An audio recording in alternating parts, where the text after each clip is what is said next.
Imagine a battlefield so massive, so merciless, that millions vanished into its icy forests, burning cities, and endless steppes. A place where survival was a nightmare, and death could come from a single bullet, a collapsing building, or the bitter winter itself. This was the Eastern Front of World War II, a war of blood and terror unlike anything the world had ever seen. The stories you're about to hear aren't just battles on a map. They're nightmares made real, where cities burned, empires fell, and ordinary people faced horrors beyond imagination. If you thought you knew World War II, think again, because nothing compares to what happened here. I'm Historic Feed, and in this series, we'll take you deep into the Eastern Front, revealing shocking battles, heroic struggles, and haunting stories that textbooks often ignore. You'll see the war like never before, terrifying, tragic, and unforgettable that if you want to explore history that chills, fascinates, and stays with you long after the video ends, hit that subscribe button now and join our journey. And if this intrigues you, please like this video. Your support helps me bring more incredible stories to life. I'd also love to know where you're watching from, so drop a comment below. Let's see how far Historic Feed reaches around the world.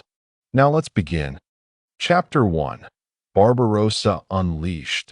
The Summer of Fire, the dawn of June 22, 1941, was deceptively calm across the vast stretches of Eastern Europe. Villages slept beneath thin layers of mist, rivers moved sluggishly, and the horizon glowed only faintly with the promise of summer.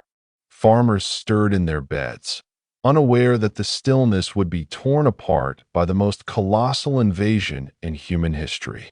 Operation Barbarossa, Adolf Hitler's gamble for Lebensraum, was about to unfold in a storm of fire and steel that would forever scar the world. The Germans had assembled an army unlike anything the East had ever seen. Over 3 million men stretched along an 1,800-mile front, supported by nearly 4,000 tanks, 600,000 motor vehicles, and more than 2,700 aircraft. They had practiced lightning war in the West, crushing France and the Low Countries with speed and precision.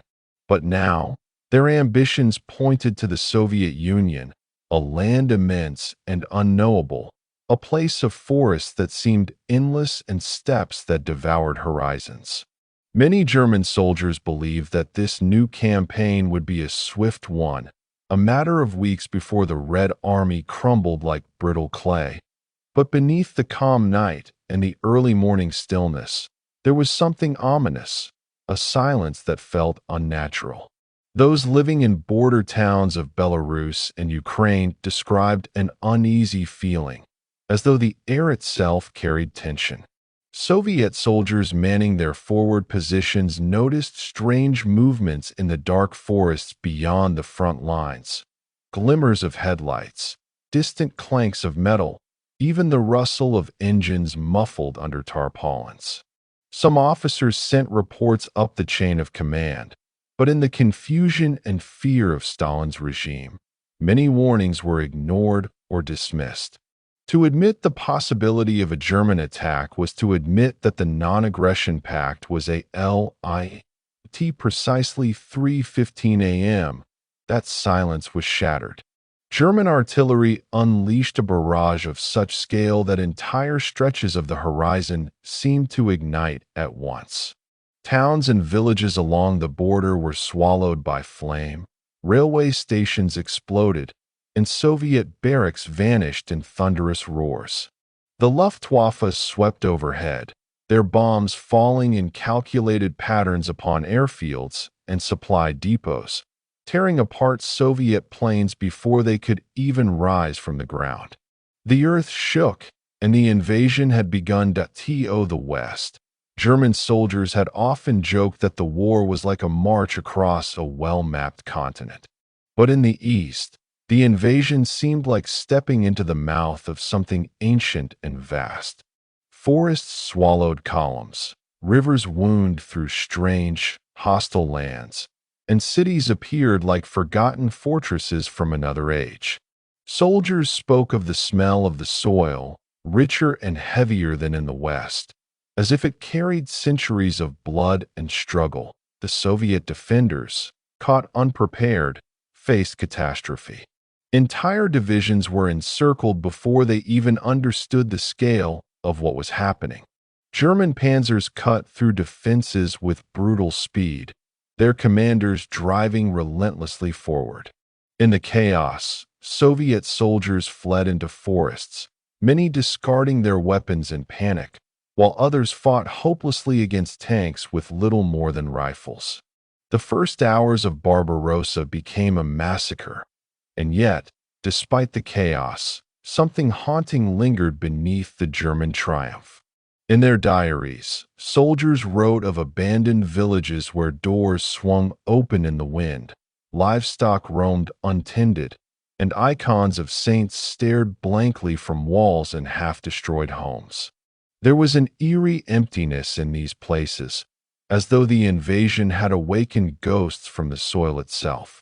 At night, the front lines echoed not only with the sounds of artillery, but with the cries of the wounded, stretching across the forests and fields like the voices of the dead. The Red Army was staggering, but not entirely broken.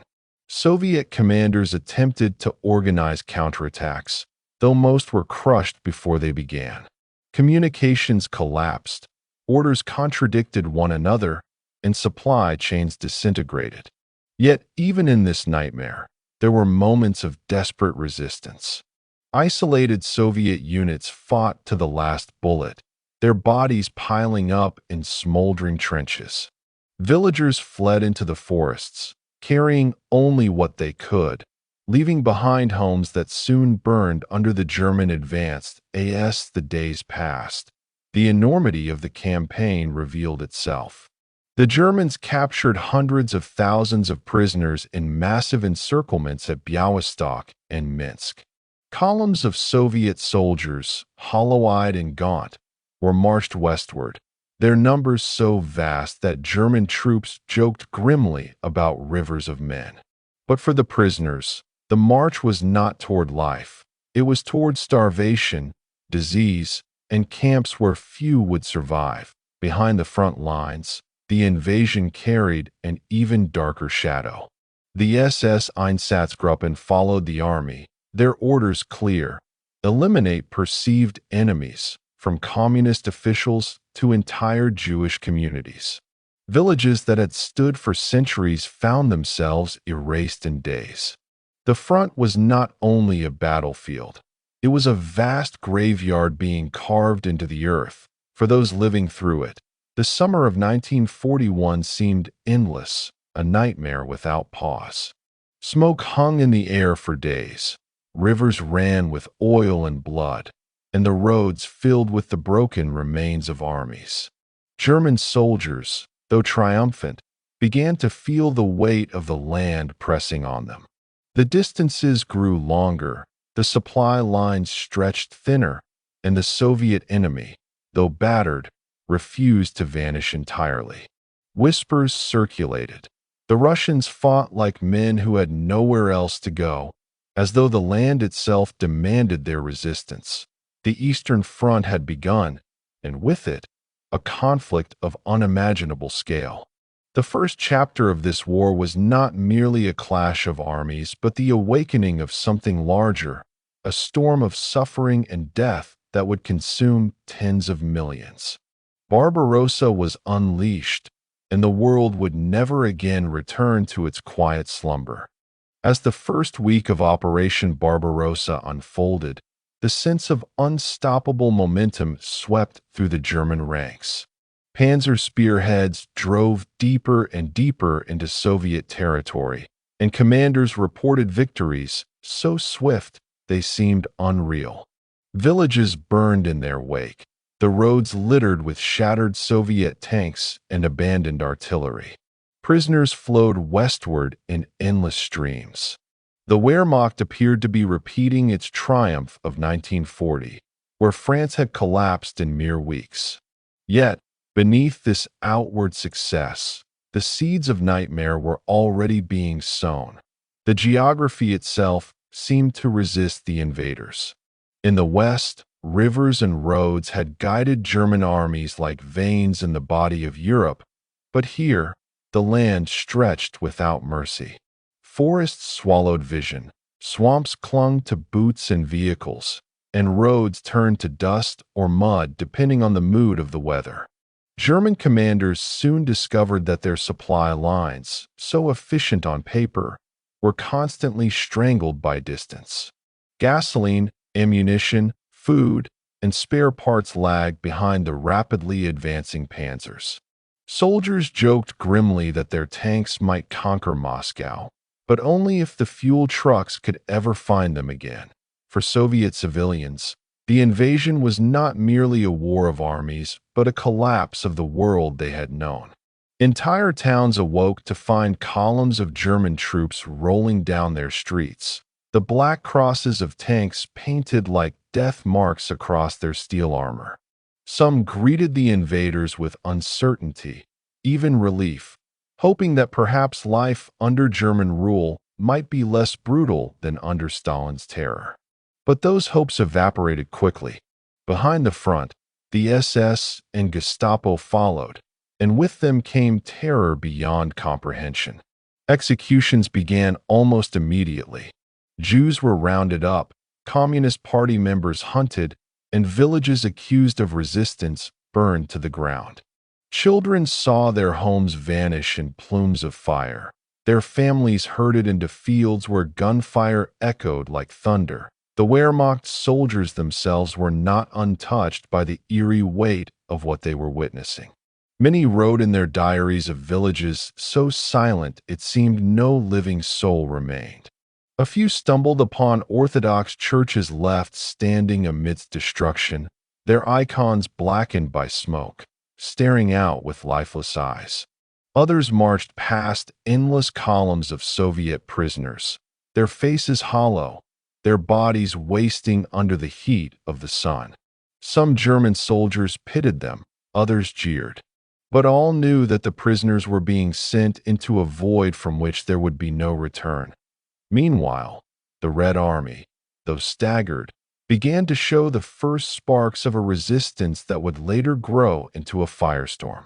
Stalin, shocked by the betrayal, had initially vanished from public view, retreating into silence as though paralyzed by disbelief. But within weeks, he reemerged, his iron grip reasserted. New orders demanded that soldiers fight to the last man. Retreat without permission meant death. NKVD troops stood behind Red Army lines, executing deserters, making it clear that the only path was forward. Soviet factories were torn from the ground and relocated eastward, beyond the Ural Mountains, an astonishing effort to rebuild an industrial heart far from the reach of German bombs. German intelligence had assumed that the Soviet Union would collapse like a rotten tree at the first strike. Instead, they found themselves cutting through one layer of defense only to encounter another, and then another. The Soviet armies bled, but they did not disappear. Every step forward demanded a toll in German blood as well. Towns like Smolensk became battlegrounds of horror, streets turned to rubble, corpses left in heaps. Even in defeat, the Soviets fought like shadows clinging to the ruins, their resistance stubborn and unyielding. By late July, the German advance had stretched the front like a bowstring. To the north, Army Group North pressed toward Leningrad, the ancient city of the Tsars. To the south, Army Group South drove toward Ukraine, a land of rich soil and crucial resources. At the center, Army Group Center hurtled toward Moscow, the heart of Soviet power. Hitler envisioned a swift decapitation, seize Moscow, and the Soviet Union would crumble. His generals, however, warned of the risks. The distances were immense, the enemy unbroken, and the land itself seemed to rise against them. The Soviet people, meanwhile, began to realize that this was not merely a war of armies, but a war for survival. Partisan groups formed in forests, striking at supply convoys, derailing trains, and fading back into the wilderness.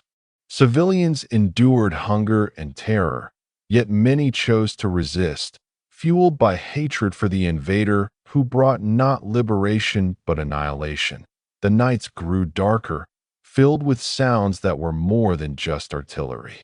Soldiers on both sides spoke of the uncanny silence that would sometimes fall after battles, a silence so complete that even the forests seemed to hold their breath. In that quiet, the dead seemed to linger, their presence heavy in the air. Survivors stumbled through ruined villages, hearing phantom cries where houses had stood. Soldiers swore they saw faces in the smoke, shapes moving at the edge of vision. The Eastern Front was not only a clash of armies, it was becoming a place haunted by its own violence. And still, the advance pressed on. By September, Kiev fell, and with it came one of the greatest encirclements in military history. Over 600,000 Soviet soldiers were captured, their fate sealed in camps where starvation, disease, and bullets awaited them. The Wehrmacht seemed triumphant once again, yet even as the numbers impressed, the exhaustion of the troops deepened. Every victory required more strength, more fuel, more blood. The deeper they pushed into Russia, the more they discovered the land was swallowing them whole. As the autumn rains arrived, the land transformed. Roads dissolved into rivers of mud, swallowing trucks and horses alike. Tanks crawled forward at a snail's pace, their treads clogged, engines straining. Soldiers marched knee-deep in muck, their boots sucked from their feet. Supplies faltered. Hunger crept into the ranks. And all the while, the Red Army pulled back, regrouping, never destroyed. The Germans had set the land ablaze, but the fire they had unleashed was not consuming their enemy. It was consuming them. By the time the first frosts came, the shadow of Moscow loomed. The Germans had advanced hundreds of miles, captured millions of prisoners, and torn vast territories from Soviet control. Yet the Soviet Union still stood, its armies battered but alive, its factories rebuilding beyond the Urals, its people hardened by the storm. Barbarossa, meant to be a swift summer campaign, had already stretched into autumn. And ahead lay winter, the Russian winter, a force that had defeated invaders before. The summer of fire was ending, but the nightmare of the Eastern Front had only just begun. Chapter 2. The Red Army Staggers. Chaos and collapse. Part I. This summer sun of 1941 did not feel like a season of life in the Soviet Union. It was a merciless fire that revealed every weakness, every fracture, and every unprepared corner of the Red Army. What had begun on June 22nd as the largest military assault in history was not simply an invasion of a state. It was the unraveling of an entire system. The Soviet Union was not a monolith of power, as its propaganda proclaimed, but a fragile organism already scarred by purges, fear, and mistrust. When the Wehrmacht struck, those wounds tore open, and the Red Army staggered under the weight of its own vulnerabilities. In the first days after Barbarossa began, reports poured into Moscow with a confusion that bordered on madness. Commanders at the front lines shouted for reinforcements, for aircraft, for tanks, yet their cries reached only silence or contradictory orders. Telegraph wires buzzed with messages that often arrived too late to matter. Whole divisions were being swallowed in encirclements before higher command even realized they were gone. At every level of the Soviet hierarchy, panic set in. It was not merely the German assault that crushed them. It was the collapse of communication, the paralysis of decision, and the terror that gripped officers who feared Stalin's wrath more than the enemy's guns. The memory of Stalin's purges lingered like a poisonous fog. In the late 1930s, countless officers of the Red Army had been executed or sent to labor camps, accused of treason, cowardice, or imaginary conspiracies. This left the Soviet military stripped of experience and paralyzed by fear. Younger, less seasoned officers stepped into the shoes of men far more capable, and they dared not take initiative. To disobey an order, even if it meant saving one's troops, was to risk execution. To retreat without permission was to invite death at the hands of one's own comrades. This atmosphere of terror ensured that when the Germans advanced, many Soviet commanders clung blindly to impossible directives, sacrificing entire armies rather than admit the need for withdrawal. The battlefield became a theater of chaos. At Białystok and Minsk, entire Soviet armies were trapped in vast encirclements. The German panzers moved with terrifying precision, their armored claws snapping shut around hundreds of thousands of men. Soldiers who had fought bravely for days suddenly found themselves surrounded, their supplies gone, their ammunition dwindling. For many, surrender became the only option, though surrender was merely a slower path to death. German forces captured so many prisoners that they scarcely knew what to do with them. Columns of men stretched for miles, unarmed, exhausted, their eyes vacant. Some collapsed by the roadside, never to rise again. For the Red Army, these were not just battlefield defeats. They were existential wounds, tearing at the very heart of Soviet defense. The German advance seemed unstoppable, yet within its shadows lay hints of a darker endurance. Soviet soldiers who slipped through the chaos often melted into forests, forming the seeds of partisan bands. Others dug in along rivers and villages, fighting hopeless battles that slowed the German tide, if only by hours. In those desperate moments, there was no illusion of glory. A Soviet machine gunner firing until his barrel melted, a tank commander charging a formation of panzers with a vehicle already burning, a pilot ramming his crippled aircraft into a German bomber. These were acts of desperation, born not from strategy, but from an instinct to resist even in defeat. Civilians bore witness to this collapse with eyes wide in horror. Villages watched their defenders vanish overnight, leaving them at the mercy of advancing German columns. Many were too frightened to flee. Others took to the forests, carrying only bread and icons. Mothers clutched children close as lines of Soviet prisoners shuffled past, men who only days earlier had been the shield of the homeland. The countryside began to echo with the sounds of defeat, guns abandoned in fields, horses wandering riderless, radios blaring speeches that no longer matched reality. That in Moscow, Stalin himself seemed to vanish into uncertainty. For days after the invasion, he withdrew into silence, isolated in his dacha, as if the sheer scale of the disaster had paralyzed even him. Those around him feared that the great dictator might collapse entirely. Rumors whispered through the Kremlin that Stalin had lost faith, that perhaps he would flee or even resign. But when he finally re-emerged, his voice on the radio was steady, grim, and unyielding.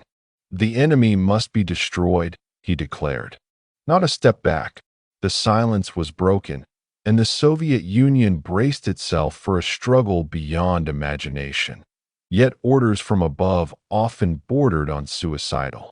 Commanders were instructed to hold positions at all costs, even when encirclement was inevitable. This policy condemned entire armies to annihilation. Soviet soldiers fought, were surrounded, and vanished into German captivity. At Smolensk, another vast encirclement swallowed hundreds of thousands. The German commanders were astonished at the sheer numbers of prisoners they captured, entire armies ceasing to exist in a matter of weeks. But what seemed like triumph to the Germans was in fact the shaping of something darker. For every division destroyed, the Soviets raised another. For every soldier lost, another was drafted, trained, and hurled toward the front. The machine of Soviet mobilization was vast, and though it bled profusely, it did not die. The psychological toll on the Red Army was immense. Soldiers spoke of marching through fields filled with the corpses of comrades, of hearing the moans of the dying echoing through forests at night. Entire units disintegrated, men fleeing into the wilderness or hiding in barns and villages. Some were shot by NKVD troops for cowardice. Others found themselves alone, wandering roads that no longer belonged to them, trying to reach lines that had already shifted eastward. Fear became a constant companion, not just of German bullets, but of one's own commanders, whose ruthlessness left little room for human weakness. And yet, even in the darkest days, there was a strange endurance. Soviet propaganda insisted that the motherland was eternal, that Russia had always faced invaders and always endured. Old men in villages told stories of Napoleon, of Charles XII of Sweden, of other foreign armies that had marched eastward with confidence only to be broken by distance, hunger, and winter. These tales were like faint embers, glowing in the smoke-filled air. The soldiers clung to them, even as they staggered through defeats, even as the earth swallowed their comrades in mass graves. By late July, the German forces had advanced hundreds of miles, their tanks rolling across plains that seemed endless. They approached Smolensk, a gateway to Moscow, expecting yet another swift victory. But here, the Soviets managed a semblance of coordination. Reinforcements streamed in, battered units were reorganized, and desperate counterattacks struck at German flanks. The battle was ferocious, a storm of fire that raged across fields and villages. Though the Soviets were once again outmaneuvered and encircled, they fought with such ferocity that German commanders began to worry. These men did not fight like an army collapsing. They fought like a nation awakening. Smolensk was lost, but its defense bought time. Weeks slipped away as the Germans struggled to crush every pocket of resistance. The advance slowed, if only slightly. To the German high command, the victory seemed total. To the Soviets, the loss was yet another scar. But hidden within that scar was something crucial. The first hints that the Red Army, though battered and staggering, would not collapse entirely. The land itself seemed to moan under the weight of the war. Villages were reduced to ash, their churches hollow shells. Fields once golden with grain became littered with twisted metal and broken bodies. Rivers ran red with blood, carrying the dead downstream like offerings to a silent landscape. Survivors who fled into forests whispered that the very trees carried the echoes of gunfire, that the soil itself had turned hostile, swallowing men into shallow graves. Soldiers on both sides began to speak of nightmares that felt too real, dreams of endless marches, of faceless enemies, of voices crying from the earth. The Eastern Front was becoming a world apart, a place where ordinary rules of life seemed suspended. By August, it was clear to everyone, soldier, civilian, and commander alike, that this was not a war of weeks or months. It was something much larger, a conflict of annihilation. The Red Army staggered, bleeding profusely, but in its staggering it did not fall. Each defeat seemed to harden it further, as though the suffering itself was forging a new kind of endurance.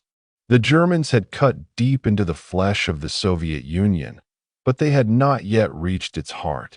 And in the heart of that land, something immense was stirring, preparing for battles still to come.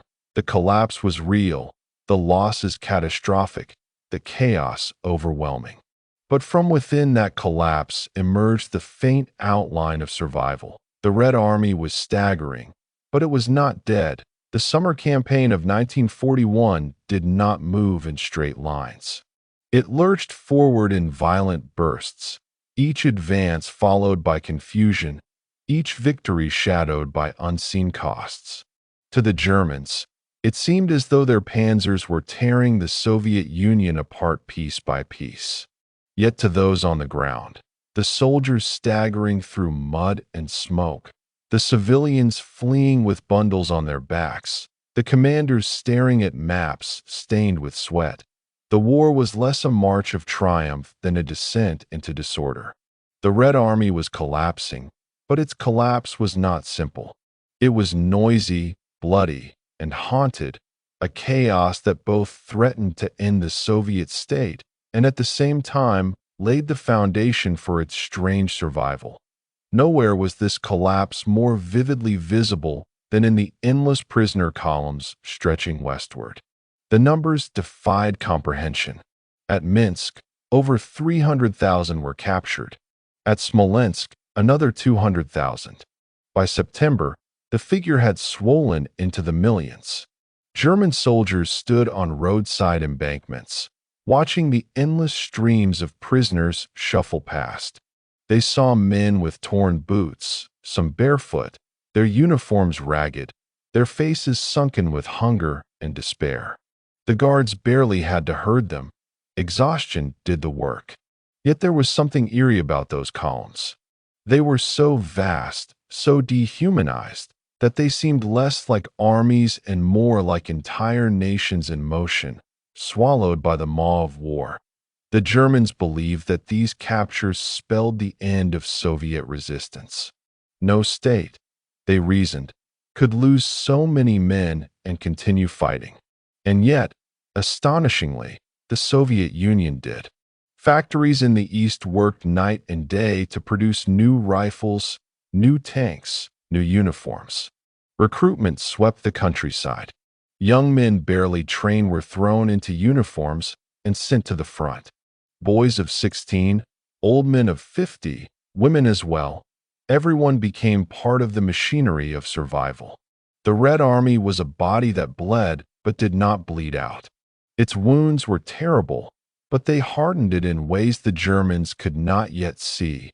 Still, the atmosphere in 1941 was one of collapse. German aircraft roared above, bombing rail stations and towns, tearing apart supply lines before they could form. Soviet soldiers spoke of marching by night and hiding by day, of sleeping in ditches, of drinking from rivers choked with debris. The sense of disorientation was profound. Units often lost contact with their own headquarters for days. Orders arrived that no longer applied to reality, telling men to defend positions already overrun. Officers who tried to improvise risked execution for insubordination. This paralysis of command became a greater enemy than the Germans themselves. The chaos reached into every corner of Soviet life. Families fled eastward in panic, sometimes walking for weeks to escape the German advance. Trains overflowed with refugees, packed so tightly that passengers suffocated. Carts creaked along dirt roads, laden with furniture, livestock, icons, and frightened children. Entire villages uprooted themselves, moving east like shadows cast by the fire consuming their homes. For those who stayed behind, the German occupation was swift and brutal. Jews were rounded up into ghettos or shot in nearby forests. Teachers, priests, and community leaders were executed to prevent any future resistance. The countryside filled with mass graves, and rumors of their existence spread like poison. German soldiers, too, felt the weight of the strange war they were fighting. They had been told the Soviet Union would crumble like a rotten tree, that the enemy was inferior, cowardly, incapable of modern warfare. Instead, they encountered an enemy that collapsed but refused to vanish, like a wounded beast still clawing with its last strength. The fighting was fierce, desperate, and often bewildering. At Smolensk, Soviet counterattacks struck with surprising ferocity, shattering German expectations. At Yelnya, a Soviet offensive briefly pushed the Germans back, the first time such a thing had happened in the war. Though costly, these actions showed that the Red Army, even in chaos, could still strike. For German troops, the land itself was unsettling. The distances seemed endless, the roads primitive, the villages alien. They wrote in letters home of sleeping in huts filled with strange icons, of eating food unlike anything in Germany, of hearing wolves howl in the night outside their camps. The war in the East felt older, more primal, than anything they had experienced in the West. Here, destruction seemed absolute. Cities burned to the ground, fields were left untended, rivers clogged with wreckage. The silence that followed battles was suffocating, broken only by the crows that circled overhead. By late August, the German advance slowed, not from lack of victories, but from the sheer exhaustion of movement. Supply lines stretched hundreds of miles, vulnerable to partisan attacks. Fuel shortages crippled tanks. Soldiers marched until their feet bled. The Red Army was in ruins, but its sheer size meant that new formations constantly appeared, forcing the Germans to fight battle after battle. It was like trying to chop down a forest by cutting trees one at a time. The deeper they went, the more trees appeared. Meanwhile, in Moscow, the atmosphere was one of dread.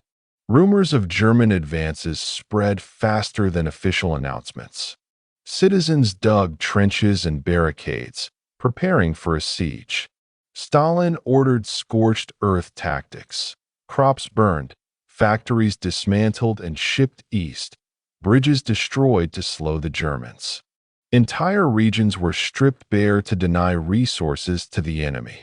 The Soviet Union was being hollowed out, yet in that hollowness lay its strange resilience. Every village torched, every field abandoned, every rail line torn apart meant the Germans had to carry their supplies farther, into a void that grew deeper with every mile. The collapse of 1941 was real, but it was also deceptive. To the Germans, it looked like victory. To the Soviets, it felt like near death. Yet within that near death lay the first stirrings of survival. The Red Army that staggered in 1941 was not the same army that would fight in 1942 or 1943. Its baptism in fire, though catastrophic, was also a brutal education. Commanders learned from their failures. Soldiers hardened into veterans. The state itself transformed, mobilizing in ways no other nation could match. Still, the suffering of those months cannot be overstated. The death toll soared. Millions of soldiers were dead, wounded, or captured. Civilians perished by the hundreds of thousands in bombings, executions, and starvation. Villages vanished from the map. Forests filled with mass graves. The Eastern Front in 1941 was less a battlefield than a vast machine of destruction grinding all who entered it. Survivors described it as a world where time lost meaning, where days and nights blended into a continuous haze of fire, smoke, and death, and always, in the distance, loomed Moscow. The Germans believed that if they could reach the Soviet capital, the war would end. Stalin believed that if Moscow fell, the heart of the Soviet Union would be torn out. Every step, every collapse, every desperate battle seemed to draw both armies toward that city, as though it were a magnet pulling them into an inevitable confrontation. The Red Army was broken, but it was not finished. The chaos of 1941 was the beginning of a transformation, a crucible that would forge something new from the ashes of disaster. The collapse was terrifying, the chaos suffocating, the suffering unimaginable. And yet, within it all, the Soviet Union endured. The Red Army staggered, but it did not fall. The nightmare of 1941 was only the beginning. Chapter 3. Encirclements. The Harvest of Men. When Operation Barbarossa tore open the vast plains of the Soviet Union in June 1941, the German plan relied on a deadly combination of speed, precision, and entrapment.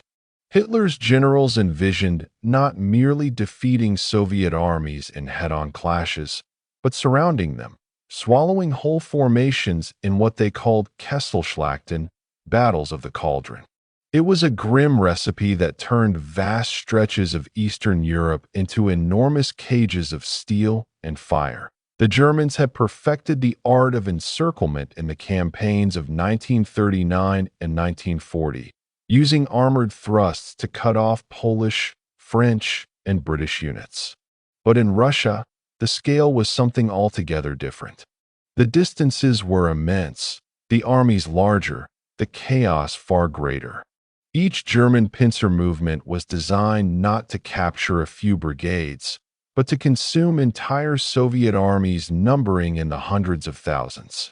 What followed was not simply warfare as the world had known it, but harvests of men, grim reapings where life itself seemed cut down like fields of wheat under an iron scythe.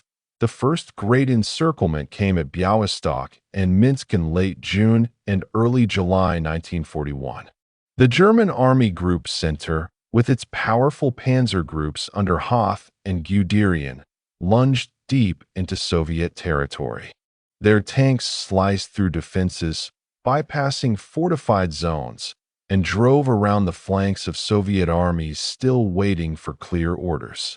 The claws closed swiftly, forming a vast ring west of Minsk. Inside it, for Soviet armies were trapped. When the smoke cleared, more than 300,000 Soviet soldiers had been captured. The Germans herded them westward in ragged columns, mile after mile of defeated men shuffling under guard. For the Wehrmacht, it was a triumph so large that even hardened commanders struggled to comprehend the scale. For the Soviets, it was a catastrophe that seemed almost apocalyptic. And yet, in those early weeks, the Soviet high command in Moscow refused to accept the full extent of the disaster. Stalin himself, stunned by the scale of the German advance, issued contradictory orders to hold positions, to counterattack, to retreat, sometimes all at once. This confusion sealed the fate of many Red Army units. Instead of slipping eastward before the trap closed, they held on until the noose was already around their necks. When they finally tried to break out, they found German tanks waiting, engines idling, guns already sighted. The encirclement battles were not quick executions. Inside the pockets, desperate Soviet soldiers fought on. Cut off from supplies, they scoured the countryside for food, ate horses when rations ran out, drank from muddy rivers, and patched wounds with rags. Artillery shells fell endlessly, hammering forests and villages, driving survivors deeper into the pocket. Some tried to break out in waves, charging across fields under machine gun fire. Others melted into the woods, forming the first partisan bands. But for most, there was no escape. They surrendered in the tens of thousands, laying down rifles and raising trembling hands. The Germans photographed these scenes, eager to show the world their success. Pictures appeared of endless columns of Soviet prisoners, their faces grim, their uniforms torn, marching westward. The numbers were so vast that even German soldiers were stunned. One officer wrote home that he had seen an ocean of men stretching as far as the eye could see, all defeated, all broken. Yet to the men inside those columns, the march was not merely defeat. It was the beginning of a different kind of death.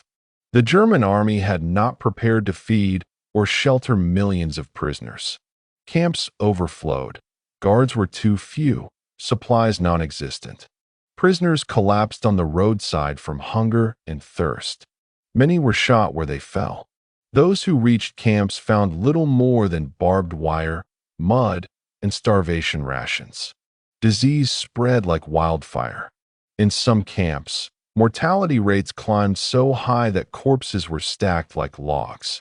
To be captured in 1941 was to step into a living grave. But the encirclements did not stop at Minsk. The Germans repeated their deadly pattern at Smolensk in July, Uman in August, and most devastatingly, Kiev in September. Each new cauldron seemed larger than the last.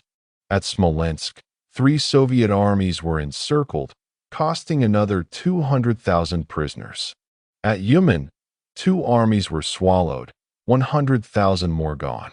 Then came Kiev, a catastrophe so vast that it remains one of the greatest military disasters in history. Hitler, over the objections of some of his generals, ordered Army Group Center's panzers to turn south and assist Army Group South in encircling Soviet forces around Kiev. The maneuver was brilliant in execution, devastating in effect. German claws closed around Kiev with ruthless precision, trapping over 600,000 Soviet soldiers. The Red Army formations there, already battered, found themselves cut off from all sides. German artillery rained down, Luftwaffe bombers darkened the skies, and the ring tightened like a noose. Inside the Kiev pocket, chaos reigned. Communications broke down. Officers struggled to issue orders, only to find their units already gone.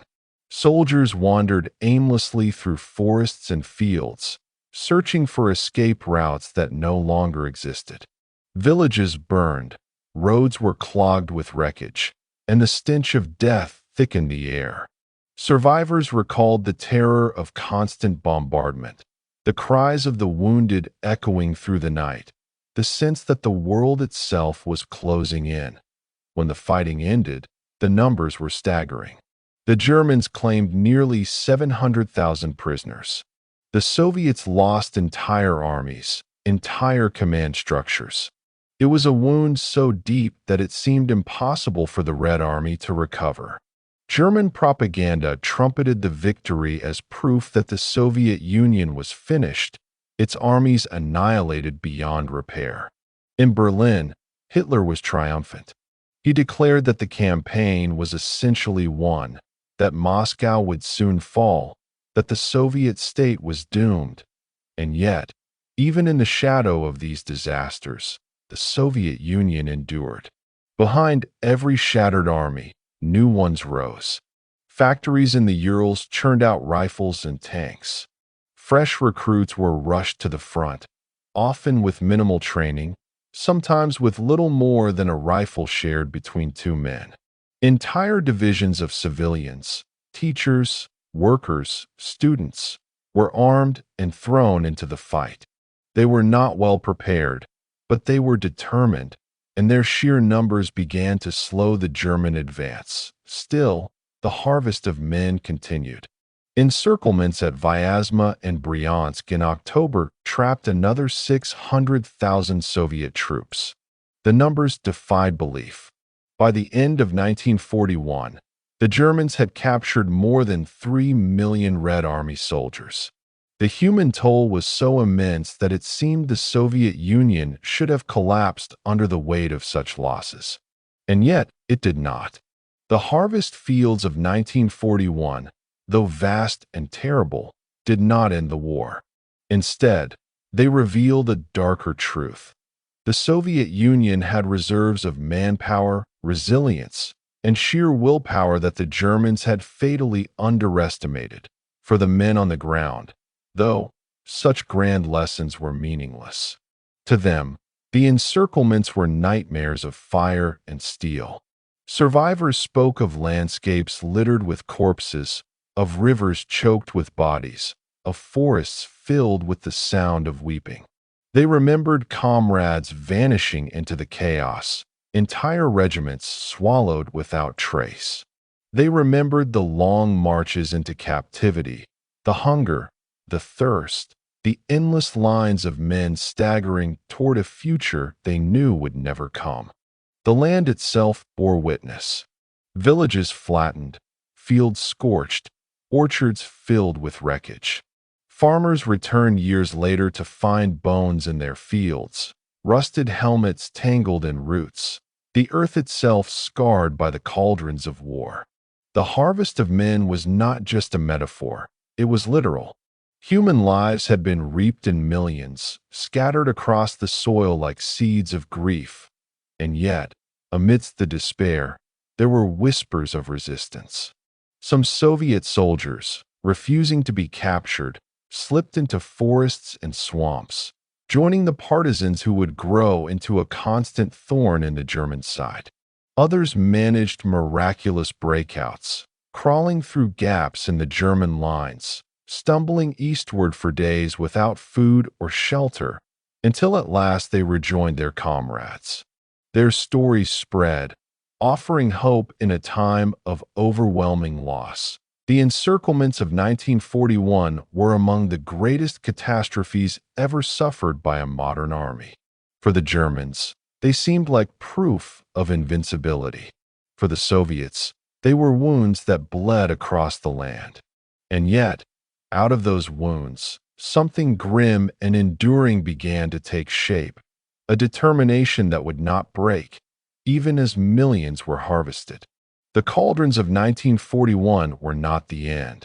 They were the beginning of a war that would grow only darker, bloodier, and more unrelenting. The autumn of 1941 was a season of victories for the Wehrmacht, but they were victories that came with a haunting weight. Each encirclement looked decisive on the maps, neat arrows and shaded pockets showing whole Soviet armies swallowed. But the reality on the ground was nothing neat. It was chaos, starvation, and death. The Germans called them Kessel, cauldrons, but to those trapped inside, they were more like pits of despair at Vyazma and Bryansk in October.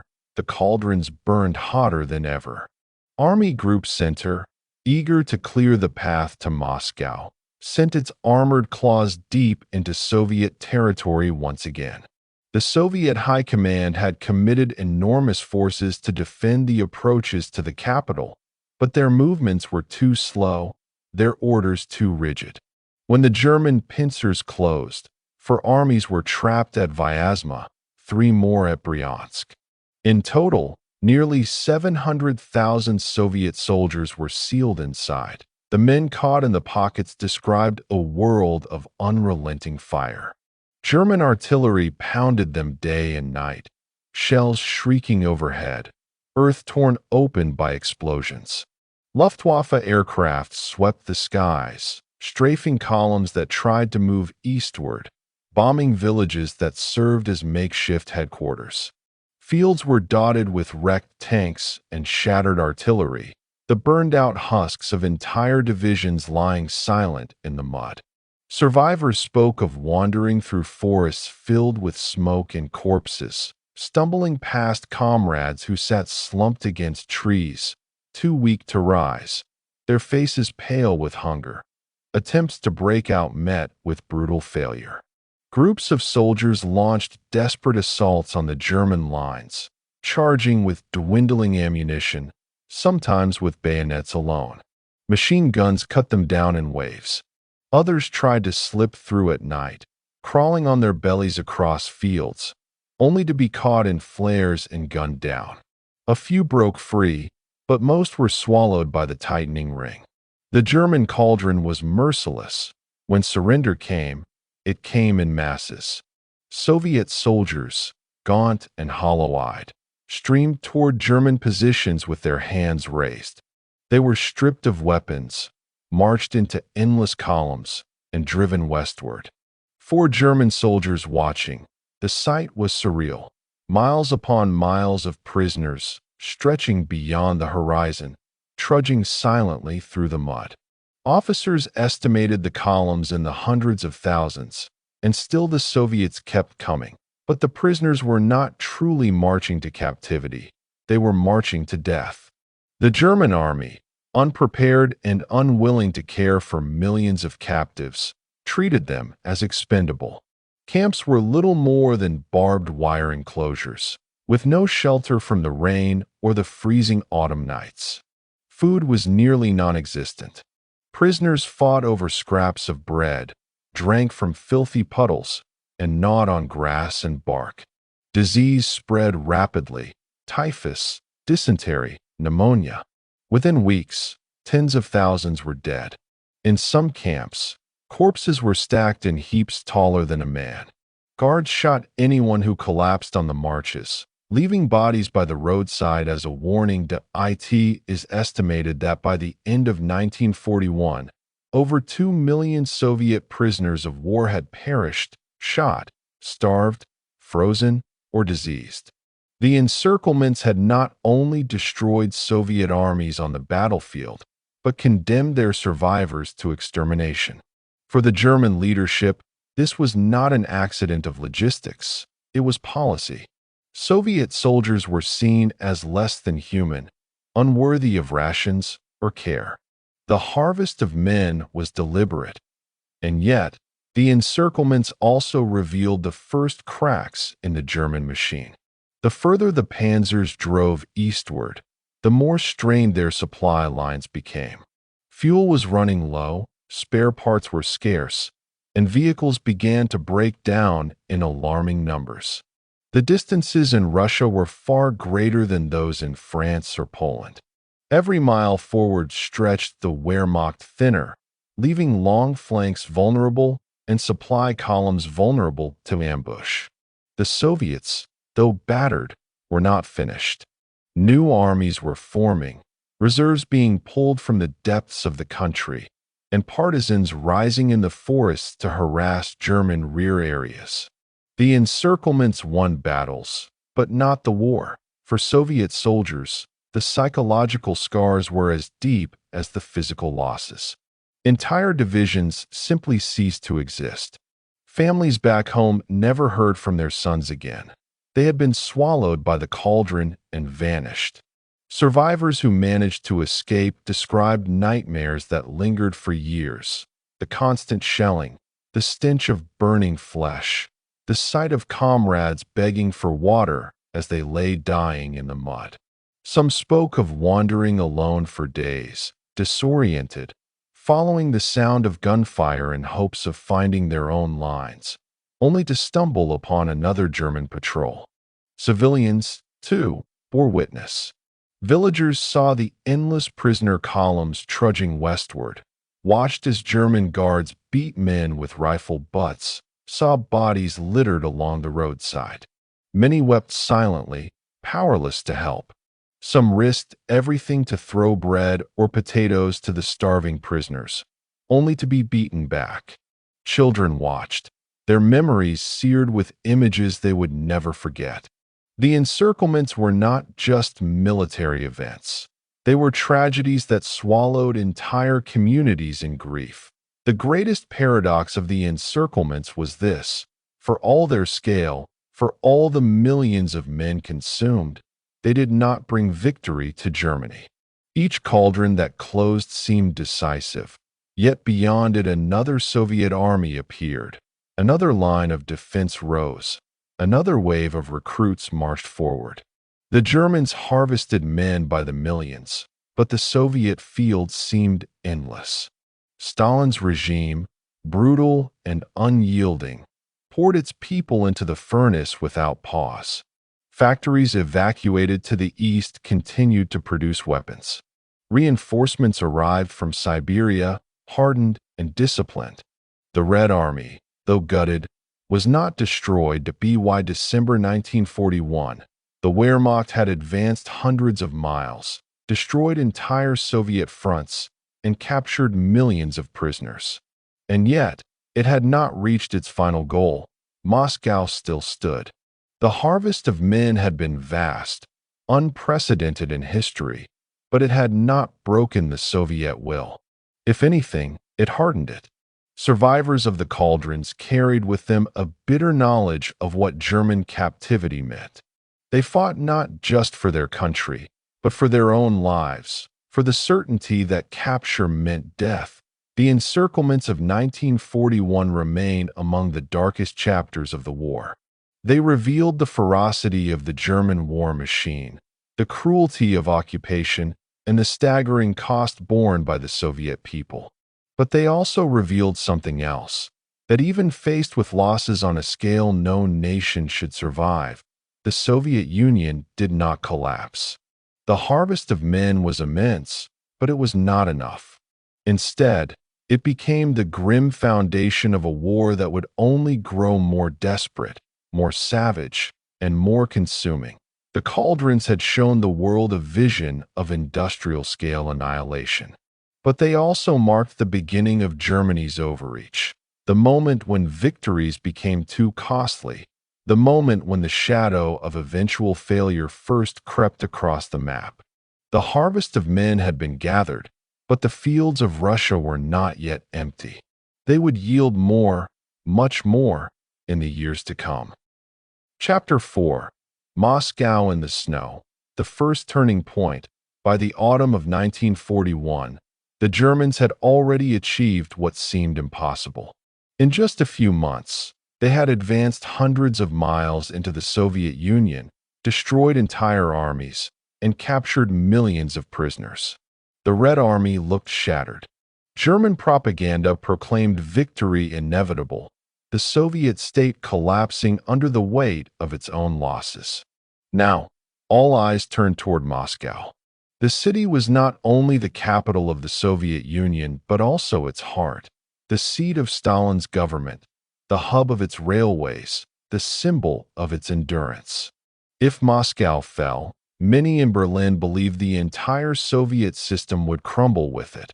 Operation Typhoon, the code name for the assault on Moscow, began in early October 1941. Army Group Center, under Field Marshal Fedor von Bock, hurled its armored spearheads eastward. The German plan was familiar by now. Swift encirclements, massive pincers closing around Soviet armies, annihilating them before the final drive on the city. And at first, the pattern repeated with dreadful success. At Vyazma and Bryansk, more than 500,000 Soviet soldiers were trapped and lost. German officers wrote with satisfaction that the last barriers before Moscow had been swept aside. The road to the capital lay open, yet the closer the Germans came, the harder the struggle became. The Soviet Union was throwing everything it had into the defense of Moscow. Entire armies were rebuilt from scratch and rushed to the front. Workers in the capital were mobilized to dig anti-tank ditches, build barricades, and fortify the city. Civilians, from school children to the elderly, labored day and night with shovels and picks, carving defenses into the frozen soil. At the same time, Stalin issued a decree: Moscow would not be surrendered. Those who even whispered of evacuation risked execution. The German advance pushed on, but each mile was harder than the last. Roads dissolved into mud as the autumn rains began. The infamous Rasputitsa, the season of mud, turned highways into swamps, where tanks bogged down and trucks sank axle-deep. Soldiers slogged through muck that swallowed boots and horses alike. Supplies lagged behind, fuel ran short, and vehicles broke down in droves. German soldiers who had once raced forward now found themselves dragging artillery by hand through sticky, sucking mud. The swift blitzkrieg that had triumphed in summer slowed to a crawl, but even as the mud slowed the Germans, the Soviets clung on. Fresh reserves were thrown into battle, sometimes barely trained, often poorly equipped, yet determined to resist. The Germans noted with frustration that no matter how many units they destroyed, more seemed to appear. Soviet divisions sprang up like ghosts from the mist, manned by peasants pulled from the countryside, workers torn from factories, even women and teenagers drafted into uniform. Their weapons were often mismatched, their uniforms ragged, but their resolve was growing. By late November, The mud hardened into ice as winter descended in full fury. The temperature plunged to levels the Germans had never prepared for. Soldiers shivered in summer uniforms, their thin coats no match for the biting cold. Oil-frozen engines, machine guns jammed, and rifles cracked in the bitter air. Horses died in their traces, carts frozen solid where they stood. The German advance ground forward in frost-bitten agony, men marching with rags around their feet, their breath freezing in the air. The myth of the invincible Wehrmacht began to fray in the icy winds outside Moscow. The Soviets, though battered, began to see an opportunity. They had been building up reserves quietly, drawing on the vast manpower of the interior. Most crucially, reinforcements from Siberia arrived, troops hardened by years of training in brutal winter conditions, well equipped with fur-lined uniforms and skis. These men, transferred after Stalin received assurance from his spies in Japan that the eastern borders were secure, brought a new edge to the Red Army. They moved easily in the snow where Germans stumbled, their white camouflage blending into the frozen landscape. As December arrived, the Germans launched desperate final assaults. Panzer divisions reached the outskirts of Moscow, in some places less than 20 miles from the Kremlin. German soldiers claimed they could see the spires of the city on the horizon. Panic spread among civilians inside Moscow. Government offices burned documents, and some citizens whispered of evacuation. But Stalin refused to leave. On November 7th, the anniversary of the Bolshevik Revolution, he stood defiantly on the reviewing stand in Red Square and oversaw a military parade. Troops marched directly from the parade ground to the front lines, their boots echoing on cobblestones dusted with snow. The message was unmistakable. Moscow would stand. The German troops, exhausted and freezing, tried to break through one last time.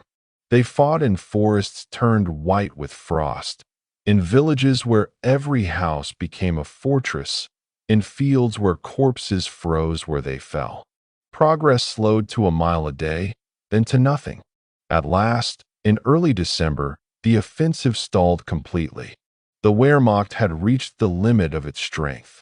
It was at this moment that the Soviets struck back. On December 5, 1941, the Red Army launched its counteroffensive. Siberian divisions surged forward in coordinated attacks along the front. German units, already weakened, reeled backward. Soviet tanks plowed through snowdrifts. Infantry charged with bayonets gleaming in the cold sun, and cavalry rode out of forests in sudden, slashing assaults. The Germans, unprepared for both the ferocity of the counterattack and the brutal winter, were thrown into retreat. Whole divisions fell back in disorder, leaving weapons and equipment behind. For the first time since the beginning of the war, the Wehrmacht had been stopped and pushed back. The retreat was chaotic. Soldiers stumbled through waist-deep snow, frostbite blackening their fingers and toes. Trucks froze solid, and abandoned vehicles lined the roads. Dead horses littered the paths, their stiff bodies frozen where they fell. Some German soldiers broke down in despair, convinced the campaign was lost. Officers tried desperately to hold their men together, but the retreat stretched for miles, a frozen tide of defeat rolling away from Moscow. For the Soviets, the victory was more than military, it was psychological. The myth of German invincibility had been shattered. The Red Army had not only survived the onslaught, but driven it back from the gates of the capital. Stalin declared that Moscow was safe, that the tide of the war had turned. Across the Soviet Union, people who had lived in fear of annihilation found new hope. The war would continue, but now with the belief that victory was possible, and yet the cost was immense. The battles before Moscow had consumed hundreds of thousands of lives on both sides. Entire villages were reduced to ash, forests splintered by artillery, fields scarred with trenches and frozen corpses. Survivors carried with them memories of nights without fire, of comrades frozen stiff beside them, of the eerie silence that fell over battlefields blanketed in snow. The counteroffensive had saved Moscow, but the war was far from over. The first turning point of the Eastern Front had come not in triumphal conquest, but in endurance. The Germans had discovered the limits of their power, the Soviets the depth of their resilience. Moscow, veiled in snow and shadow, had withstood the storm. But as the smoke cleared and the dead were buried in frozen ground, both sides knew that the struggle ahead would be even darker, even bloodier, even more unrelenting than before. The Soviet counteroffensive around Moscow did more than just repel the Germans. It reshaped the psychological landscape of the war. For 6 months, the Wehrmacht had advanced almost without pause, crushing every army in its path. Now, for the first time, they were thrown back, not by superior numbers alone, but by the determination of a people who refused to surrender their capital. The image of Moscow rising from the snow, scarred but unbroken, became a symbol not only for the Soviet Union, but for the entire Allied cause. Still, victory in December 1941 did not mean the danger had passed. The Germans were battered, yes, but not broken. They regrouped just outside the new Soviet lines, digging trenches and fortifications of their own. They had lost the chance to capture Moscow, but they had not abandoned their belief that the Soviet Union could still be crushed with another campaign. For the Red Army, the struggle to defend Moscow marked only the beginning of years of grueling attrition. The Soviet counteroffensive was ferocious. In some sectors, the Germans were driven back over 150 miles. Villages that had flown the swastika weeks earlier now raised the red flag once more. Civilians emerged from cellars where they had hidden during occupation, many of them half-starved, their homes looted or burned. They greeted the advancing Soviet soldiers with tears, bread, and salt, traditional offerings of welcome. Yet alongside joy came fear, for reprisals against suspected collaborators, for the possibility that the Germans might return. The front was fluid, shifting, unpredictable, and few dared to hope that the danger was gone for good. German soldiers endured the retreat in misery. Memoirs speak of endless marches through blizzards, men collapsing into snowdrifts and never rising again. Some froze standing up, leaning against trees as though merely resting. Others staggered forward with blackened stumps where fingers or toes had been, frostbite consuming their flesh. Horses, still the backbone of German transport, died by the thousands. Their stiff carcasses lined the roads, mute testimony to the cruelty of the Russian winter. Supplies ran desperately short. Soldiers gnawed on frozen bread so hard it cracked teeth, or boiled leather straps into weak broth. The Soviets, though hardened to winter, also paid a heavy price. Their counterattack was ambitious, stretching along hundreds of miles. Logistics became nightmarish, with fuel and ammunition often failing to reach the front. Soldiers carried shells on their backs, dragging sledges loaded with supplies through forests. Frostbite, hunger, and exhaustion claimed as many victims as bullets. Soviet commanders pressed relentlessly, sometimes pushing units beyond the limits of endurance. For every successful breakthrough, there were attacks that ended in disaster, divisions shattered against well-defended German lines. The Red Army was learning, but still through blood. Strategically, the battle for Moscow shattered the myth of German invincibility. In Berlin, the news of the retreat was received with shock. Hitler, furious at his generals, raged against what he saw as weakness and cowardice. He sacked commanders, took personal control of the army, and issued orders forbidding further withdrawals. Soldiers were to stand fast, no matter the cost. In practice, this meant thousands died holding villages and ridges that might otherwise have been abandoned to regroup. But it also prevented a rout. By sheer willpower and unimaginable sacrifice, the Germans stabilized their front in the winter of 1941-42. For the Allies, Moscow's survival was a beacon. London, reeling from its own trials, celebrated the Soviet resistance. In Washington, the timing of the Soviet counteroffensive overlapped with America's entry into the war after Pearl Harbor. Suddenly, the conflict was truly global. The fact that the Soviets had not only endured but struck back reassured Western leaders that they had a partner capable of bearing the enormous weight of war on the Eastern Front. Supplies began flowing through Arctic convoys and across Persia, steel and food and trucks destined to keep the Red Army fighting.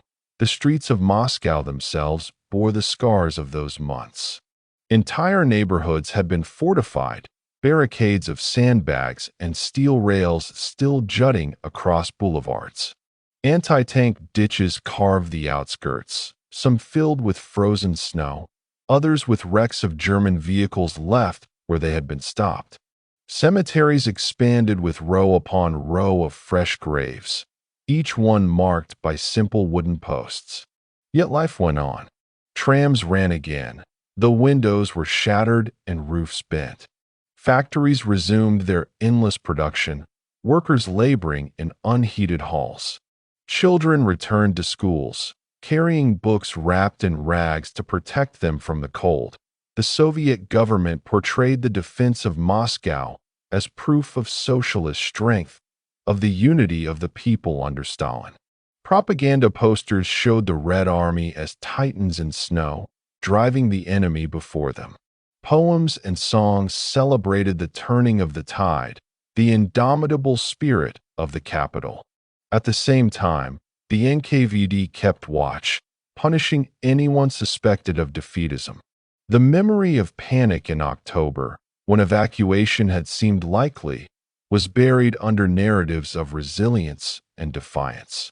Yet ordinary Muscovites remembered the fear, the cold, the ration lines, the funerals that followed one another like shadows. For German soldiers, the failure before Moscow marked a grim realization. This was not to be a short war. Letters home spoke of shock that they had come so close, only to be driven back by a storm of ice and steel. The promises of a swift victory, of returning to Germany in triumph, were replaced by bleak acceptance of an endless struggle.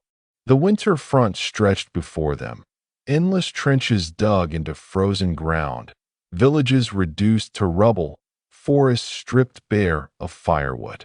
The Eastern Front was no longer a battlefield of rapid conquest, but a place of endurance, where survival itself became a daily victory. The Soviet people, too, understood that their ordeal was far from over. The enemy had been pushed back, but only to the outskirts of Smolensk and Orel. Millions still lived under occupation, enduring starvation, forced labor, and massacres. Entire regions lay in ruins, their cities burned, their harvests stolen. The winter victory was a reprieve, not a conclusion. Still, it was enough. For a nation that had stared into the abyss, the knowledge that the Germans could be beaten, even in the fiercest storm, was a source of strength that would carry them through the darkest years to come. In hindsight, historians call the battle for Moscow the first great turning point of the Second World War. It marked the moment when the unstoppable momentum of the Wehrmacht broke against the walls of Soviet resilience. It revealed the flaws in German planning, the dangers of overreach, the cruelty of a climate for which they had never prepared. And it proved, above all, that the Soviet Union would not fall easily, no matter the cost. The snow over Moscow in the winter of 1941-42 was stained with blood, but beneath it, seeds of victory were sown. The Eastern Front had become a war of annihilation, where each side sought not just victory, but survival. The failure of Operation Typhoon and the Soviet counteroffensive set the stage for years of struggle, from the frozen fields of Stalingrad to the forests of Kursk. But in the memory of those who lived through it, nothing was more haunting than those nights of endless snow, when the fate of a nation teetered on the edge, and then, against all odds, held firm. Chapter 5: Stalingrad, the Furnace of Fate. The summer of 1942 arrived with both sides bloodied but unbroken. The Wehrmacht had failed to capture Moscow the previous winter, yet Hitler remained convinced that one more decisive blow could shatter the Soviet Union. He shifted his gaze southward, toward the vast steppes, the oil fields of the Caucasus, and the river Volga. If Moscow was the heart of the Soviet Union, then the South was its lifeblood, pumping fuel, grain, and transport through endless rail lines and waterways. And on the west bank of the Volga lay a city whose very name made it irresistible, Stalingrad. For Hitler, the city was not simply a military objective, but a personal obsession. To seize the city that bore Stalin's name would be a humiliation of the Soviet leader, a blow to Soviet morale that would echo across the world. To Stalin, defending it was just as vital. Allowing the enemy to take Stalingrad would be to hand over not only a key industrial hub, but a symbol of Soviet pride. Thus, two dictators, each consumed by ideology and ego, fixed their will on a single city, and in doing so set the stage for one of the most horrific battles in history. The German plan, known as Case Blue, aimed first at the oil of the Caucasus. But Hitler's meddling split the offensive, diverting part of army groups south towards Stalingrad itself. General Friedrich Paulus, commander of the German Sixth Army, received orders to capture the city at any cost. In August 1942, his forces advanced across the steppe, supported by the 4th Panzer Army. Stalingrad loomed ahead, its smokestacks rising in the distance, factories churning out tanks and guns even as the front drew nearer. The Luftwaffe struck first. On August 23rd, German bombers unleashed a firestorm that consumed much of the city. Thousands of civilians perished as wooden houses went up in flames, while factories and rail yards crumbled into rubble. Survivors staggered through the smoke, their skin burned, their voices hoarse from ash. Yet the city refused to die. Soviet anti-aircraft crews, many of them women, stood their ground as bombs fell around them, firing their guns until they were overrun. Amid the ruins, the population braced for the storm to come as German troops entered the outskirts. They expected another rapid conquest like Kiev or Kharkov. Instead, they found themselves pulled into a nightmare. Stalingrad was not a city of broad boulevards and open spaces. It was a fortress of ruins, factories turned into strongholds, apartment blocks into bunkers, basements into nests of snipers. Every street became a battlefield, every building a fortress. The Red Army, under General Vasily Chukov, vowed to hold the city at all costs. His strategy was simple and brutal. Cling to the enemy as closely as possible, so that German air power and artillery could not be used without killing their own troops. "We will hold on to the Germans by the belt," Chukov declared, and his soldiers obeyed. The fighting that followed defied imagination. German infantry stormed into factories, only to be met with machine gun nests hidden among shattered machinery. Soviet defenders tunneled through walls, appearing suddenly in the rear of German units. Battles raged for control of a single staircase, a single room, a single pile of rubble. Buildings changed hands multiple times in a single day. Snipers stalked the ruins, picking off officers and gunners with patient precision. Among them was Vasily Zaitsev, whose name would become legend, credited with hundreds of kills as he and his comrades turned the ruins into a hunting ground. The factories of Stalingrad became their own worlds of death. The Red October Steelworks, the Barracotti Arms Factory, and the Dzerzhinsky tractor plant. Each became fortresses where Soviet soldiers fought to the last breath. German units stormed assembly halls filled with half-completed tanks, only to be met by workers turned fighters, some climbing into the very machines being built and firing them straight off the production line. In the tractor factory, tanks rolled into battle with workers still bolting armor plates in place. The line between civilian and soldier blurred until the entire city itself was a combatant. Life for civilians who remained was scarcely imaginable. Families lived in cellars, their days marked by hunger and the thunder of artillery. Children fetched water under fire, darting between craters and wreckage. Corpses lay in the open, frozen in grotesque poses when winter came, or half-buried under collapsed buildings. Starvation gnawed at the population. Some ate bread made from sawdust, others boiled wallpaper paste. Yet many refused to leave even when evacuation was possible, determined that their presence alone was a form of resistance. Stalingrad became not only a battlefield but a graveyard where the living and dead existed side by side. German soldiers wrote home describing the battle as Rattenkrieg, rat war. They fought for every cellar, every sewer, every mound of rubble. Flamethrowers turned basements into tombs, grenades shattered walls and lives alike. The stench of smoke, blood, and decay filled the air, mixing with the constant roar of machine guns and artillery. Soldiers lost track of day and night, their world illuminated by fires and the flashes of muzzle blasts. Units melted away in the maelstrom. Regiments that had marched proudly into the city dwindled to scattered survivors holed up in ruins. For Paulus, commanding the Sixth Army, the battle became a nightmare of attrition. He had expected to seize the city within weeks.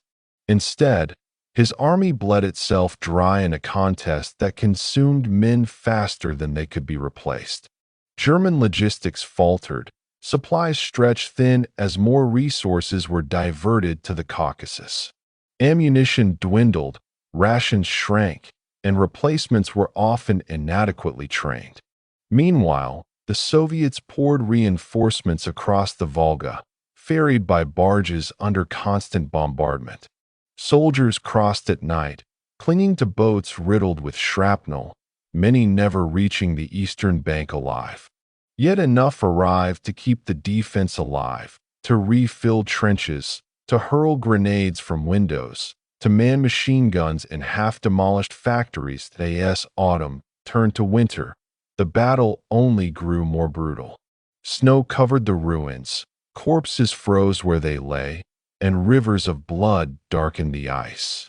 Soldiers huddled in cellars for warmth, burning furniture and books to survive. Frostbite claimed fingers and toes, hunger hollowed faces, exhaustion dulled minds. And still the fighting continued, relentless and intimate, as if the entire war had collapsed into this single, smoldering ruin on the banks of the Volga. The Germans could claim ground, but never victory. They pushed forward by meters, not miles. Entire divisions were fed into the city, chewed up, and spat out as shadows of themselves. The Soviets, guided by Chukov's ruthless doctrine, counterattacked at every opportunity, ensuring the Germans could never rest. Soviet artillery on the east bank of the Volga rained shells constantly onto German positions, while fresh reserves waited just across the river, ready to replace the fallen. Stalingrad by late 1942 was no longer merely a battle. It was a furnace consuming armies. The city's very ruins became weapons, favoring the defenders, who turned each collapsed wall and twisted beam into cover. The Germans, trained for maneuver and blitzkrieg, found themselves trapped in a static, grinding hell. The more they fought, the deeper they sank into the morass, until the Sixth Army was locked in a struggle it could not escape. And all the while, beyond the city, the Soviets were preparing something greater. While the Germans exhausted themselves in the ruins of Stalingrad, Soviet high command was quietly assembling massive forces on the flanks. The Germans had entrusted those sectors to their Romanian, Italian, and Hungarian allies, poorly equipped and less motivated. In the frozen steppe beyond the city, Soviet armies gathered, waiting for the moment to strike. Stalingrad was not just a city under siege. It was bait in a trap that was about to snap shut. By November 1942, the German Sixth Army was locked in the ruins of Stalingrad, bleeding men daily for gains measured in a handful of streets. Paulus reported that victory was near, but reality told another story. His forces were stretched thin, exhausted, and increasingly dependent on shaky supply lines. Outside the city, his flanks were held not by seasoned German formations, but by Romanian, Italian, and Hungarian divisions. Poorly equipped, with weak anti-tank defenses and low morale, they were the weakest links in the German chain, and the Soviets knew it. For months, Soviet high command, the Stavka, had been preparing a massive counteroffensive. Operation Uranus, as it was codenamed, would not strike the city itself but the vulnerable flanks to the north and south. The plan was audacious. Soviet forces would smash through the Axis allies, drive deep into the rear, and encircle the entire Sixth Army within Stalingrad. It was a gamble that required coordination, secrecy, and immense buildup. By autumn, entire Soviet armies had been shifted into position, their movements masked by deception and camouflage, and on November 19, 1942, the steppe exploded. At dawn, Soviet artillery opened fire with a thunder that shook the frozen ground. Thousands of guns roared, shells raining down on Romanian positions. In the icy fog, Soviet tanks surged forward, their tracks crushing snow and soil alike. Waves of infantry followed, shouting "Ura" as they charged. The Romanians fought bravely, but were hopelessly outmatched. Their lines buckled, then shattered. By nightfall, the Soviets had driven through, creating gaping holes in the German flanks. The next day, the assault continued from the south. Once again, the thin Axis lines collapsed under the pressure of Soviet armor and artillery. Within days, the pincers were driving toward each other, converging behind the city. Paulus, focused on his street battles in Stalingrad, initially underestimated the scale of the threat. But as reports poured in, the truth became undeniable. The Sixth Army was being encircled. That on November 23rd, the trap snapped shut at the town of Kalach. Soviet spearheads met, their soldiers embracing in triumph amid the snow. The German Sixth Army, over 250,000 men, along with thousands of vehicles, horses, and camp followers, was surrounded.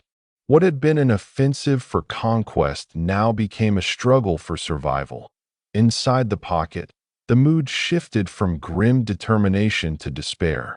Paulus and his staff debated options. A breakout was possible, at least in the first days, when German forces still had mobility and strength. But Hitler forbade it. In a direct order, he declared that the Sixth Army would hold its ground, supplied from the air until relief could arrive. It was a decision born of stubbornness and pride, and it sealed the fate of hundreds of thousands. The Luftwaffe attempted the impossible. Hermann Göring boasted that his planes could deliver the necessary 600 tons of supplies per day to sustain the army. In reality, they barely managed a fraction of that. The airfields were inadequate, the weather brutal, the Soviet fighters relentless. Planes that did land often carried only a token cargo, ammunition without food, fuel without medicine. Soldiers in the pocket joked bitterly that they were receiving more useless reports and orders than bread. Hunger set in quickly.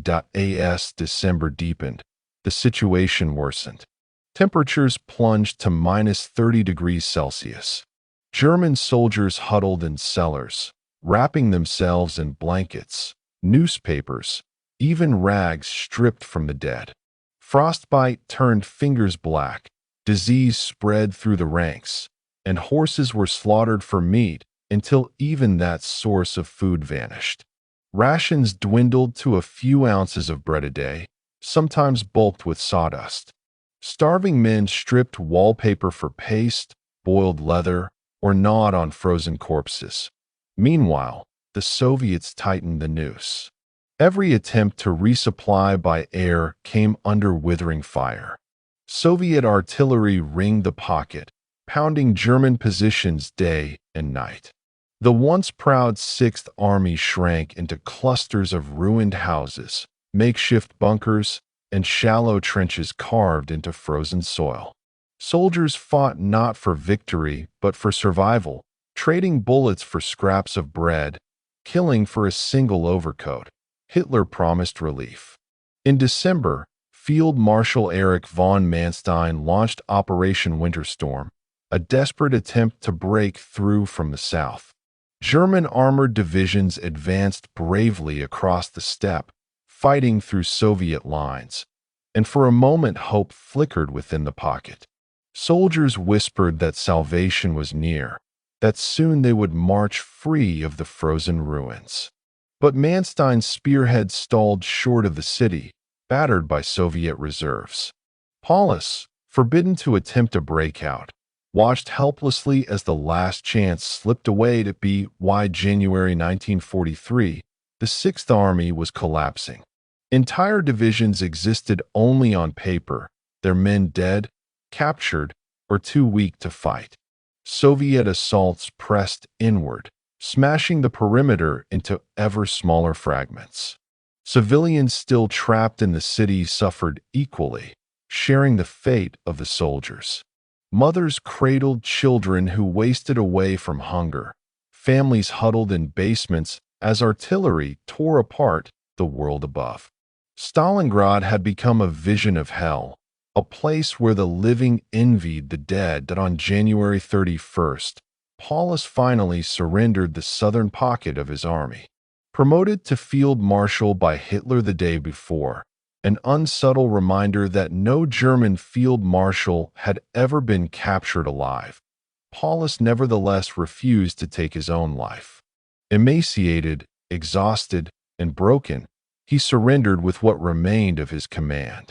In the northern sector, resistance dragged on for a few more days until, on February 2, 1943, the last survivors laid down their arms. The Battle of Stalingrad was over. The cost was unimaginable. The German Sixth Army ceased to exist.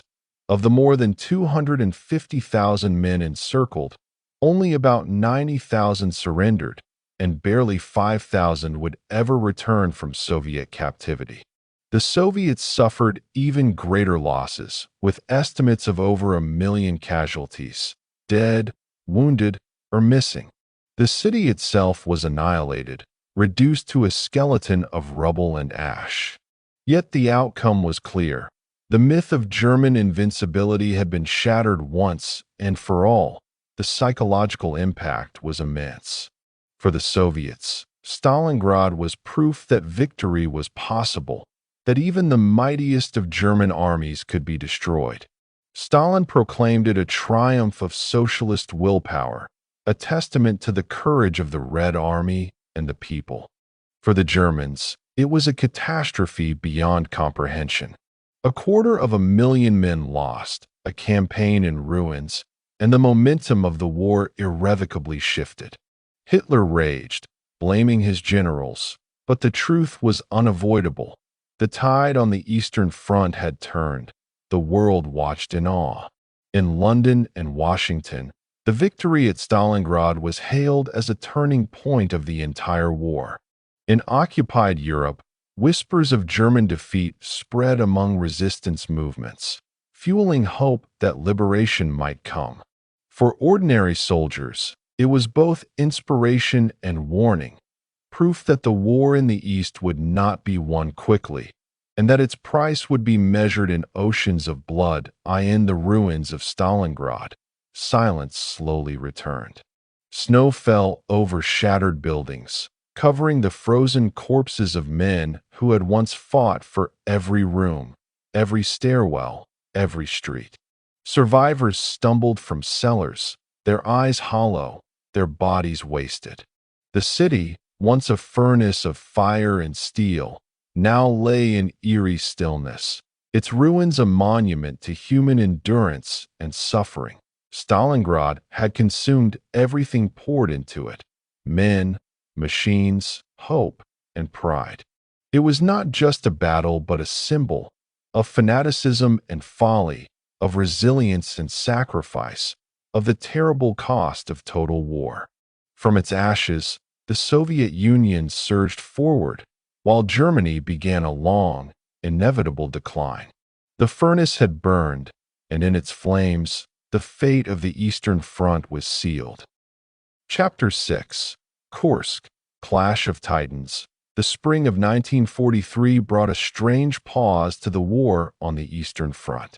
For nearly 2 years, the Wehrmacht and the Red Army had battered each other across plains, rivers, and cities, leaving millions dead and entire regions devastated. The Germans had come within sight of Moscow in 1941, only to be driven back in the winter. They had surged into southern Russia in 1942, reaching the Volga at Stalingrad, only to see their Sixth Army annihilated in the most catastrophic defeat of the war. By March 1943, the front lines had stabilized once again, but only after more bloodletting at Kharkov, where Field Marshal Erich von Manstein had pulled off a counterstroke that momentarily restored German confidence. Yet beneath this fragile balance lay a decisive truth: the strategic initiative was slipping from German hands. The Soviet Union, despite horrific casualties, was stronger than before. Its factories east of the Urals churned out tanks, planes, and guns at a staggering pace. Its manpower reserves, though strained, remained vast compared to Germany's dwindling pool. Morale, hardened by victories at Moscow and Stalingrad, was rising. The Red Army was no longer a disorganized horde. It was becoming a modern, coordinated machine of war. For Hitler, the situation was intolerable. He understood that if the Wehrmacht allowed the Soviets to keep building strength, the balance would soon tilt irreversibly. To him, the only way forward was to seize the initiative again, to strike a blow so powerful that it would cripple Soviet morale, restore German dominance, and perhaps even bring about political cracks within Stalin's regime. Thus, in April 1943, he approved Operation Citadel, the offensive that would target the Kursk salient. The Kursk salient was a massive bulge in the front line, extending westward around the city of Kursk. To the north, German Army Group Center pressed downward. To the south, Army Group South angled upward. Between them lay a protruding pocket of Soviet forces, an obvious target. Hitler envisioned a pincer attack. German armies would strike simultaneously from north and south, converging to encircle and annihilate the Soviet defenders. The salient's destruction, he believed, would shorten the front, bleed Soviet strength, and open the door to renewed offensives toward Moscow or the southern oil fields. The plan appealed to German tradition. Encirclements, or Kesselschlachten, had been the hallmark of Wehrmacht victories in 1941, when vast Soviet armies had been trapped and destroyed at Minsk, Smolensk, and Kiev. Yet the situation in 1943 was not the same. Soviet intelligence, aided by an efficient spy network and aerial reconnaissance, quickly learned of German intentions. Stalin and his generals knew the blow would fall at Kursk. The only question was when. Instead of rushing forward, they decided to prepare a defense of unprecedented depth. Throughout April, May, and June, the Red Army dug. Soldiers, peasants, and civilians labored side by side, carving the earth into a fortress zone. Mines were laid in staggering numbers, millions of them, both anti-tank and anti-personnel. Trenches stretched for thousands of kilometers, interlaced with bunkers, barbed wire, and gun pits. Artillery was carefully positioned, camouflaged, and sighted on likely avenues of advance. Anti-tank guns were massed in belts, ready to bleed the German panzers dry. Behind the first lines lay more lines, and behind those, reserves waiting to counterattack. The salient became a trap waiting to be sprung as Stalin's generals debated fiercely over strategy. Marshal Georgy Zhukov and Alexander Vasilevsky urged defense in depth, allowing the Germans to exhaust themselves on prepared positions before the Red Army struck back. Others, more aggressive, wanted to preempt the Germans with their own offensive. Stalin, for once cautious, sided with Zhukov. They would let the Germans come. The trap would close when the enemy was at its weakest. Meanwhile, Hitler delayed. Originally scheduled for May, Operation Citadel was postponed several times. He wanted to wait for new weapons, especially the Panther tank and the Ferdinand assault gun, to be ready in numbers. He hoped these technological marvels would deliver decisive breakthroughs. But each delay gave the Soviets more time to fortify and prepare. His generals warned him that time was working against them, but Hitler's obsession with wonder weapons and his fear of failure drove him onward. By July, the Germans had assembled their strike forces, nearly 800,000 men, over 2,700 tanks and assault guns, and more than 2,000 aircraft. Facing them, the Soviets had over 1.9 million men, more than 5,000 tanks, and thousands of aircraft. It was to be the largest clash of arms in history that on July 5, 1943, the steppe thundered again. Operation Citadel began with massive artillery barges from both sides. The Germans, advancing from the north under General Walter Model and from the south under Field Marshal Manstein, hurled themselves against the Soviet lines. Panzer divisions, bristling with Tigers, Panthers, and Panzer IVs, surged forward, their armor glinting under the summer sun. Infantry followed, pressing into trenches and minefields under a storm of fire in the north. Model's Ninth Army ran into the teeth of Soviet defenses. Minefields crippled German tanks, forcing engineers to clear paths under withering fire. Anti-tank guns picked off vehicles one by one, while Soviet artillery rained shells on the assault formations. The Germans inched forward, taking villages and strongpoints at staggering cost. Every advance was measured in yards, every gain purchased with blood. After several days, Model's forces stalled. The Soviet lines had absorbed the blow, and the Ninth Army could go no further in the south. Manstein's 4th Panzer Army and Army Detachment Kempf fared better. Their spearheads punched deeper, capturing ground and creating a sense of momentum. The elite 2 SS Panzer Corps, Leibstandard, Das Reich, and Totenkopf divisions drove forward with ferocious determination. Villages became fortresses, changing hands multiple times in brutal combat. Yet even here, progress was slower than expected. The Soviets had constructed line after line of defense, and every breakthrough only led to fresh resistance as the days dragged on. The battle took on a nightmarish intensity. The steppe echoed with the roar of engines, the clash of steel, and the endless thunder of artillery. Smoke hung over the battlefield, mingling with the dust of summer, turning the sky into a gray haze. Soldiers lived in a world of fire and rubble, advancing through fields littered with wrecks, the air heavy with the stench of death. Snipers lurked in ruined villages, machine guns swept open ground, and the ground shook with the fury of armored clashes.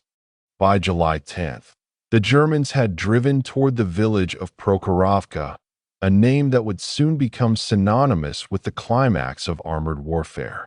The SS Panzer Corps prepared to break through the final Soviet line, unaware that the Red Army was preparing a counterstroke of its own. In the northern sector, meanwhile, Soviet commanders prepared to launch Operation Kutuzov, a counteroffensive against the German Ninth Army. The trap was closing. For the Germans, Kursk was turning into a nightmare. Their newest tanks, the Panthers, suffered mechanical breakdowns in alarming numbers. The Ferdinand assault guns, lacking defensive machine guns, proved vulnerable to Soviet infantry. Logistics struggled to keep up with the massive demands of the offensive, and the Luftwaffe, though formidable, was increasingly challenged by the growing Soviet Air Force. Above all, the sheer depth of Soviet defenses bled the Germans of momentum. Every day spent in attrition tilted the balance further in Stalin's favor. Still, Hitler pressed on, demanding results, clinging to the hope that one final push would break the Red Army. Yet the longer the battle raged, the clearer it became that Kursk was not a repeat of 1941. The Soviets were not collapsing. They were enduring, grinding, waiting for their moment. And that moment was fast approaching, just beyond the fields of Prokhorovka, where the greatest tank clash in history would decide the fate of the offensive. The fields around the small town of Prokhorovka lay quiet under the summer sun on July 11, 1943.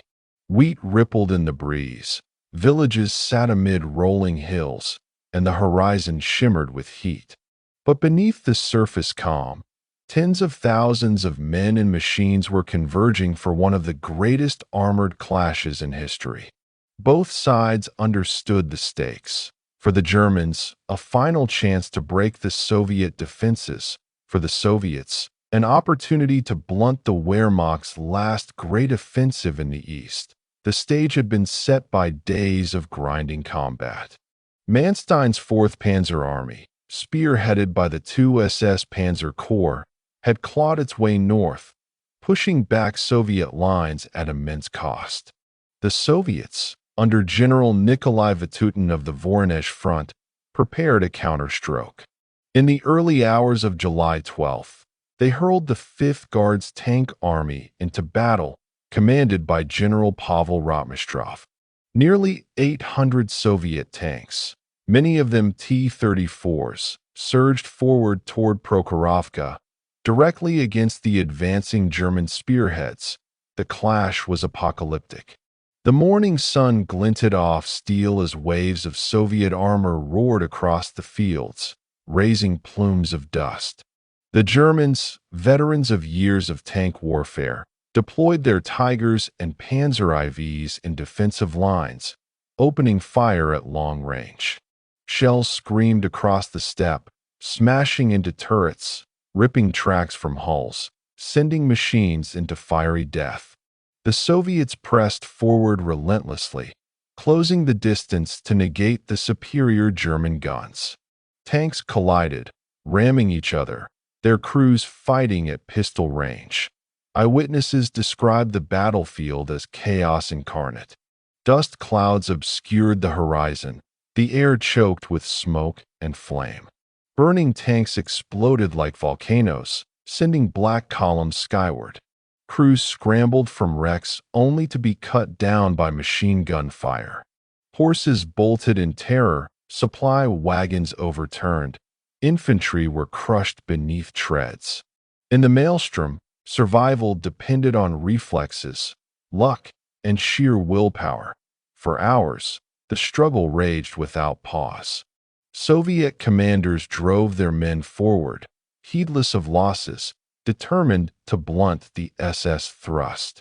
German units fought with disciplined precision, their Tigers taking a fearful toll. Yet despite the carnage, neither side broke. By nightfall, the fields were littered with hundreds of smoldering wrecks, their twisted hulks standing as tombstones across the plain. Prokhorovka had become a graveyard of steel. Estimates of losses vary, but the scale was staggering. The Soviets may have lost as many as 400 tanks in a single day, while the Germans, though fewer, suffered irreplaceable damage to their elite formations.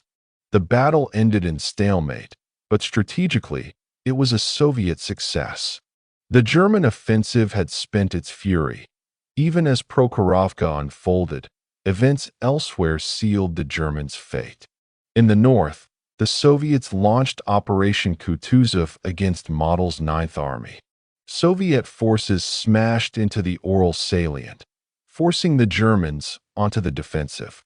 In the south, Operation Rumyantsev soon followed, targeting Kharkov. The once proud Wehrmacht found itself reeling under hammer blows from all sides. Hitler, alarmed by developments in the Mediterranean, particularly the Allied landings in Sicily, ordered the offensive at Kursk to be halted on July 13th. The gamble of Operation Citadel had failed. Instead of crushing the Red Army, the Germans had bled themselves against prepared defenses, losing precious men and tanks they could not replace. The consequences were profound. Kursk marked the last major German offensive on the Eastern Front. From this point forward, the Wehrmacht would fight defensively, retreating step by step, city by city, village by village, all the way back to Berlin. For the Soviets, Kursk was vindication. Their defensive doctrine had worked, their industry had outproduced the enemy, their soldiers had stood firm. The Red Army now seized the initiative, never to lose it again. The psychological shift was equally dramatic. For the Germans, Kursk destroyed any lingering belief in ultimate victory in the East. The aura of invincibility surrounding the Wehrmacht had been broken at Stalingrad. Kursk shattered its offensive capability forever. Soldiers began to speak of surviving the war rather than winning it. Commanders realized they could no longer dictate the terms of battle. For the Soviets, Kursk was a triumph of endurance and planning. The image of T-34s charging through smoke, of trenches holding against Tigers, became symbols of a new confidence. Stalin celebrated the victory with massive propaganda campaigns, portraying it as proof of socialist superiority. For the ordinary Soviet soldier, it was proof that the German war machine could be not just resisted but destroyed. The battlefield itself remained a haunting testament. Fields once golden with wheat were blackened with charred wrecks. Villages were reduced to rubble, their inhabitants scattered or dead. The steppe was scarred with craters, its soil soaked with oil, blood, and steel fragments. Survivors recalled the smell of burning flesh lingering for weeks, the silence punctuated by the groans of wounded men trapped in wrecks. In retrospect, Kursk was more than a battle, it was a pivot point. It represented the moment when the balance of power on the Eastern Front shifted decisively. After Kursk, the Red Army would unleash a series of offensives at Ural, Smolensk, Kiev, and beyond that would drive the Germans westward in an unrelenting tide. The Reich still had fight left, but its fate was sealed. When the guns finally fell silent, the Soviet flag waved over ground the Germans had hoped to conquer. The clash of titans had ended, and the future of the war was clear. The road to Berlin had begun, not in triumph for Germany, but in the grinding collapse that Kursk had made inevitable. Chapter 7. The Siege of Leningrad. A City's Agony. When Adolf Hitler launched Operation Barbarossa in June 1941, his ambitions stretched across the entire breadth of the Soviet Union. Moscow, the heart of politics, Ukraine, the breadbasket, and the Caucasus, the oil fields. Each was a target. But in the north lay a city that was more than just a strategic objective. Leningrad, the old imperial capital once called St. Petersburg, was a symbol of Russian culture, revolution, and history. To Hitler, its capture or destruction would not only eliminate a military stronghold, but also strike at the soul of the Soviet Union. From the first days of the invasion, Army Group North under Field Marshal Wilhelm von Lieb drove toward Leningrad. The German advance was swift, fueled by blitzkrieg tactics honed in Poland and France. Panzer divisions slashed through the Baltic states, overwhelming defenders and scattering Soviet forces. By late summer, German units had reached the approaches to Leningrad, tightening a noose around the city. To the north, Finnish armies, bound by resentment over the Winter War, pressed southward, threatening from Karelia. The Soviet leadership realized with horror that the city of 3 million was about to be cut off from the rest of the country. By September 1941, the ring was closed. The Germans had seized Schlüsselburg, severing land connections to the east. Leningrad was encircled, with only Lake Ladoga to the east offering a tenuous lifeline. Hitler, however, did not plan to storm the city in the traditional sense. He declared that Leningrad would be starved into submission, its population annihilated. In directives to his generals, he ordered that the city be bombarded and shelled but not entered. The Führer has decided to have the city of Petersburg wiped from the face of the earth, read one chilling note. It was to be extermination by hunger. The first bombardments began almost immediately. German artillery and the Luftwaffe pounded the city day after day. Factories, rail lines, and power stations were hit. Fires raged through residential blocks, while food depots were reduced to ash. Among the most devastating losses was the destruction of the Bediv warehouses, which contained much of the city's grain reserves. The flames devoured the stores, leaving only a thin supply of flour and sugar. For a city of millions, it was a death sentence. As autumn deepened into the bitter Russian winter, hunger set in with terrifying speed. The bread ration, initially meager, was cut again and again. By November, ordinary workers received only 250 grams of bread per day, barely a crust. Children and the elderly were allotted even less.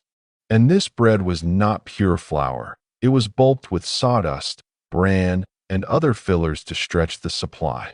Malnutrition weakened the population, making them vulnerable to disease and frost. The winter of 1941 to 42 was one of the coldest in memory. Temperatures plunged to minus 30 degrees Celsius. Fuel was gone. People ripped wood from fences, furniture, and even abandoned buildings to burn in stoves. Those without stoves froze in their apartments, their breath forming frost on the walls. Corpses accumulated in stairwells and streets, too numerous to bury. Death carts trundled through neighborhoods, collecting the dead, often with frozen limbs sticking out at grotesque angles. Cannibalism, once unthinkable, became an unspoken reality. The NKVD recorded hundreds of cases, though the true number was likely far higher. People disappeared, and rumors whispered of families resorting to desperate measures. Mothers faced the choice of starving with their children or crossing a line from which there was no return. The siege turned neighbors into strangers, strangers into scavengers, and hunger into the most merciless of enemies. Yet amid this horror, the city refused to die. Soviet authorities organized whatever resistance and survival measures they could. Factories continued to produce weapons and ammunition, even as workers collapsed at their machines from hunger. Civilians dug trenches and built fortifications within the city, preparing for an assault that never came. Fire brigades fought blazes caused by bombardments with little more than buckets of water and raw courage. Most vital of all was the tenuous supply route across Lake Ladoga. In summer, barges ferried supplies under constant air attack. In winter, when the lake froze solid, convoys of trucks crept across the ice, headlights off, guided by faint markers and the pale glow of the moon. This route became known as the Road of Life. It was never sufficient. Food trickled in far less than was needed, but it allowed some sustenance, and more importantly, it symbolized connection to the outside world. To the starving people of Leningrad, the Road of Life meant hope. The human spirit, fragile yet unyielding, manifested in extraordinary ways. Even as hunger gnawed at their bodies, citizens sought to preserve culture and dignity. Schools tried to remain open, children shivering in coats as teachers lectured in classrooms without heat or light. The great Leningrad Philharmonic prepared a performance of Shostakovich's Seventh Symphony, the Leningrad Symphony, composed in the midst of the siege. Musicians, many half-starved, were brought back from the front lines or hospitals.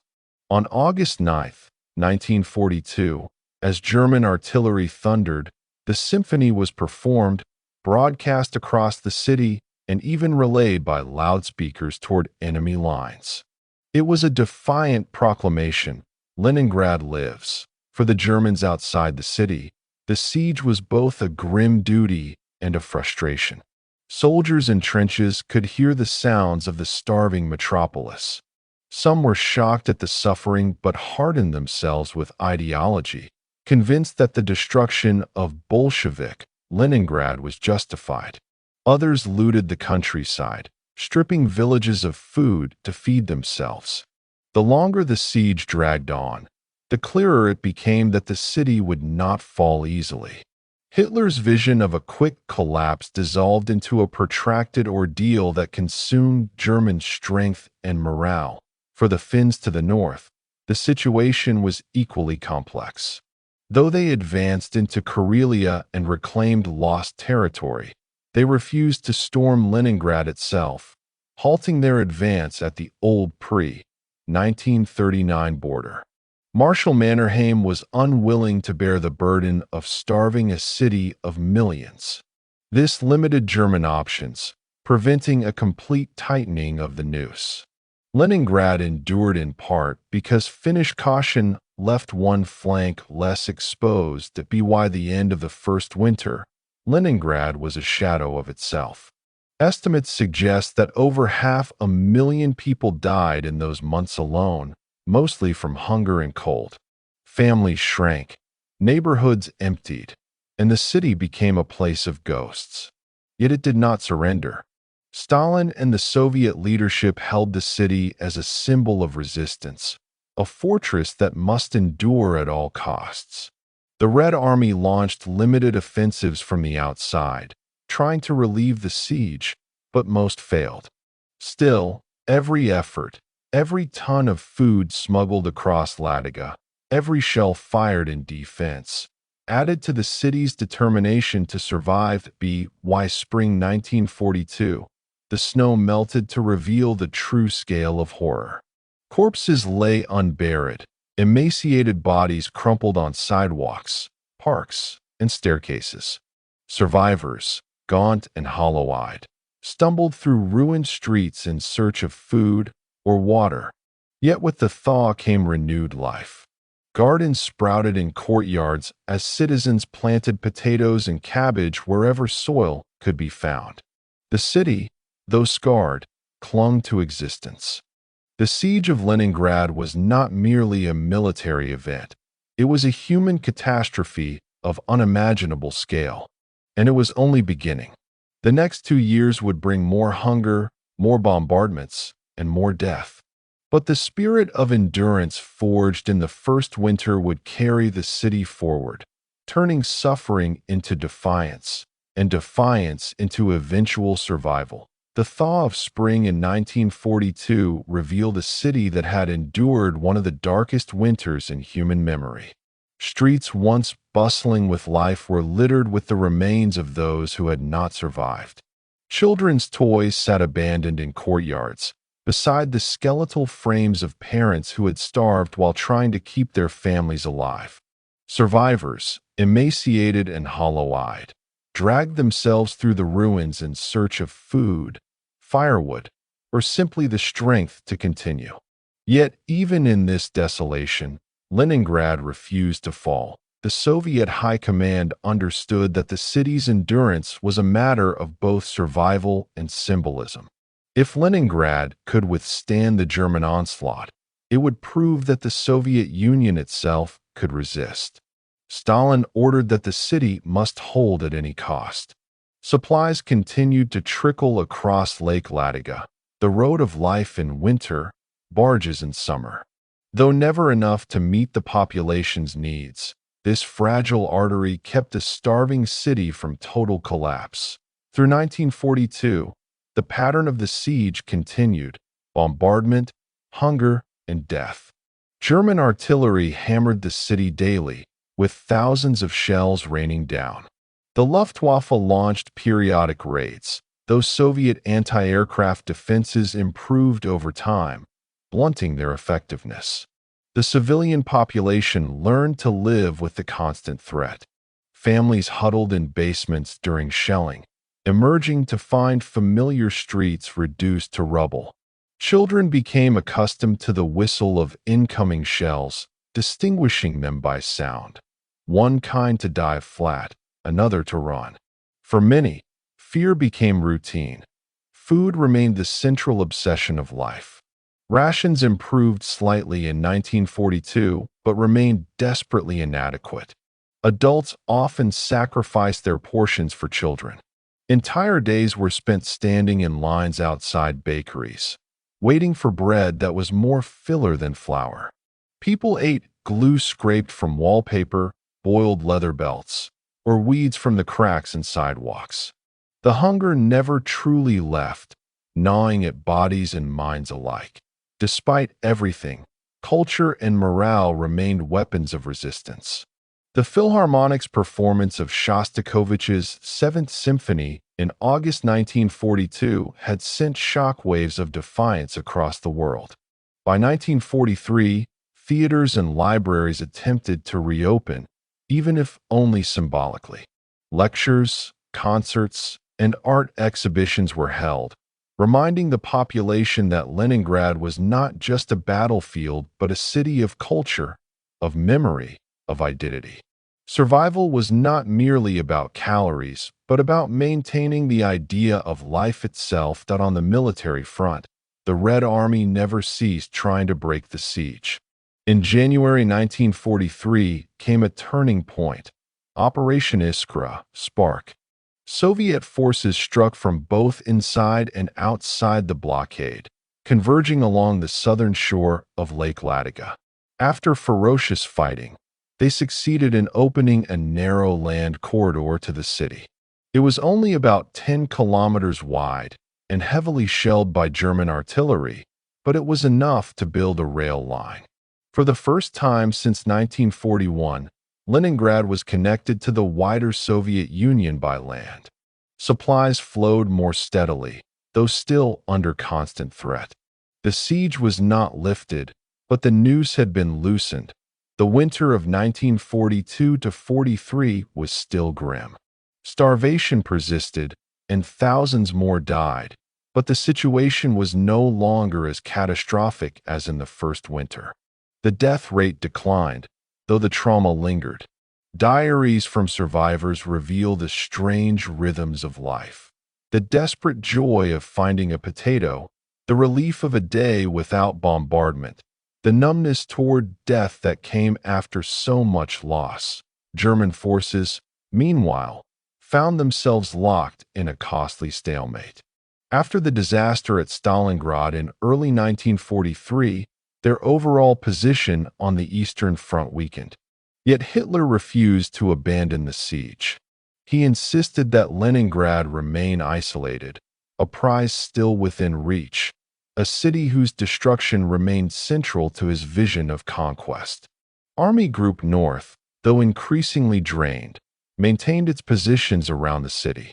Soldiers dug in, building bunkers and fortifications, enduring the same winters and hardships as their enemies. The civilians of Leningrad, though still suffering, began to regain a sense of resilience. Small gardens flourished in courtyards and parks. Hospitals, though overwhelmed, treated the wounded. Schools reopened, teaching children who had grown up knowing nothing but hunger and shellfire. Weddings were held, babies born, songs sung. It was life, fragile and battered, but still life. The BY 1944. The tide of the war had turned decisively. The Red Army was on the offensive across the front, and Stalin ordered that the siege must finally be broken. In January, the Soviets launched the Leningrad-Novgorod offensive. Massive artillery barges shattered German positions south of the city. Infantry and tanks surged forward. After weeks of ferocious fighting, German forces began to retreat. By late January 1944, after 872 days, the siege of Leningrad was finally lifted. The scenes that followed were a mixture of joy and sorrow. Crowds gathered in the streets, celebrating with tears and embraces. Flags were raised, songs sung, and for the first time in nearly 3 years, the city breathed without the choke of encirclement. But the joy was tempered by the enormity of loss. Out of a pre-war population of 3 million, over 1 million were dead, the majority from starvation and cold. Entire families had perished. The survivors bore scars, physical, emotional, spiritual, that would never fully heal. The Germans left behind a scorched landscape. Villages around the city were destroyed, their inhabitants killed or deported. Farmland lay in ruins. Yet within Leningrad itself, the endurance of the population had preserved not just a city, but a symbol. The world watched in awe as Leningrad emerged, battered but unbroken. Churchill called it the hero city. Stalin turned its survival into a cornerstone of Soviet propaganda, proof of the indestructible will of the people. For historians, the siege stands as both a military and humanitarian tragedy. Militarily, it tied down vast German forces that might have been used elsewhere. Humanitarianly, it inflicted unimaginable suffering on civilians, making it one of the longest and deadliest sieges in history. The death toll, over 1 million civilians, was greater than many entire battles of the war. The city's endurance became a story not of victory in the conventional sense, but of sheer survival. The triumph of human will over hunger, cold, and despair. The diaries left behind by survivors capture this paradox. Some write of love amid hunger, of music amid bombardment, of the will to live even when surrounded by death. Others record only despair, the slow fading of hope as family members died one by one. Together, these voices form a chorus of endurance and agony, a testament to what it means to be human in the face of inhuman suffering. The lifting of the siege did not end Leningrad's suffering. Rebuilding would take years, and the scars never faded. But it did mark a turning point in the war. With Leningrad free, the Soviet Union could focus its full strength on driving the Germans back, step by step, all the way to Berlin. For the people of Leningrad, survival itself was victory. The siege of Leningrad remains etched in history as both a tragedy and a triumph. It was tragedy in the sheer scale of human suffering, in the millions who endured starvation, cold, and death. It was triumph in the refusal to surrender, in the endurance of culture and spirit against impossible odds.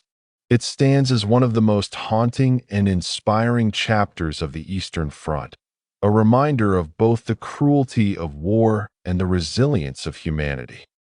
Chapter 8.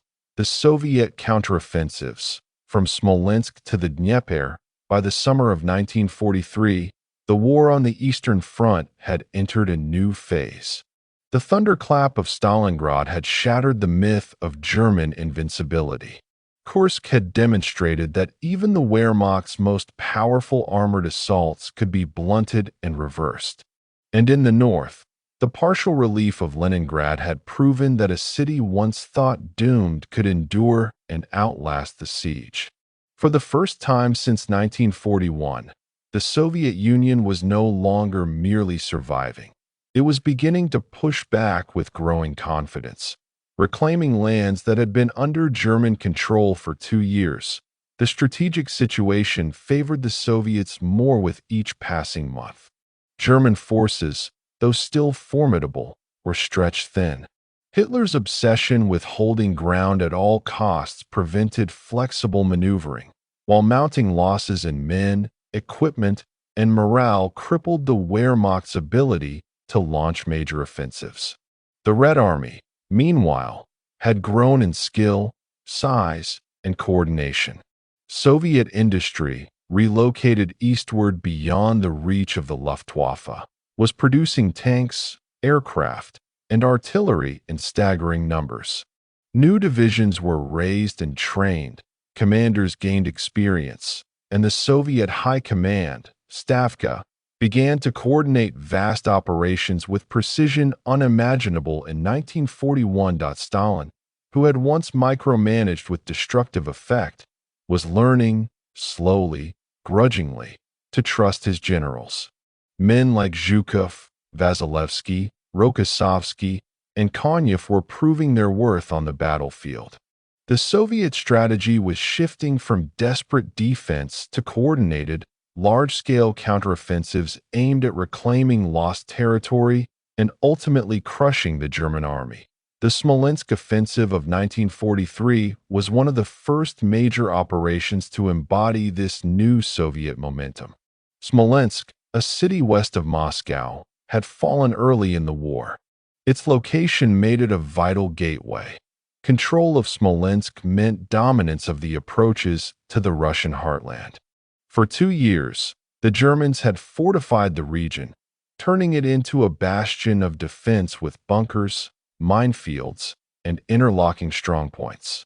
To the Soviets, retaking Smolensk was more than symbolic. It was necessary to secure Moscow from future threats and to open the path toward Belarus. The offensive began in August 1943, only weeks after the victory at Kursk. Soviet forces under generals Andrei Yeremenko and Vasily Sokolovsky launched coordinated assaults along a wide front.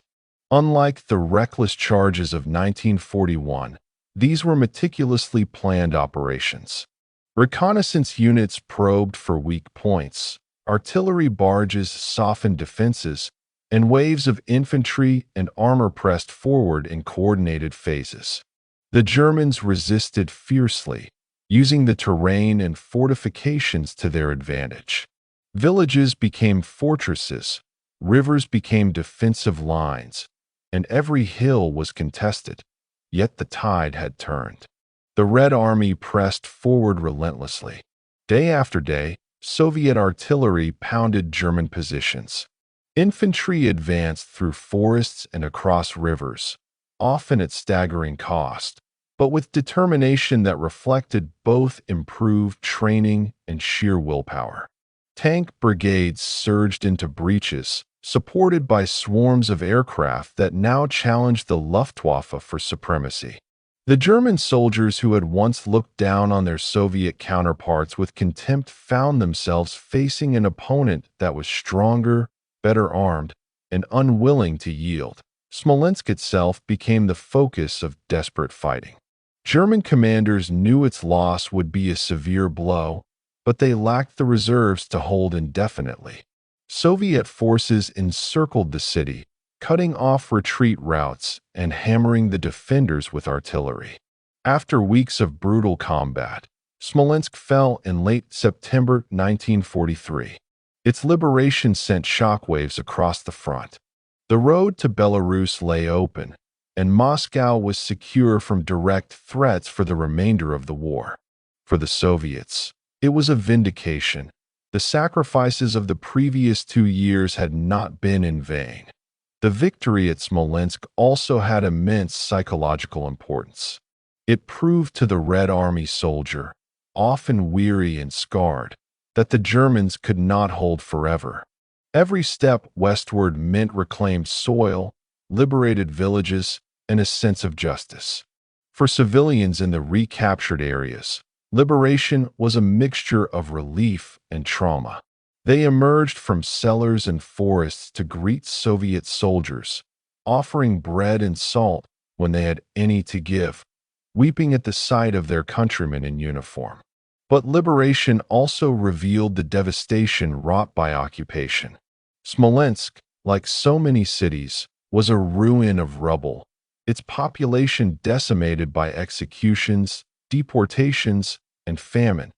Beyond Smolensk, the Soviet advance continued. The Wehrmacht, reeling from defeats, attempted to establish new defensive lines, but the momentum had shifted irreversibly. Soviet commanders exploited every weakness, launching successive blows that forced the Germans to retreat step by step. For the first time, the Red Army was not merely reacting but dictating the course of battle. This transformation did not happen without immense cost. Soviet casualties remained staggering, often far exceeding German losses. The Red Army's willingness to expend lives for ground was both its greatest strength and its most terrible feature. Soldiers advanced into machine gun fire, crossed rivers under bombardment, and attacked fortified lines again and again until they broke through.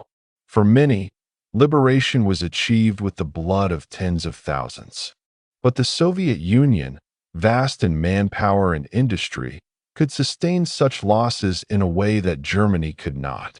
Each battle drained the Wehrmacht further, while the Red Army grew stronger with every victory. As autumn 1943 advanced, the focus of Soviet operations shifted south, toward Ukraine and the mighty Dnieper River.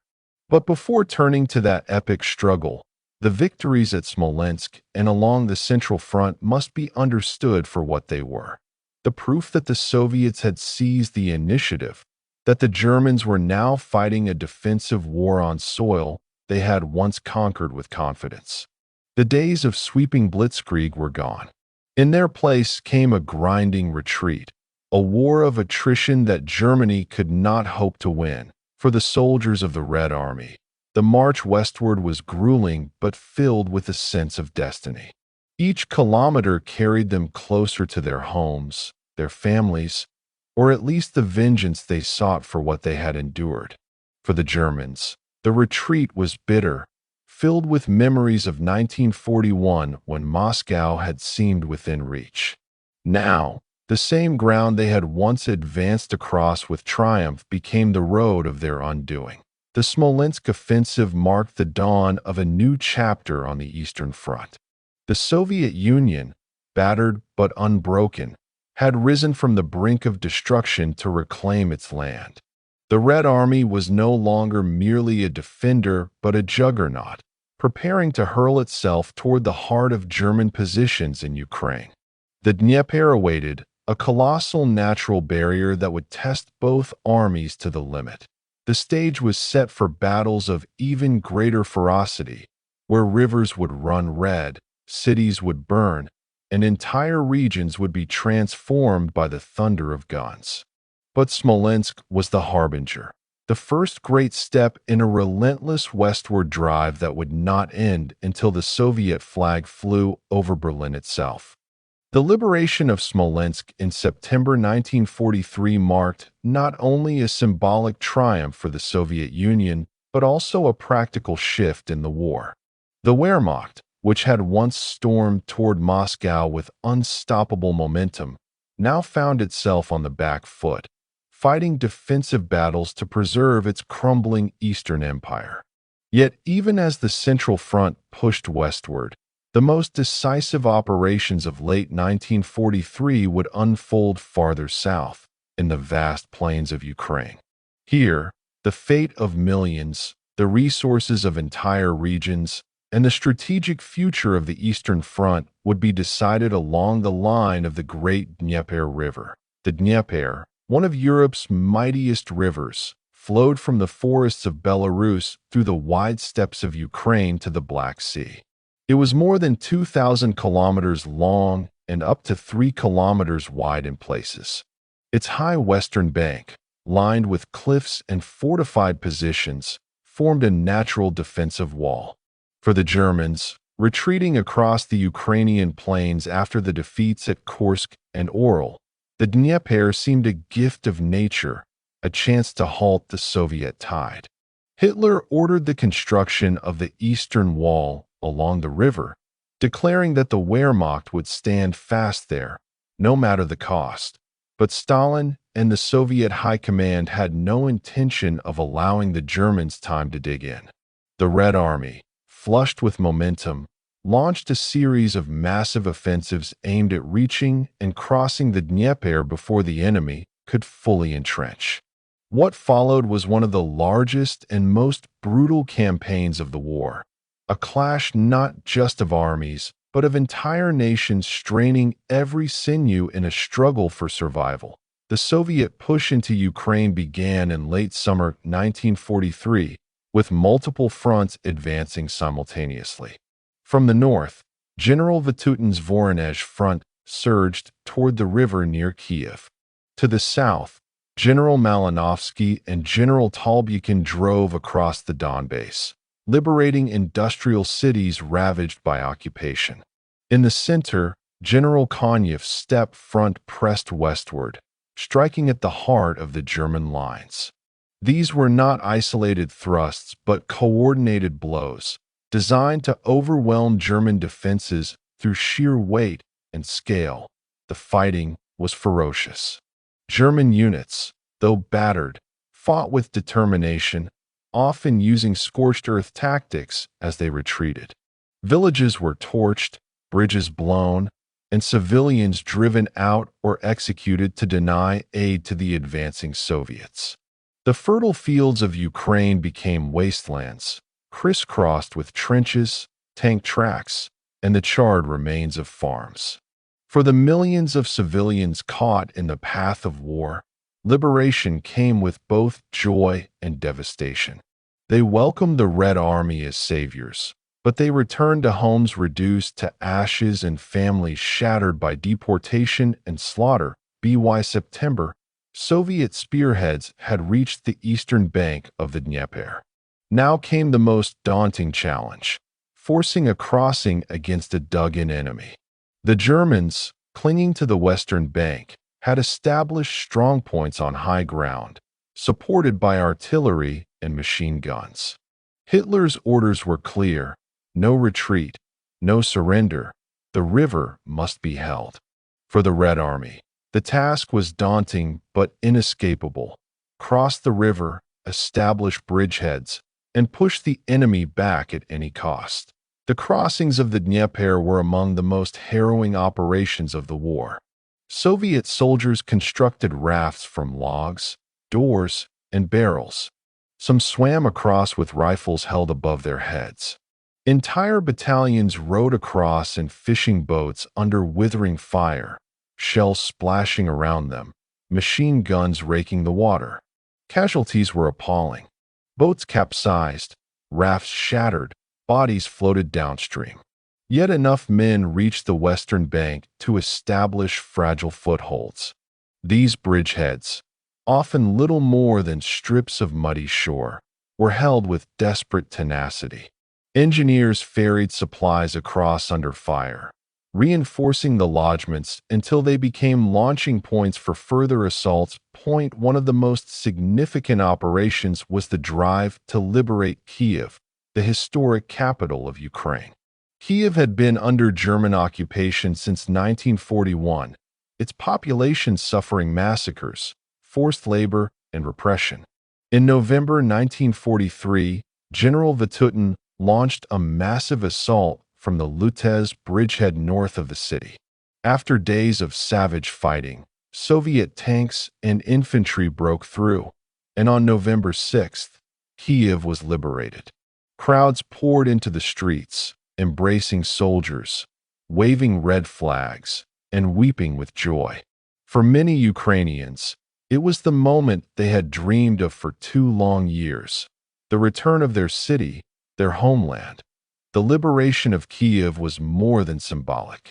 It shattered German hopes of holding the Dnieper line and marked the collapse of the Eastern Wall. Soviet forces now surged across Ukraine, liberating towns and cities in rapid succession. Zhytomyr, Kherson, Cherkasy, and eventually Dnipropetrovsk fell. Each victory came at a terrible cost, but the momentum was unstoppable. The Wehrmacht, stretched thin and increasingly short of supplies, could not match the sheer weight of Soviet manpower and firepower. For the civilians of Ukraine, liberation was bittersweet. They emerged from years of occupation to find their land devastated. The Germans had looted grain, livestock, and machinery. Villages were reduced to ruins, churches desecrated, schools destroyed. Millions had been deported to forced labor camps in Germany. Countless others had been executed. The Red Army, though liberators, brought their own hardships: conscription, requisition of food, and suspicion of collaboration. Still, for most, the return of Soviet control meant at least the end of the worst atrocities. By the end of 1943, the Red Army had achieved a transformation unthinkable 2 years earlier. From the gates of Moscow, they had driven the Germans back hundreds of kilometers, reclaiming Smolensk, Kiev, and vast swathes of territory. The Dnieper, once thought an impregnable barrier, had been crossed in dozens of places. German forces in the east were reeling, their aura of invincibility shattered. The strategic consequences were immense. Germany could no longer dream of victory in the east. The best it could hope for was to delay defeat.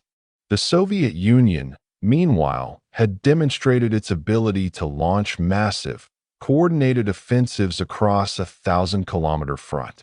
The Red Army was no longer the desperate, disorganized force of 1941. It was now a seasoned, disciplined juggernaut, supported by an industrial base that outproduced its enemies. The path to ultimate victory was still long and bloody, but the direction was clear for the men who fought across the Dnieper. The memory was etched in blood and water. Soldiers recalled the freezing currents, the hail of machine gun fire, the sight of comrades drowning beside them. Survivors told of clinging to rafts made of doors, of crawling up muddy banks under shell fire, of holding bridgeheads with bayonets when ammunition ran out. It was courage forged in desperation, sacrifice driven by necessity. As 1943 gave way to 1944, the Red Army stood poised on the western bank of the Dnieper, ready to unleash new offensives that would carry them deeper into Ukraine, Belarus, and eventually Poland. The war was far from over, but the tide had turned irreversibly. The counteroffensives from Smolensk to the Dnieper had marked the moment when the Soviet Union ceased to be the hunted and became the hunter, driving the invader back toward his own borders. The world watched in awe. In London and Washington, the victories were hailed as proof of Soviet resilience and strength. For Hitler and his generals, they were harbingers of doom, warnings that the empire carved out in 1941 was crumbling. For the people of the Soviet Union, they were signs of hope that the suffering of Leningrad, Stalingrad, and countless villages had not been in vain, that the road to revenge and redemption was now open. The Red Army would pay dearly in the months to come. But as the sun set over the bloodied waters of the Dnieper, there was no denying it. The balance of the Eastern Front had shifted forever. Chapter 9. Operation Bagration, the destruction of Army Group Center. By the dawn of 1944, the war on the Eastern Front had reached a critical threshold. The Soviet Union, once gasping for survival in the shadow of Moscow, now surged forward in an unstoppable tide. The Dnieper crossings, the liberation of Kiev, and the relentless push westward had changed the character of the conflict. The Wehrmacht, once the hammer of Europe, was now retreating step by step, fighting desperately to delay what seemed inevitable. Yet even in this moment of reversal, the German army still maintained formidable strength in the east. Its most powerful and prestigious formation was Army Group Center, positioned across Belarus. This army group had been the spearhead of Operation Barbarossa in 1941, advancing with lightning speed toward Moscow. It had survived the brutal winters, the counteroffensives, and even the defeats at Stalingrad and Kursk.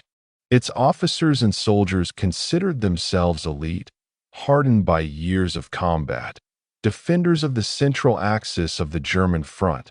For Hitler, Army Group Center was not just another formation.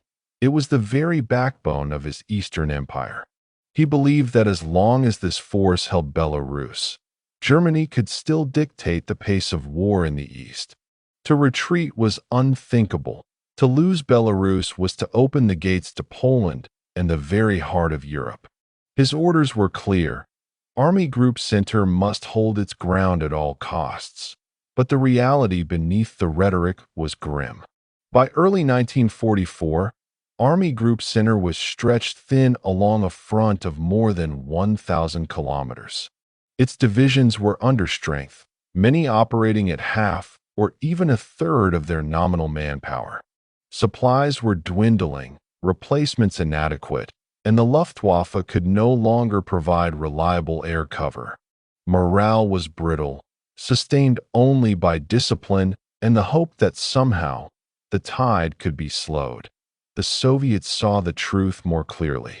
Stalin and his generals recognized that Army Group Center was vulnerable. To the north, Army Group North clung to the Baltic states. To the south, Army Group South was reeling from defeats in Ukraine. That left the center exposed, a bulging salient of German strength that could be crushed if struck with overwhelming force. The opportunity was too great to ignore, and so was born Operation Bagration, named in honor of the Georgian prince and General Pyotr Bagration, a hero of the Napoleonic Wars who had fallen fighting Napoleon in 1812. The name was symbolic. Just as the Russian armies had bled to defeat Napoleon's invasion, so too would they destroy Hitler's. Stalin approved the plan with enthusiasm, and his generals, Zhukov, Vasilevsky, Rokossovsky, and others, set about preparing one of the largest offensives in military history. The key to Bagration was deception. The Soviets had learned that to win, they needed not only force, but also guile. German intelligence expected the next major Soviet offensive to fall in the south, toward Ukraine and Romania. After all, the oil fields of the Balkans were vital to the German war effort, and logic suggested Stalin would strike there. The Soviets encouraged this belief with elaborate ruses, fake radio traffic, dummy troop movements, and even the visible buildup of forces in the south. Meanwhile, in the forests and marshes of Belarus, the real armies gathered in secrecy. By June 1944, for Soviet fronts, army groups were poised to strike Army Group Center. They commanded more than 2.3 million men, 5,800 tanks, 5,300 aircraft, and tens of thousands of artillery pieces. The Germans, by comparison, had perhaps 800,000 men, 500 tanks, and 900 aircraft in the region. The imbalance was catastrophic, though the Germans did not yet realize the scale of the storm about to break upon them. The Soviet plan was audacious. Instead of one great blow, multiple simultaneous offensives would smash into Army Group Center at different points: Vitebsk, Orsha, Mogilev, and Babruysk. Each thrust would break open the front, encircle German divisions, and annihilate them in detail. The goal was not merely to push the Germans back, but to destroy Army Group Center utterly, leaving nothing between the Red Army and the heart of Poland. That on June 22, 1944, exactly 3 years to the day after Operation Barbarossa had begun, the Soviets struck. The symbolism was deliberate and devastating. At dawn, thousands of guns thundered across the Belarusian front. Artillery barges of unimaginable intensity rained down on German positions, shredding trenches, bunkers, and communication lines. Soviet aircraft swarmed overhead, bombing strongpoints, strafing roads, and sweeping the Luftwaffe from the skies. The opening bombardment alone stunned German defenders, many of whom had never experienced such overwhelming firepower. Then came the infantry and armor. Waves of Soviet riflemen surged forward, supported by T-34 tanks, Katyusha rocket launchers, and self-propelled artillery. The terrain of Belarus, marshes, forests, and rivers, was challenging, but Soviet engineers had prepared meticulously. Pontoon bridges were erected under fire, paths cleared through minefields, and supply lines organized with precision.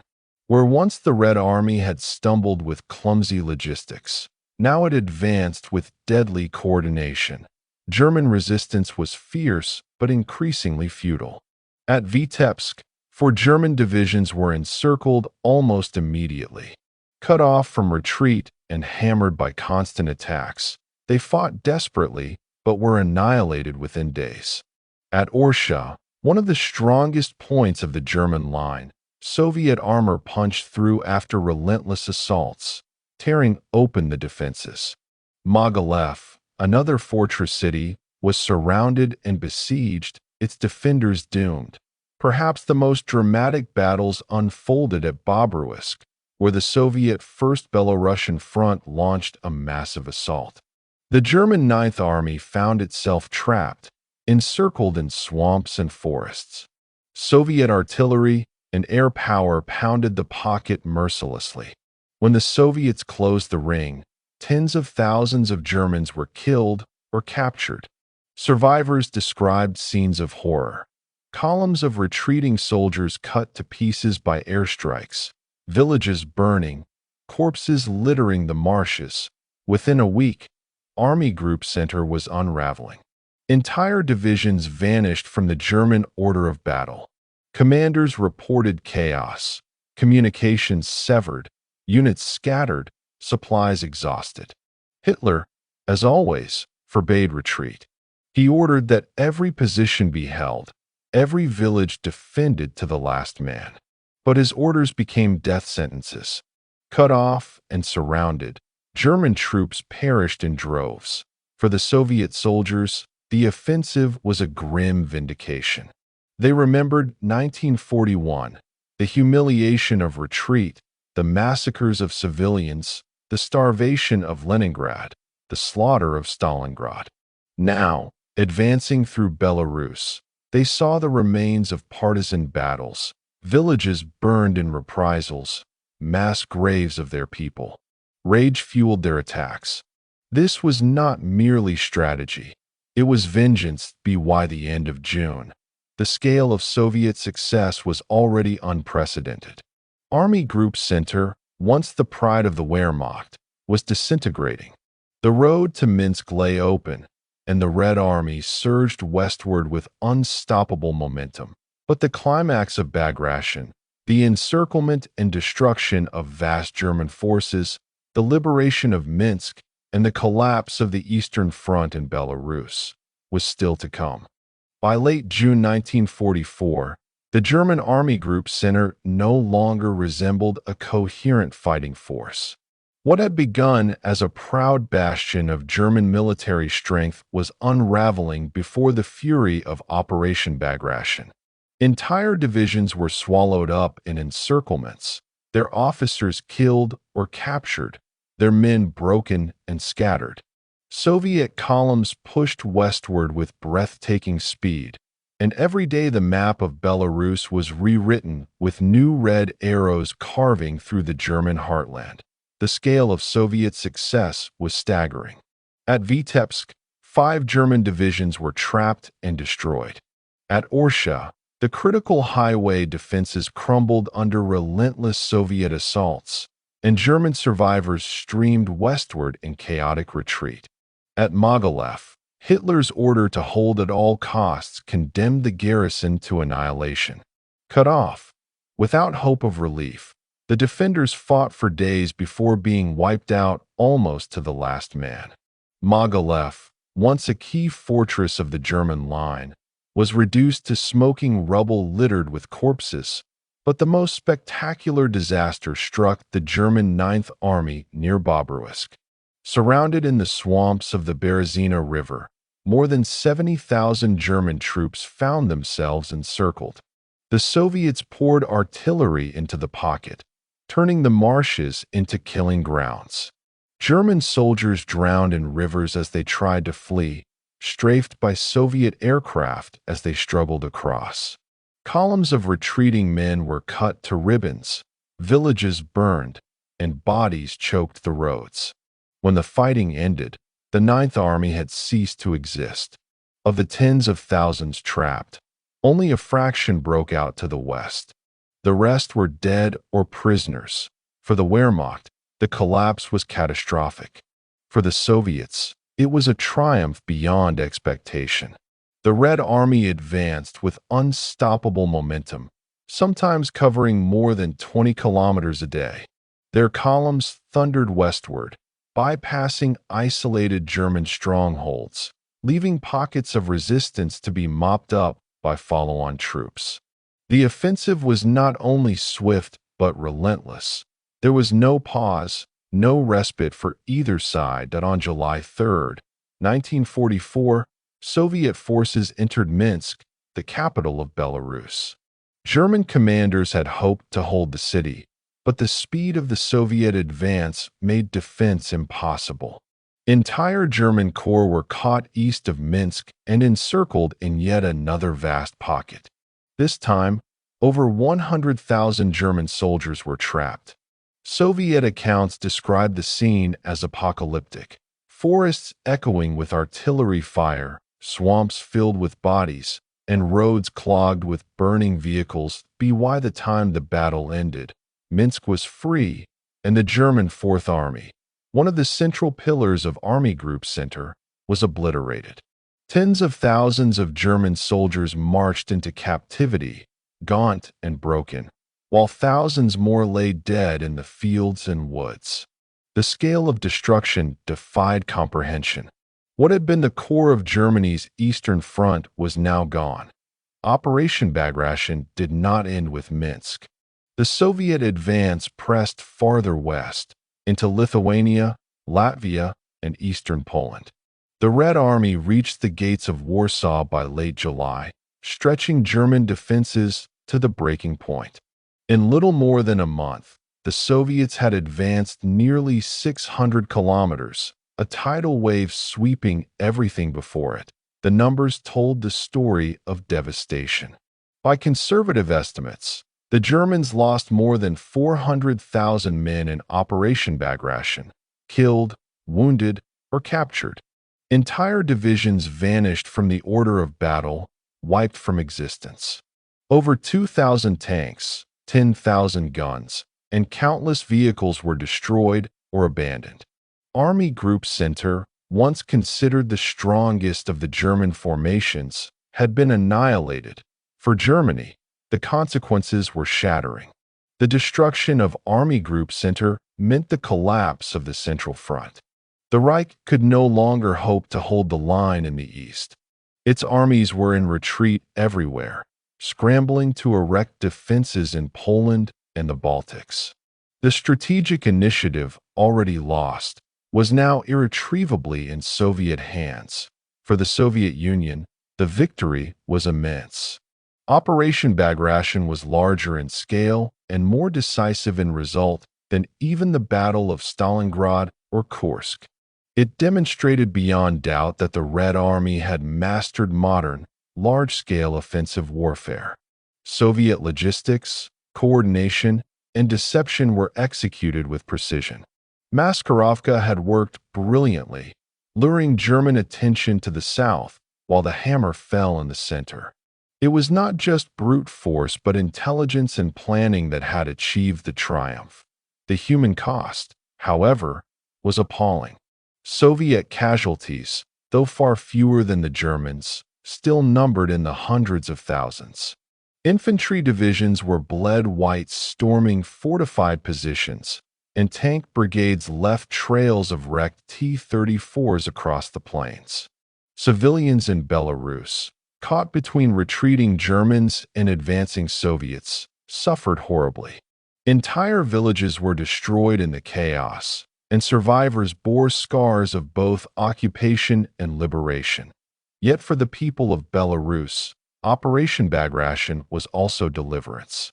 After 3 years of brutal German occupation, mass shootings, deportations, starvation, they were free. Villages greeted the Red Army with tears, bread, and salt.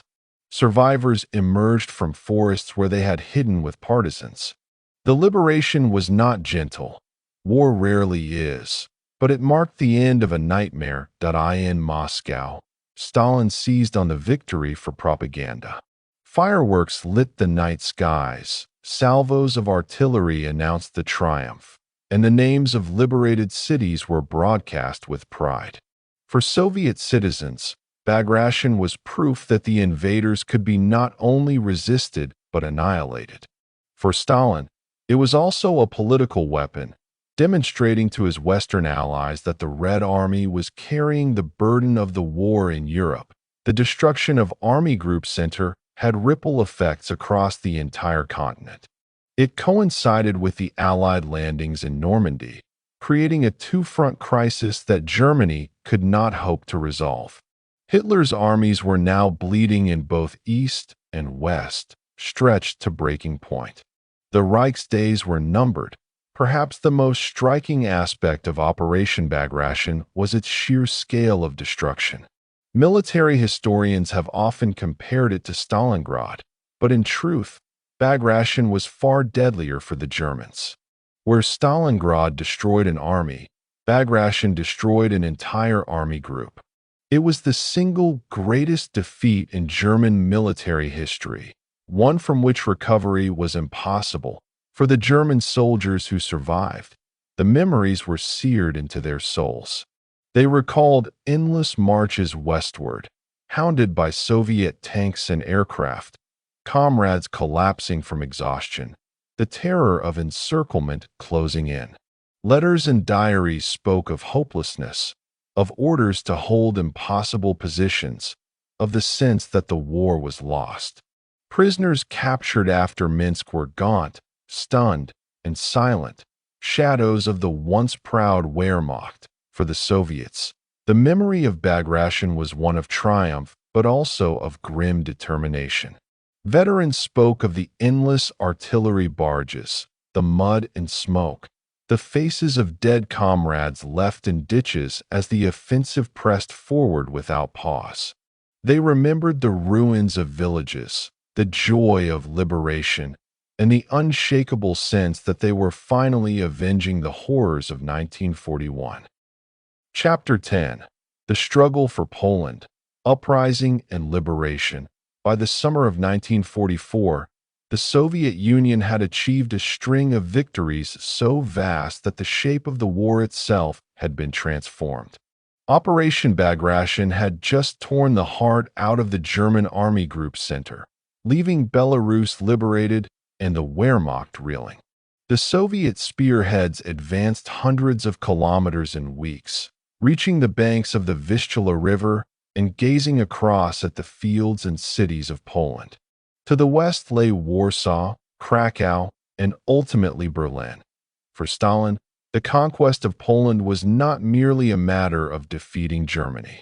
Poland was the critical bridge between East and West, a land of deep cultural memory, bitter suffering, and political complexity. Whoever controlled Poland controlled the gateway to Central Europe. And whoever controlled the liberation of Warsaw would hold enormous political leverage over the post-war future of the continent. The guns of the Eastern Front, therefore, were not aimed only at German soldiers. They were aimed at the destiny of Poland itself. That Poland's story in the war was one of almost unparalleled tragedy. Invaded by Germany and the Soviet Union in 1939, partitioned and brutalized, its people endured 5 years of occupation marked by cruelty, repression, and genocide. Millions were deported, executed, or imprisoned. Its Jewish population, one of the largest in Europe, was almost entirely annihilated in ghettos and death camps.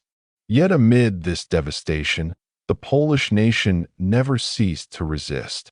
Underground networks flourished, gathering intelligence, printing newspapers, sabotaging railways, and assassinating German officials.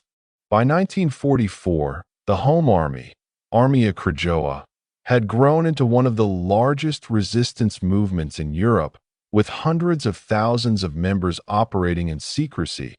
As the Red Army stormed westward in 1944, the Polish underground faced a fateful decision. The advancing Soviets brought hope of liberation from German tyranny, but also fear. For while the Germans had enslaved and massacred, the Soviets had shown in 1939 to 1941, and again in eastern Poland after 1944, that their occupation brought purges, arrests, and the crushing of independence. To Poles loyal to their government in exile in London, Stalin was no liberator but another conqueror. Yet the reality of the battlefield could not be ignored. Only the Red Army could drive out the Germans, and the Polish resistance had to decide how to act as that tide approached. Stalin understood the political stakes all too well. The Kremlin had no intention of restoring a free and independent Poland. Instead, Stalin envisioned a communist state under Soviet influence, a buffer zone that would shield Russia from the West. This meant that the Polish resistance, particularly the Home Army, which answered to London, was a threat to Soviet designs.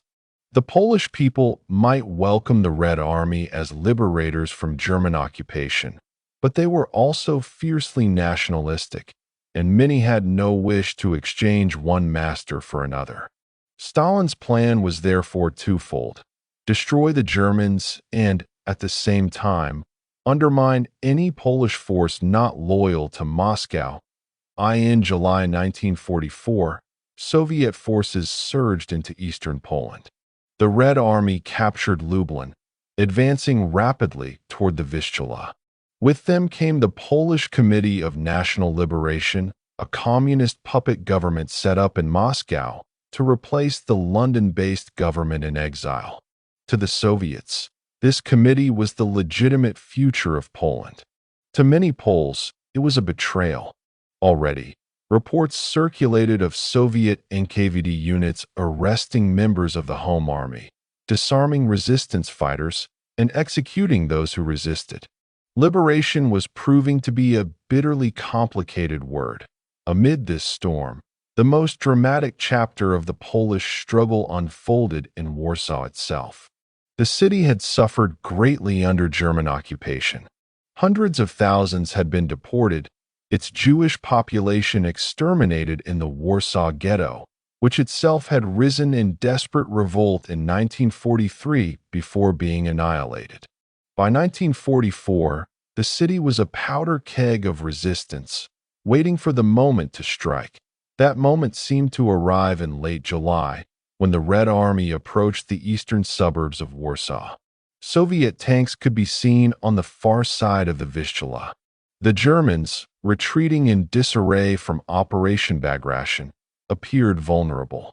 Sensing an opportunity, the leadership of the Home Army launched a bold gamble. On August 1st, 1944, they called for a full-scale uprising in Warsaw, hoping to liberate the city before the Soviets entered.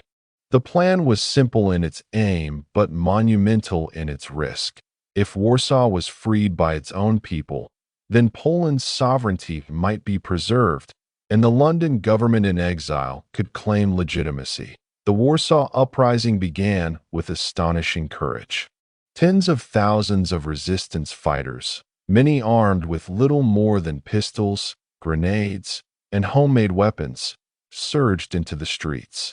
They attacked German garrisons, seized weapons, and raised the white and red flag of Poland across rooftops. Civilians rushed to aid them, building barricades, tending the wounded, and carrying messages through the ruins. For a brief moment, it seemed as though a miracle might be possible. Warsaw might liberate itself, but the German response was swift and merciless. Determined to crush the uprising and send a message to all of occupied Europe, Hitler ordered Warsaw to be destroyed. Elite SS divisions, police units, and collaborators poured into the city with orders of extermination. Entire districts were set ablaze. Civilians were massacred in their tens of thousands. The Walla district became infamous for its slaughter, where men, women, and children were shot en masse, houses burned with families inside, and hospitals destroyed with the wounded still in their beds. The uprising, meant to be a symbol of hope, turned into one of the darkest tragedies of the war, and through it all, across the river, the Red Army waited. Soviet forces had reached the eastern bank of the Vistula, but Stalin gave no order to aid the insurgents. Supply drops from Soviet aircraft were minimal, and appeals for support went unanswered. To the home army, this betrayal was bitterly clear. Stalin had no interest in saving a resistance loyal to London. By allowing the Germans to annihilate them, he ensured that when the Red Army eventually entered Warsaw, no rival Polish authority would remain. For 63 days, the people of Warsaw fought on. They battled in the sewers, defended barricades, and endured starvation and bombardment. The city became a battlefield of rubble, where every street corner was contested and every building held memories of blood. The courage of the fighters astonished the world, but their isolation was complete. Western allies attempted airlifts, but distances were long and losses heavy. Soviet airfields were denied to them. In the end, Warsaw was left to bleed alone. By October 1944, the uprising was crushed. German forces systematically destroyed what remained of the city. Nearly 200,000 people, fighters and civilians alike, were dead. The survivors were deported, and Warsaw was reduced to ruins, a ghost city of rubble and ash. The Home Army, once the pride of Polish resistance, was broken, and with it the dream of a free Poland restored by its own hands. For Stalin, this outcome was coldly convenient. When the Red Army finally crossed the Vistula and entered Warsaw in January 1945, there was no independent Polish authority left to challenge his puppet regime. The uprising had been both a tragedy for the Polish nation and a triumph of cynical calculation for the Kremlin. Meanwhile, in the broader Polish front of 1944, the Red Army continued to advance, capturing towns and cities, liberating camps, and pushing the Germans westward. Yet even here, liberation came with shadows. Soviet NKVD units arrested Polish officers, disarmed partisan units, and executed or deported those deemed enemies of the people. For the Polish people, the nightmare of German occupation was ending, but another form of domination was beginning. The struggle for Poland in 1944 was not only military, it was existential. It was the collision of German brutality, Soviet ambition, and Polish desperation. The fields of Poland became more than battlegrounds. They became the stage upon which the future of Eastern Europe would be decided. The guns of the Wehrmacht and the Red Army roared across the Vistula, but beneath their thunder lay a deeper struggle for sovereignty, for identity, for the right of a nation to exist free of masters. The Warsaw Uprising, though crushed, remains etched into history as a symbol of defiance. It was doomed from the start, yet its very hopelessness made its courage shine brighter. In the ruins of Warsaw, amid the ashes of its people, the Polish spirit refused to die. As autumn 1944 gave way to winter, the Eastern Front paused briefly.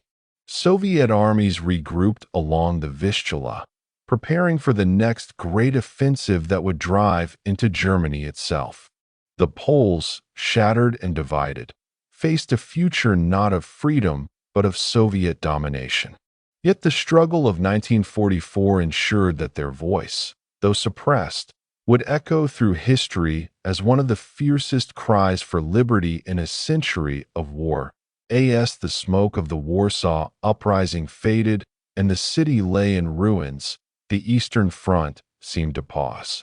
From August to December 1944, the Red Army halted along the banks of the Vistula. On the surface, this lull appeared strange. After Operation Bagration's breathtaking advances, why would the Soviets stop so close to the German frontier? The answer was as much logistical as it was political. The Red Army had outrun its supply lines. Ammunition, fuel, and reinforcements needed to be brought forward across hundreds of kilometers of shattered terrain. But behind the pause was also a darker truth. The destruction of the home army in Warsaw had removed a political obstacle for Stalin, and waiting ensured that when Poland was finally liberated, it would be on Soviet terms. While Soviet armies dug in along the Vistula, Germany scrambled to restore order. Hitler ordered reinforcements into Poland, strengthening defenses along the river and fortifying the approaches to Warsaw, Krakow, and East Prussia. Despite the catastrophic losses of Operation Bagration, the Wehrmacht still had teeth, and German soldiers prepared to fight desperately to protect the Reich's eastern approach. To them, Poland was no longer just occupied territory. It was the last barrier before German soil itself, but nothing could mask the crumbling reality of German power. The Reich was fighting on two fronts, bled white in Normandy and Italy, pummeled by Allied bombers, and stretched to breaking in the east. Its reserves were dwindling, its factories strained, its morale fraying. The armies defending Poland in late 1944 were shadows of their former strength, under-equipped, underfed, and increasingly relying on teenage conscripts and foreign auxiliaries. Against the Red Army's growing juggernaut, they faced an impossible task. The Soviets used the pause wisely. Supplies poured forward. Millions of shells, thousands of tanks, endless convoys of food and fuel. New armies arrived, bolstered by fresh divisions and veteran units redeployed from quieter fronts. The Soviet High Command planned a strike of unparalleled scale, one that would not only liberate Poland but also smash open the gates of Germany itself. The operation would be known as the Vistula Oder Offensive, and its opening would be timed with brutal precision. January 12, 1945, when the winter frost had hardened the ground and the enemy least expected it, the offensive began in the south, in the Baranau bridgehead. Soviet artillery unleashed a bombardment of staggering intensity, nearly 90,000 guns and mortars firing in unison. The earth shook for hours as German lines were obliterated, trenches turned to craters, and defensive belts torn apart. Survivors described it as the very sky collapsing, a storm of iron that erased entire battalions before they could fire a shot. Then came the infantry and tanks. Soviet rifle divisions surged forward, followed by waves of T-34s, heavy IS-2 tanks, and mechanized corps. The German 4th Panzer Army, already weakened, disintegrated under the onslaught. Positions were overrun, supply depots captured, command posts destroyed. By the end of the first day, entire sectors of the front no longer existed. The Red Army poured through the breaches, expanding them into vast gaps that lie in the north. Near Warsaw, another storm broke. The Soviet First Belarusian Front, commanded by Marshal Zhukov, struck German defenses with overwhelming power. Within hours, resistance collapsed, and Soviet forces drove deep into the heart of Poland. German divisions were encircled or swept aside, retreating westward in chaos. For Warsaw, the end of occupation had finally come. On January 17, 1945, the Red Army entered the ruined city. But this was no joyous liberation in the traditional sense. There was little city left to liberate.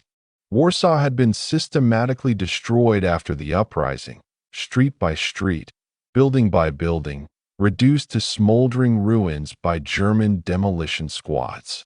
Where once lived a thriving metropolis of more than 1 million people, now stood a wasteland of ash, rubble, and silence. Soviet soldiers marched through streets littered with collapsed walls and frozen corpses. Liberation came, but it came too late for the hundreds of thousands who had died in the uprising and its aftermath. As the Soviets advanced westward, they uncovered horrors that defied description. In the countryside of Poland, the remains of the Nazi camp system lay before them. At Majdanek, near Lublin, Soviet soldiers stumbled upon one of the first concentration camps to be liberated. They found barracks filled with starving prisoners, piles of shoes and clothing stripped from the dead, gas chambers with Zyklon B residue still on the walls. The world soon saw photographs of the ovens, the warehouses of hair and bones, the evidence of mass murder on an industrial scale. Later, at Auschwitz, the greatest symbol of the Holocaust was revealed to the world. On January 27, 1945, Soviet troops entered the camp and found only a fraction of its prisoners alive. Most had been sent on death marches westward, thousands collapsing along the roads. But what remained was enough to shatter illusions. The camp contained more than 7,000 emaciated survivors, along with warehouses of belongings from victims, suitcases, glasses, children's toys. The scale of the atrocity became undeniable. Auschwitz was not just a camp, it was a factory of death. Its liberation marked a moment of unbearable grief, and yet also a testament to survival. The discoveries in Poland had a profound effect. They confirmed what many had only suspected, that Nazi occupation had not simply been brutal but genocidal, a crime against humanity on a scale never seen before. For the Soviets, the liberation of the camps was propaganda gold, proof of German barbarity and of their own role as liberators. Yet for survivors and for history, it was something deeper, the revelation of the darkest abyss of human cruelty. Meanwhile, the military advance rolled on with unstoppable momentum. In a matter of weeks, the Red Army advanced nearly 500 kilometers, reaching the Oder River, less than 70 kilometers from Berlin. Towns and cities fell one after another: Krakow, Lodz, Poznan. German defenses collapsed like paper before fire. The speed of the Soviet advance stunned both friend and foe. What had taken the Germans 3 years of bitter struggle to conquer was undone in a single winter offensive. For Poland, this rapid liberation was bittersweet. Yes, the German occupation was ending, the terror of Gestapo and SS retreating before the Red Army. But with liberation came another shadow. The Soviet NKVD moved swiftly to arrest or eliminate any remnants of the home army. Polish officers were executed or deported to Siberia, underground newspapers shut down, and leaders loyal to London imprisoned.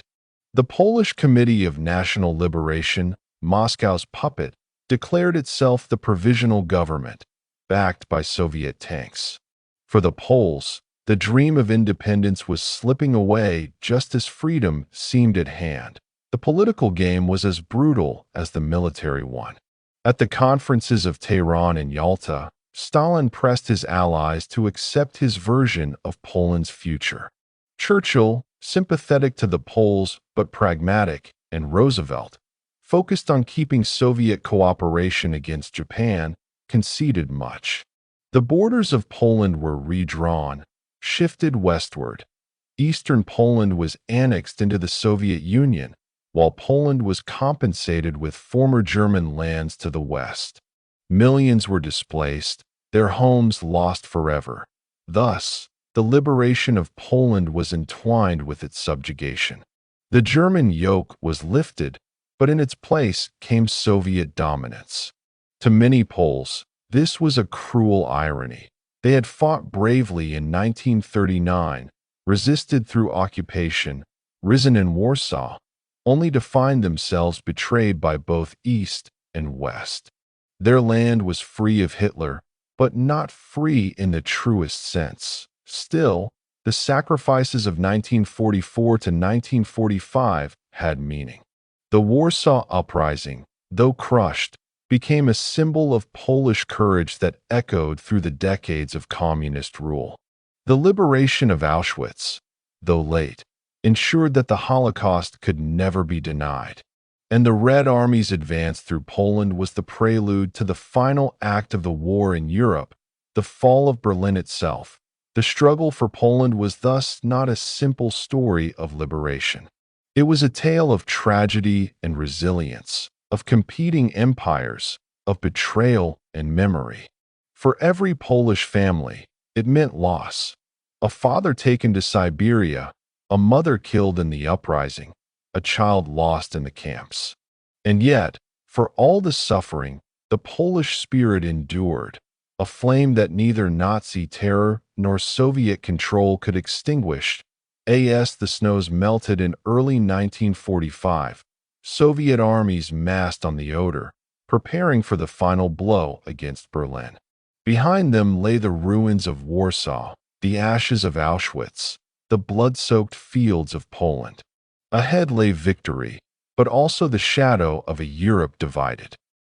Chapter 11. The Siege and Fall of Budapest, the gateway to Central Europe. By late summer of 1944, the war in Eastern Europe had entered a new and desperate phase. Operation Bagration had annihilated Army Group Center. Poland had been torn open, and the Red Army was approaching the very borders of the Reich. Yet in the south, the war took on an especially bitter and tangled character, for it was here, in the Balkans and in Hungary, that Hitler saw not only military necessity, but also political survival. Hungary was no ordinary Axis ally. For Hitler, it was a keystone in the defense of Central Europe, the last bastion before Austria and the Danube heartland of the Reich. It was also a source of something far more precious than territory: oil. The oil fields at Nagykanizsa and the refineries around Budapest represented one of the last accessible supplies of fuel for the German war machine. By 1944, as the Romanian oil fields at Ploiești had fallen under Soviet control, Hungary's reserves became indispensable. Without Hungarian oil, the Luftwaffe could not fly, the panzers could not move, and the Wehrmacht would grind to a halt. But Hungary was also unstable. Its government, led by Regent Miklos Horthy, had grown weary of the alliance with Hitler. By 1944, as the Reich faltered and the Red Army advanced, Hungarian leaders secretly reached out to the Allies, seeking a way to exit the war. For Hitler, such betrayal was intolerable. In March 1944, German forces occupied Hungary outright, reducing it from an ally to a client state under Nazi control. Horthy remained nominally in power, but true authority lay with German generals and Heinrich Himmler's SS. This occupation unleashed one of the most tragic episodes of the Holocaust. Adolf Eichmann arrived in Budapest and within weeks orchestrated the deportation of nearly 500,000 Hungarian Jews to Auschwitz. Entire communities that had survived the earlier years of the war were annihilated in a matter of months. Trains left daily, filled with men, women, and children, bound for extermination. It was genocide conducted with industrial speed, under the shadow of approaching Soviet armies. By autumn 1944, Horthy attempted once more to pull Hungary out of the war. He sought an armistice with the Soviets, announcing over the radio in October that Hungary would no longer fight for Hitler. The response was swift and brutal. German commandos, led by Otto Skorzeny, kidnapped Horthy's son and forced the regent to resign. In his place, the Germans installed Ferenc Selassie and his fascist Arrow Cross Party, a fanatical regime that pledged total loyalty to Hitler. The Arrow Cross unleashed terror across Hungary. Political opponents were executed. Jews in Budapest were rounded up and marched to the banks of the Danube to be shot into the river, and the city itself became a fortress of Nazi fanaticism. As this political drama unfolded, the Soviet advance pressed relentlessly from the east. By late October 1944, the Red Army crossed into Hungary, launching the Battle of Debrecen, a sweeping clash of tanks and infantry across the Great Hungarian Plain. The Germans, including remnants of their elite panzer divisions, fought fiercely, attempting to delay the inevitable. The Soviets, however, were determined. Marshal Rodion Malinovsky's Second Ukrainian Front and Fyodor Tolbukhin's Third Ukrainian Front pushed westward, crushing resistance and driving toward the Danube. Budapest became the prize. The city was not only the capital of Hungary, but also a strategic hub. It straddled the Danube River, with its bridges and rail lines linking north to Slovakia, west to Austria, and south to the Balkans. For the Soviets, capturing Budapest would sever German defenses in Central Europe and open the road to Vienna. For Hitler, losing Budapest was unthinkable. He declared it a fortress city to be defended at all costs. In November 1944, Soviet forces approached the outskirts of Budapest. The Arrow Cross government and German commanders prepared for a siege. Civilians dug trenches, SS units fortified buildings, and German engineers mined the bridges across the Danube. The city's population of nearly 1 million braced for what was to come. Food stocks were limited, fuel scarce, and the harsh Central European winter was closing in. On December 24th, Christmas Eve, the Soviets struck. Malinovsky's Second Ukrainian Front attacked from the north and east, while Tolbukhin's Third Ukrainian Front advanced from the south. Within days, the city was surrounded. Budapest was encircled, and inside were nearly 90,000 German and Hungarian troops, along with hundreds of thousands of civilians. The siege had begun. Life in the besieged city quickly descended into nightmare. Soviet artillery bombarded the outskirts, and air raids pounded military targets. Civilians huddled in basements, listening to the endless rumble of guns. Food rations dwindled. Bread became scarce, meat almost non-existent. The Arrow Cross maintained brutal control, executing deserters and suspected collaborators, shooting Jews in mass killings along the Danube. Streets ran red with blood even before the battle reached the city center. German and Hungarian commanders understood the stakes. Hitler demanded that Budapest hold out as long as possible, buying time for the Reich. Reinforcements were ordered to attempt relief operations, but Soviet lines were strong and the encirclement was tight. The defenders of Budapest knew they were trapped, yet orders forbade surrender. The first Soviet assaults into the city began in early January 1945. Fighting was savage and intimate, conducted block by block, house by house. German soldiers converted apartment buildings into fortresses, machine guns covering every street. Snipers lurked in attics, anti-tank guns hidden behind rubble. Soviet infantry advanced cautiously, often supported by tanks that struggled in the narrow, debris-choked streets. Entire districts were reduced to ruins in the crossfire. Civilians paid the price. Tens of thousands were caught in the combat zones, killed by shelling, buried in collapsing buildings, or executed by the arrow cross as scapegoats. Survivors later recalled the city as a second Stalingrad, a place where death lurked in every shadow, where fire and hunger competed to claim lives. For the Red Army, the battle for Budapest was not only about military conquest, but also vengeance.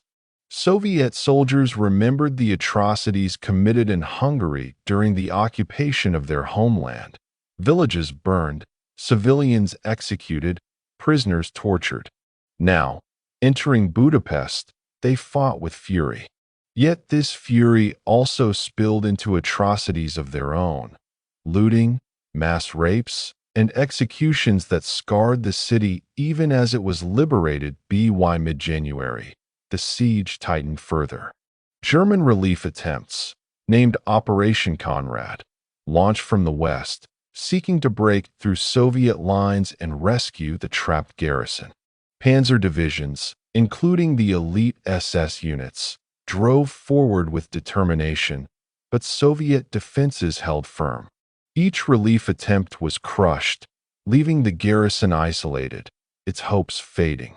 Inside the city, conditions deteriorated beyond endurance. Hospitals overflowed with wounded, medical supplies exhausted. Civilians boiled horse meat, ate dogs and cats, even stripped bark from trees for sustenance.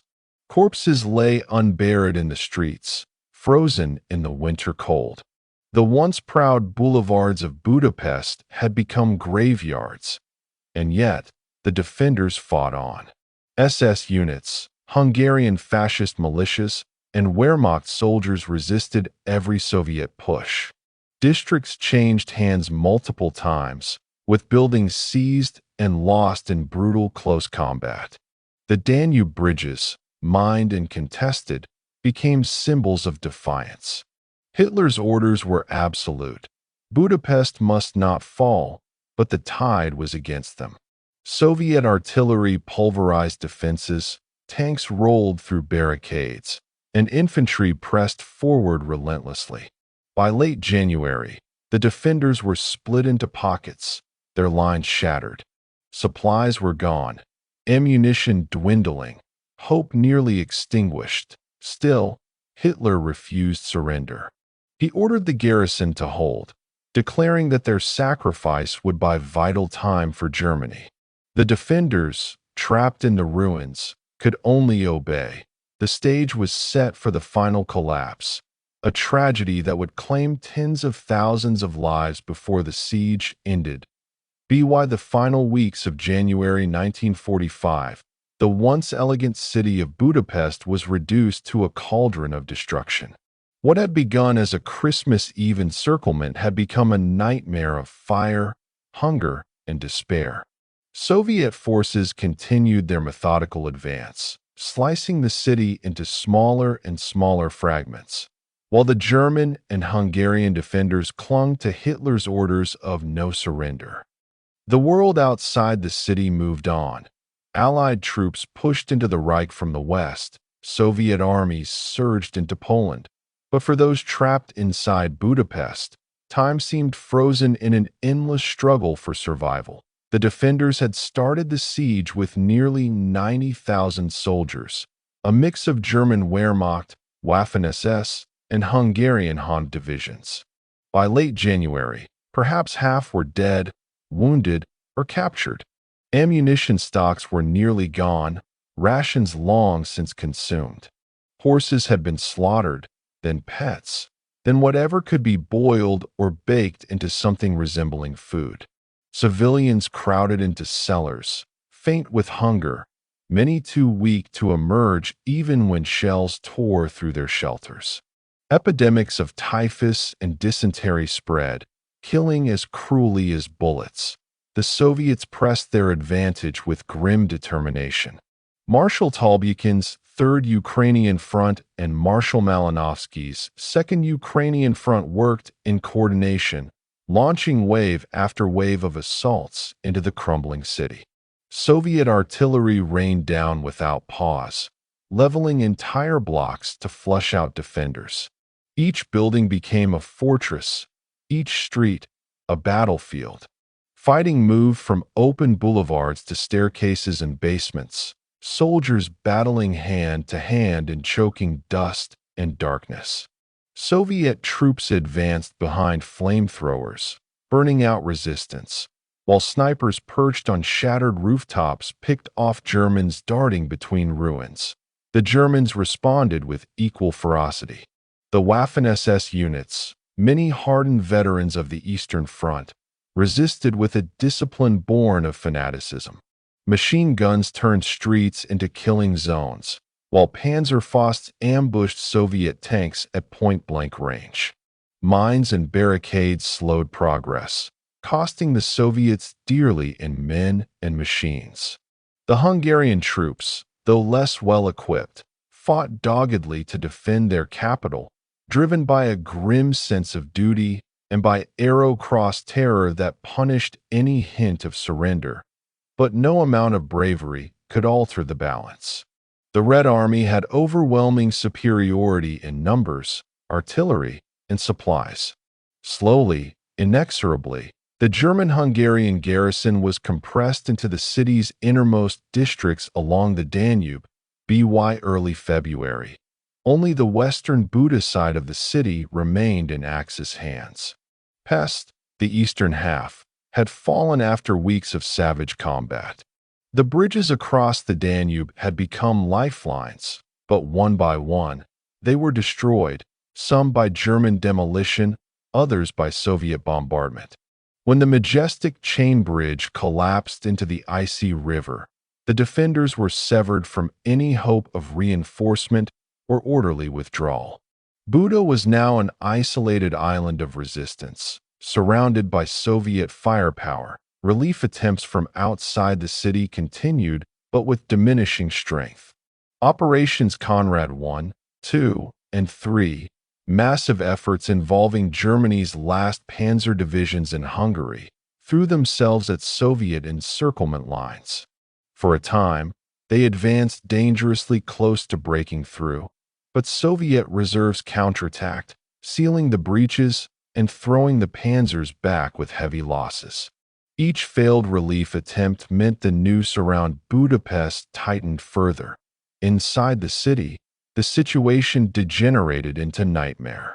Civilians scavenged among rubble for scraps of food, children sucked on frozen potato peels, and the dead were buried hastily in shallow graves that froze solid in the winter ground. Soldiers stripped the dead for boots and coats, desperate to ward off frostbite. Yet even as hunger and despair mounted, the Arrow Cross maintained its reign of terror. Patrols hunted deserters and executed defeatists. Jews still alive in the ghetto faced mass shootings, while Arrow Cross thugs, drunk and panicked, committed atrocities on their own people in a frenzy of cruelty. Soviet soldiers entering Pest discovered these scenes firsthand. The Jewish ghetto, crammed with tens of thousands of starving survivors, was liberated in late January. Soviet officers found corpses stacked in courtyards, children crying beside the bodies of their parents, survivors skeletal and fevered. It was a moment of deliverance, but one shadowed by the unimaginable scale of suffering. On February 11th, the German commander, General Karl Pfeffer-Wildenbruch, faced the inevitable. Supplies were gone, ammunition nearly spent, and his men trapped in Buda with no prospect of relief. Yet Hitler's orders were absolute. Budapest must not surrender. Pfeffer-Wildenbruch resolved on a desperate breakout attempt. That night, under cover of darkness, around 20,000 German and Hungarian soldiers attempted to fight their way west through Soviet lines. The breakout was a slaughter. Soviet artillery and machine guns shredded the fleeing columns. Cavalry units cut off escape routes, while tanks hunted fugitives in the snow. Only a few hundred made it through to German lines. The rest were killed, wounded, or captured. The once proud garrison of Budapest had ceased to exist that on February 13th, 1945, the siege ended. Budapest lay in Soviet hands. The cost was staggering.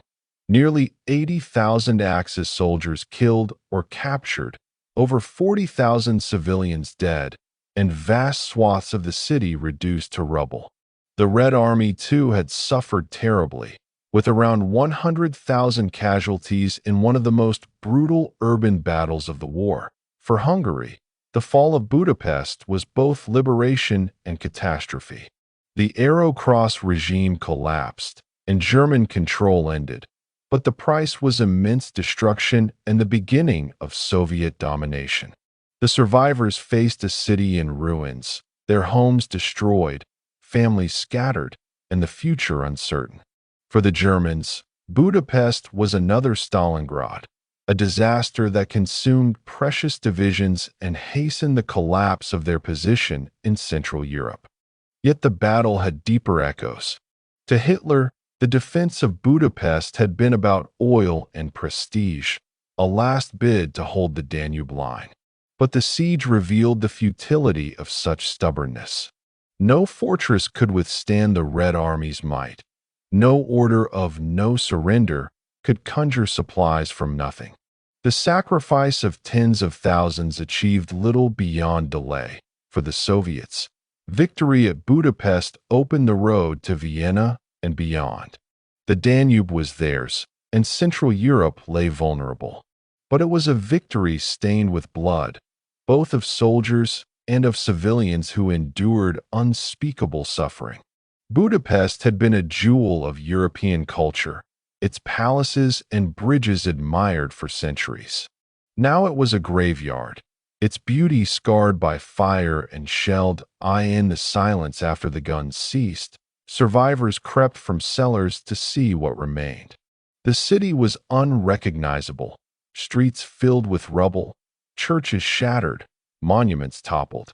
Yet amid the ruins, people began again, burying the dead, sharing food, lighting candles for those lost. Budapest had fallen, but it had not died.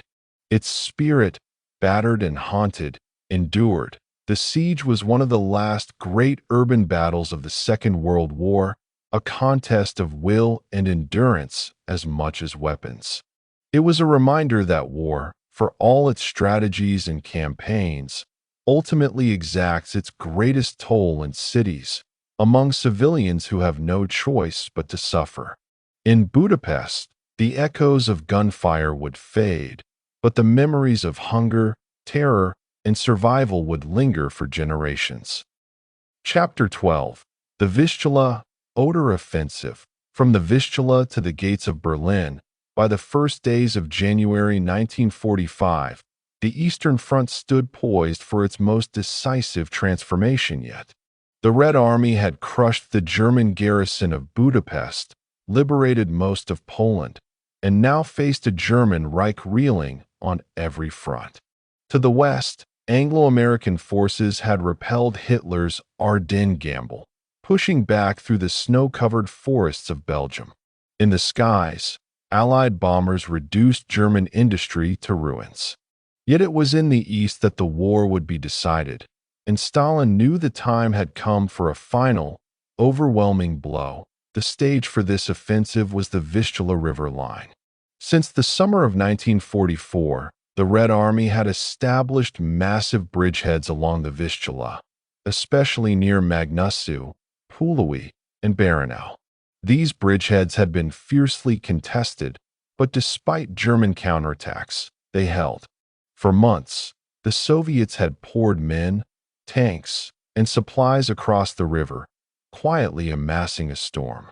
On the far side, the German Army Group A, soon renamed Army Group Center, waited nervously, its divisions depleted and exhausted from constant retreat. The Germans clung to the Vistula line as a last defense before Germany itself. Hitler insisted that every kilometer be held, declaring Poland's capital, Warsaw, a fortress to be defended to the last. Yet the once proud Wehrmacht of 1941 was gone. By January 1945, divisions that should have numbered 15,000 men often mustered barely 4,000.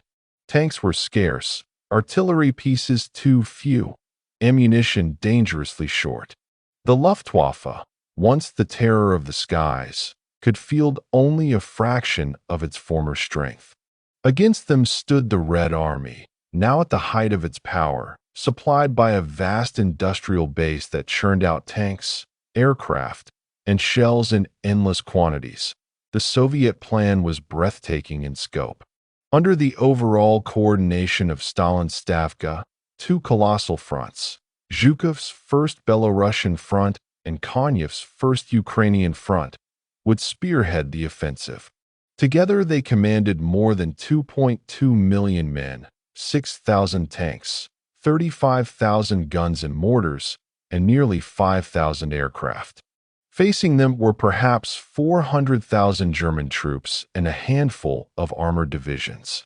The imbalance was staggering, the outcome all but predetermined. Yet the Soviets were not content with merely pushing the Germans back. Their goal was to leap across Poland in one giant stride, smashing through German lines, liberating Warsaw, Krakow, and Lodz, and driving all the way to the Oder River, barely 70 kilometers from Berlin itself. It was an ambitious gamble, for such rapid advances risked overextended supply lines and exhausted troops. But Stalin demanded speed. He wanted Berlin before the Western Allies could reach it, and he wanted it as soon as possible. The chosen date was January 12, 1945. At dawn, the silence of winter was shattered by a bombardment that dwarfed even those of Kursk or Bagration. Nearly 90,000 Soviet guns and mortars unleashed hell across the German lines. Entire sectors of the front were engulfed in flame and smoke, villages leveled, trenches obliterated. Survivors described it as though the earth itself had exploded, an apocalypse of steel. For hours the bombardment raged, until the frozen ground trembled like a drum beneath the weight of shells. Then the Red Army surged forward. Across snow and ice, waves of infantry advanced behind rolling barges. T-34 tanks, their engines roaring, followed close, while heavy IS-2 tanks smashed through bunkers with high explosive shells. Soviet engineers cleared paths through minefields, while Katyusha rockets screamed overhead, their shrill cries striking terror into defenders. The Germans resisted where they could. Machine guns cut down Soviet riflemen, and Panther tanks ambushed advancing armor. But such resistance was isolated, swallowed by the immensity of the Soviet tide. Within hours, German lines buckled. By nightfall, entire divisions had been overrun, command posts destroyed, communications severed. The front that Hitler insisted be held had simply ceased to exist. Nowhere was the collapse more dramatic than in the Baranau bridgehead, where Konyev's First Ukrainian Front struck with overwhelming force. German 4th Panzer Army, already weakened, was shattered in days. Soviet spearheads surged forward, covering up to 40 kilometers a day. Town after town fell with scarcely a pause, German defenders retreating in disarray or surrendering in droves. The Soviets advanced so rapidly that supply trucks struggled to keep up, but momentum carried them onward. In the north, Zhukov's First Belarusian Front drove toward Warsaw. The German defenses crumbled almost immediately, and within days the Soviet vanguards reached the outskirts of the Polish capital. On January 17th, Soviet troops entered Warsaw, finding only ruins. After the failed uprising months earlier and the German campaign of systematic destruction, the city was a skeleton of rubble and ash. Liberation had come, but it came to a city that no longer lived. For the Germans, the shock was overwhelming. Reports from the front spoke of armies dissolving under the weight of Soviet assault. Hitler, enraged, screamed at his generals, demanding counterattacks that were impossible. He ordered commanders to hold positions long after they had ceased to exist, condemning men to annihilation. Field Marshal Gerd von Rundstedt, overseeing the Western Front, remarked bitterly, "The German army is finished." Yet for civilians across Poland, the offensive brought a strange mix of hope and horror. Villages and towns greeted Soviet soldiers as liberators from Nazi rule, but liberation came with heavy costs. Battles ravaged the land, homes were destroyed, and Soviet soldiers often committed atrocities of their own. Looting, assaults, and violence followed the Red Army in its wake, staining its victories with cruelty. Still, the sight of the swastika torn down, of German occupiers fleeing, stirred emotions that years of terror had nearly extinguished. The pace of the Soviet advance stunned the world. In just over a week, Soviet armies advanced more than 100 kilometers. In 2 weeks, they had driven across most of western Poland. By late January, they stood on the banks of the Oder River, less than 70 kilometers from Berlin. Cities that had taken Germany years of war to conquer, Kielce, Lodz, Krakow, were liberated in days. German defenses collapsed like sand before a flood, but the advance was not without strain. Soviet soldiers marched in freezing conditions, often sleeping little, surviving on sparse rations. Tanks wore out, trucks broke down, ammunition sometimes lagged behind. Yet the momentum seemed unstoppable, driven by the knowledge that the end was near, that the Reich itself was within reach. Still, the Germans were not yet finished. As the Soviets reached the Oder, Hitler called for desperate measures. He declared Berlin a fortress, ordered mobilization of the Volkssturm, the people's militia of old men and boys, and promised that new wonder weapons would turn the tide. In reality, Germany was collapsing, but the regime clung to delusion and fanaticism. For Stalin, the success of the Vistula, Oder offensive was more than military. It was political theater.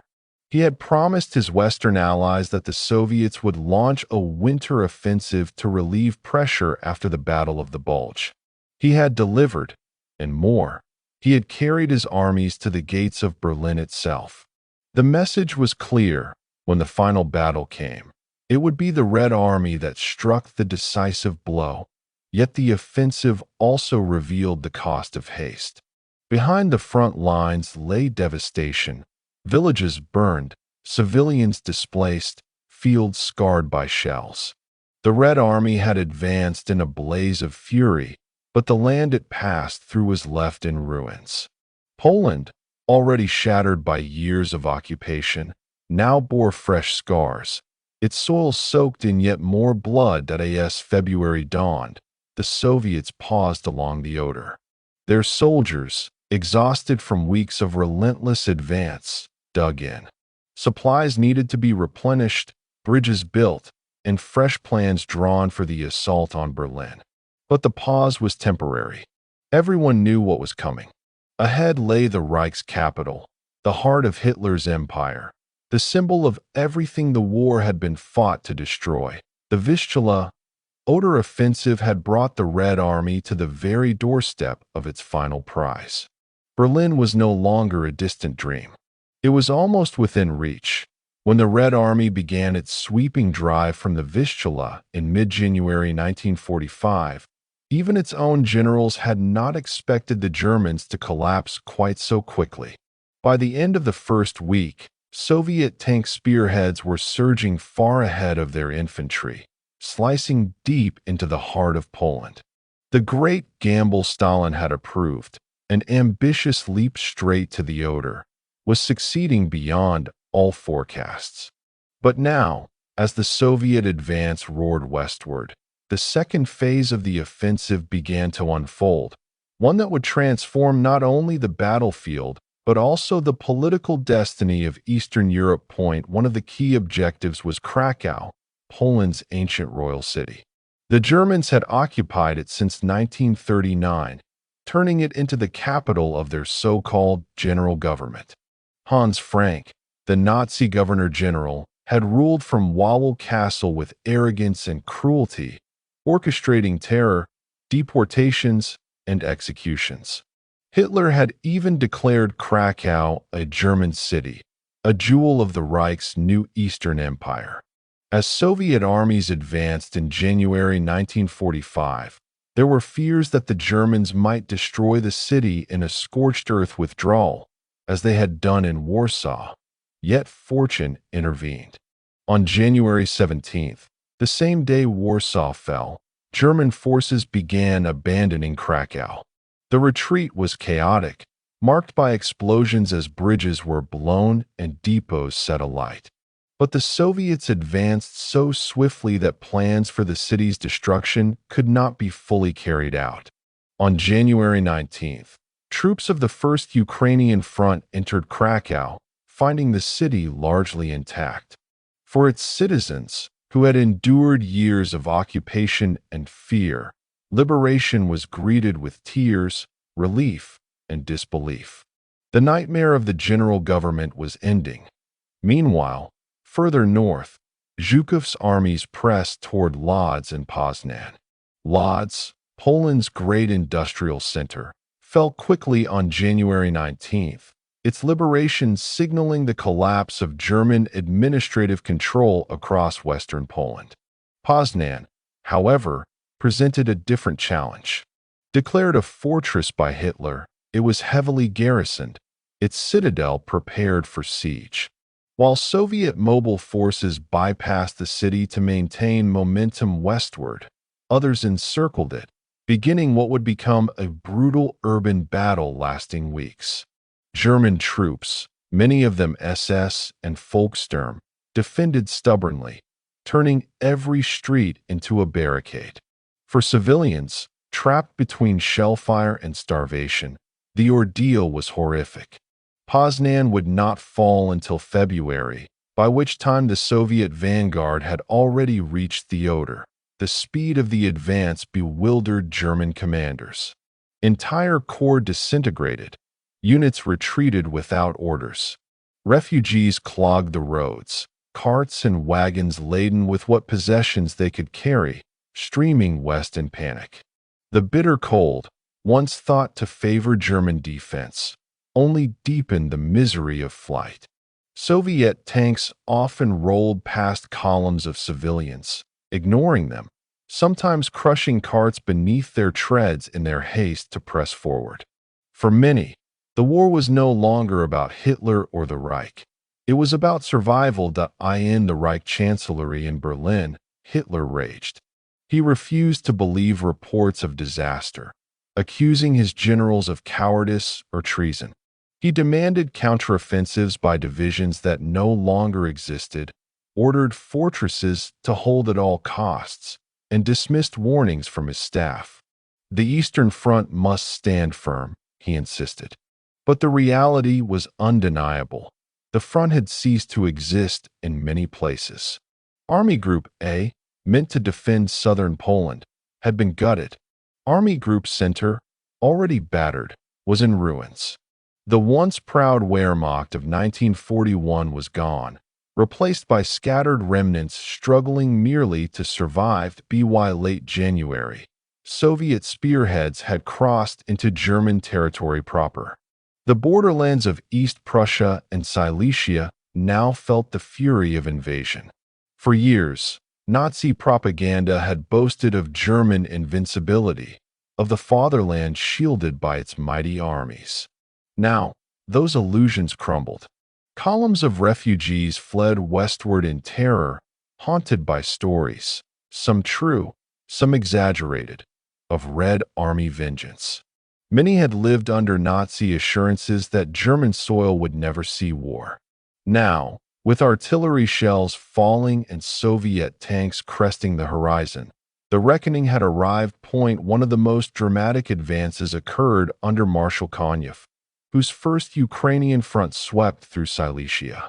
This region, with its vast coal mines and factories, was one of Germany's industrial hearts. Konev's armies drove relentlessly, smashing German defenses and capturing towns in rapid succession.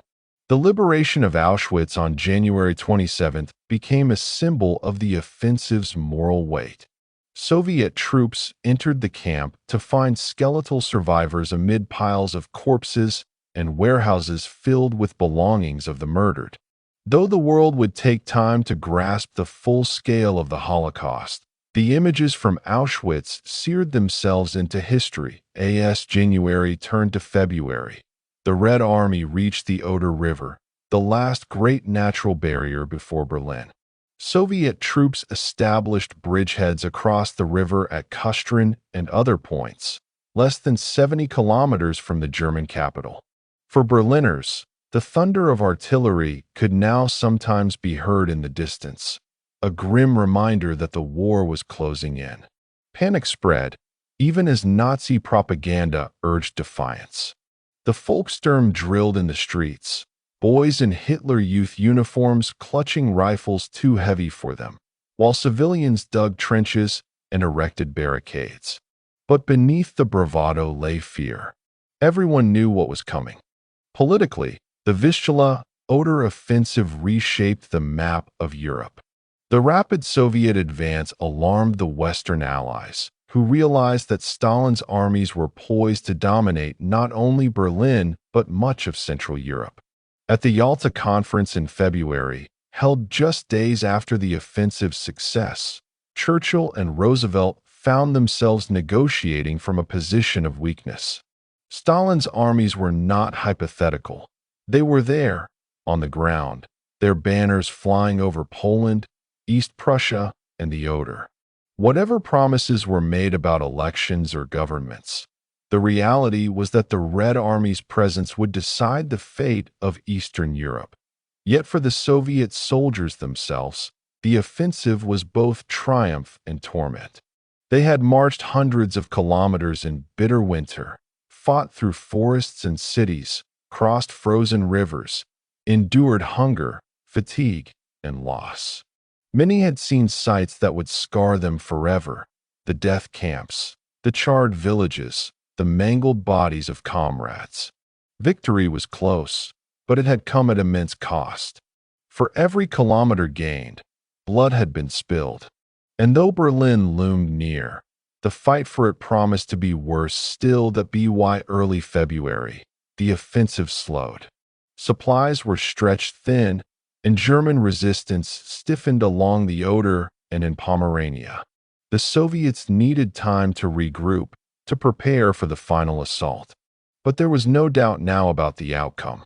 The Reich was doomed.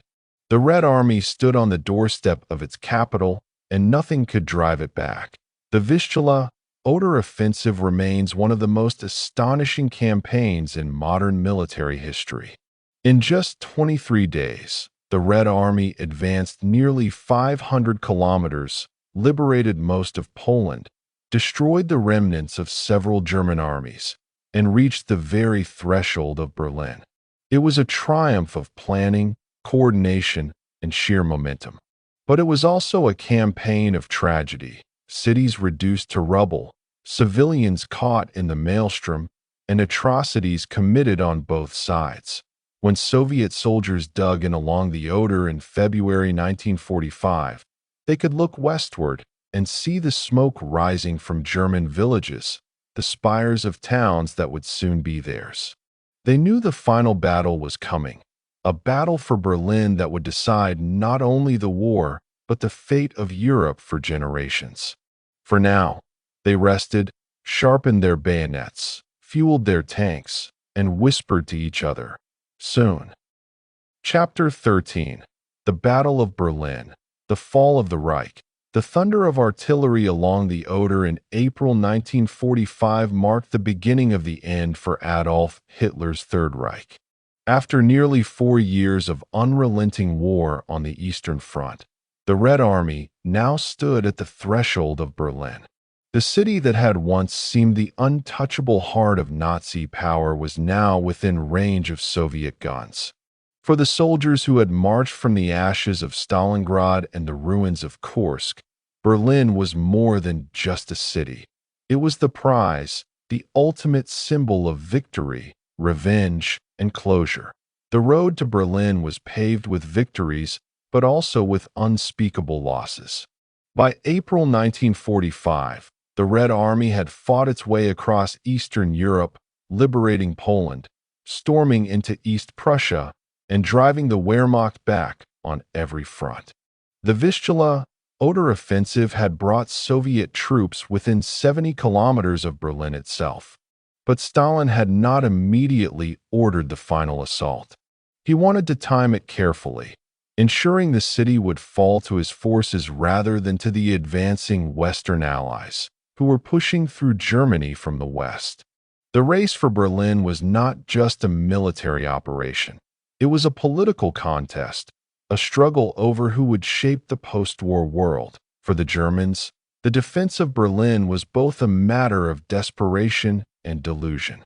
Hitler insisted that the city be transformed into a fortress, a Festung Berlin, to be defended at all costs.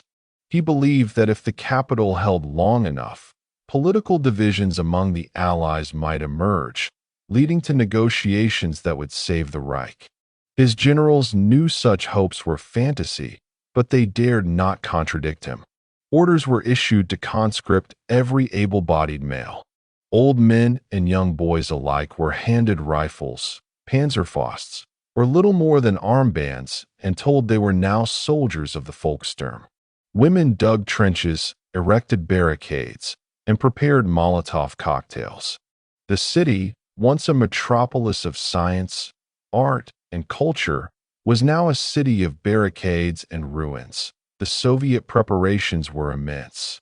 Two colossal fronts, Marshal Georgy Zhukov's First Belarusian Front and Marshal Ivan Konyev's First Ukrainian Front, were tasked with converging on Berlin from the east and south. To the north, Marshal Rokossovsky's Second Belarusian Front would protect their flank and advance into northern Germany. In total, Stalin unleashed more than 2.5 million men, 6,000 tanks, 40,000 guns, and 7,500 aircraft against the German capital. Facing them were perhaps 750,000 defenders at most, many of them poorly trained, poorly armed, and already exhausted from months of defeat. The imbalance was staggering that on the night of April 15th to 16th, 1945, the Red Army launched its final offensive. At the Seelow Heights, east of Berlin, Zhukov unleashed one of the greatest artillery barrages in history. Thousands of guns thundered in unison, turning night into day. The earth shook as shells rained down, shattering German defenses. Survivors described the ground trembling beneath them as though the apocalypse itself had arrived. For hours, fire poured across the front, and then Soviet infantry surged forward, supported by tanks and self-propelled guns. The Germans, however, had prepared well. The Seelow Heights formed a natural defensive barrier, with marshes, rivers, and ridges ideal for delaying an attacker. General Gotthard Heinrichsey, one of the Wehrmacht's most skilled defensive commanders, had ordered his troops to pull back from their forward trenches before the Soviet bombardment began, sparing many of them from destruction. When the Red Army advanced, they found themselves under withering fire from concealed positions, minefields, and anti-tank guns.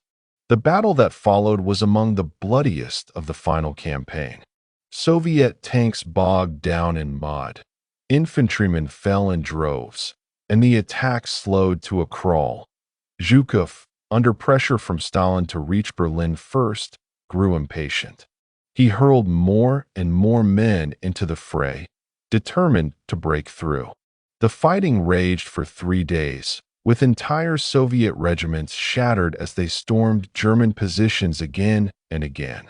At times, the battlefield was so choked with smoke, dust, and blood that men could barely see a few meters ahead. The cries of the wounded mingled with the roar of artillery and the whine of Stuka dive bombers making rare, desperate appearances. Soviet losses mounted into the tens of thousands. Yet the tide was unstoppable. By April 19th, the Silo Heights had fallen, and the road to Berlin lay open. Meanwhile, to the south, Konev's armies surged across the Neisse River, breaking through German defenses and driving toward the city from another direction. His armored spearheads raced westward, threatening to encircle Berlin from the south and cut it off from the rest of Germany. Stalin, ever the manipulator, played Zhukov and Konev against each other, encouraging rivalry to ensure neither held back. Both marshals pushed their troops mercilessly, determined to be the one to seize the Reich's capital and claim the glory that as Soviet armies closed in. Berlin descended into chaos. The once vibrant city had become a landscape of rubble, scarred by years of Allied bombing. Now it braced for annihilation. Refugees from the east flooded in, bringing tales of Red Army vengeance, of looting, executions, and atrocities. Fear mingled with fatalism. Some Berliners dug shelters deep in basements. Others lined up at churches. Still others resigned themselves to fate. The Nazi leadership continued to spew propaganda, promising victory through miracle weapons, but few believed it anymore. Inside the Führer bunker, Hitler clung to delusion. His health had deteriorated. He trembled, his face pallid, his movements stiff. Yet his will remained fanatical. He issued orders to divisions that no longer existed, demanded counterattacks from units long annihilated, and sacked generals for defeatism. He placed his hopes in the newly formed army group Vistula, commanded by Heinrich Himmler, who had no military experience and proved utterly incompetent. Even as Soviet tanks closed within artillery range, Hitler insisted that Berlin would hold, that fate itself would intervene for the Red Army soldiers pressing forward. Berlin was both a nightmare and a dream. Many had lost families, homes, and friends to the Nazi invasion of 1941. To them, the battle was revenge, the final reckoning for the horrors of Barbarossa, Stalingrad, and Leningrad. But the cost was brutal. Soviet units advancing through villages and suburbs fought house by house, street by street, against fanatical defenders. Snipers lurked in windows, Panzerfaust-wielding teenagers ambushed tanks, and every corner threatened death. Flames consumed buildings, black smoke rising into the spring sky. At night, the horizon glowed red as Berlin burned. By April 20th, Hitler's birthday, Soviet artillery had begun shelling the city itself. For the first time, Berliners heard the whistle of incoming shells and the thunder of detonations in their own streets. The city that had launched the war was now experiencing its full fury. Stalin ordered a massive barrage to mark the occasion, as if presenting Hitler with a final, mocking gift. In the bunker beneath the Reich Chancellery, Hitler celebrated his 56th birthday with a meager gathering of loyalists, as shells shook the walls above. Outside, the Reich was collapsing as the Soviets poured into the outskirts. The battle for Berlin proper was about to begin. Every street, every square, every building would become a battlefield. The defenders fought with a mix of fanaticism and despair, but the Red Army pressed inexorably onward.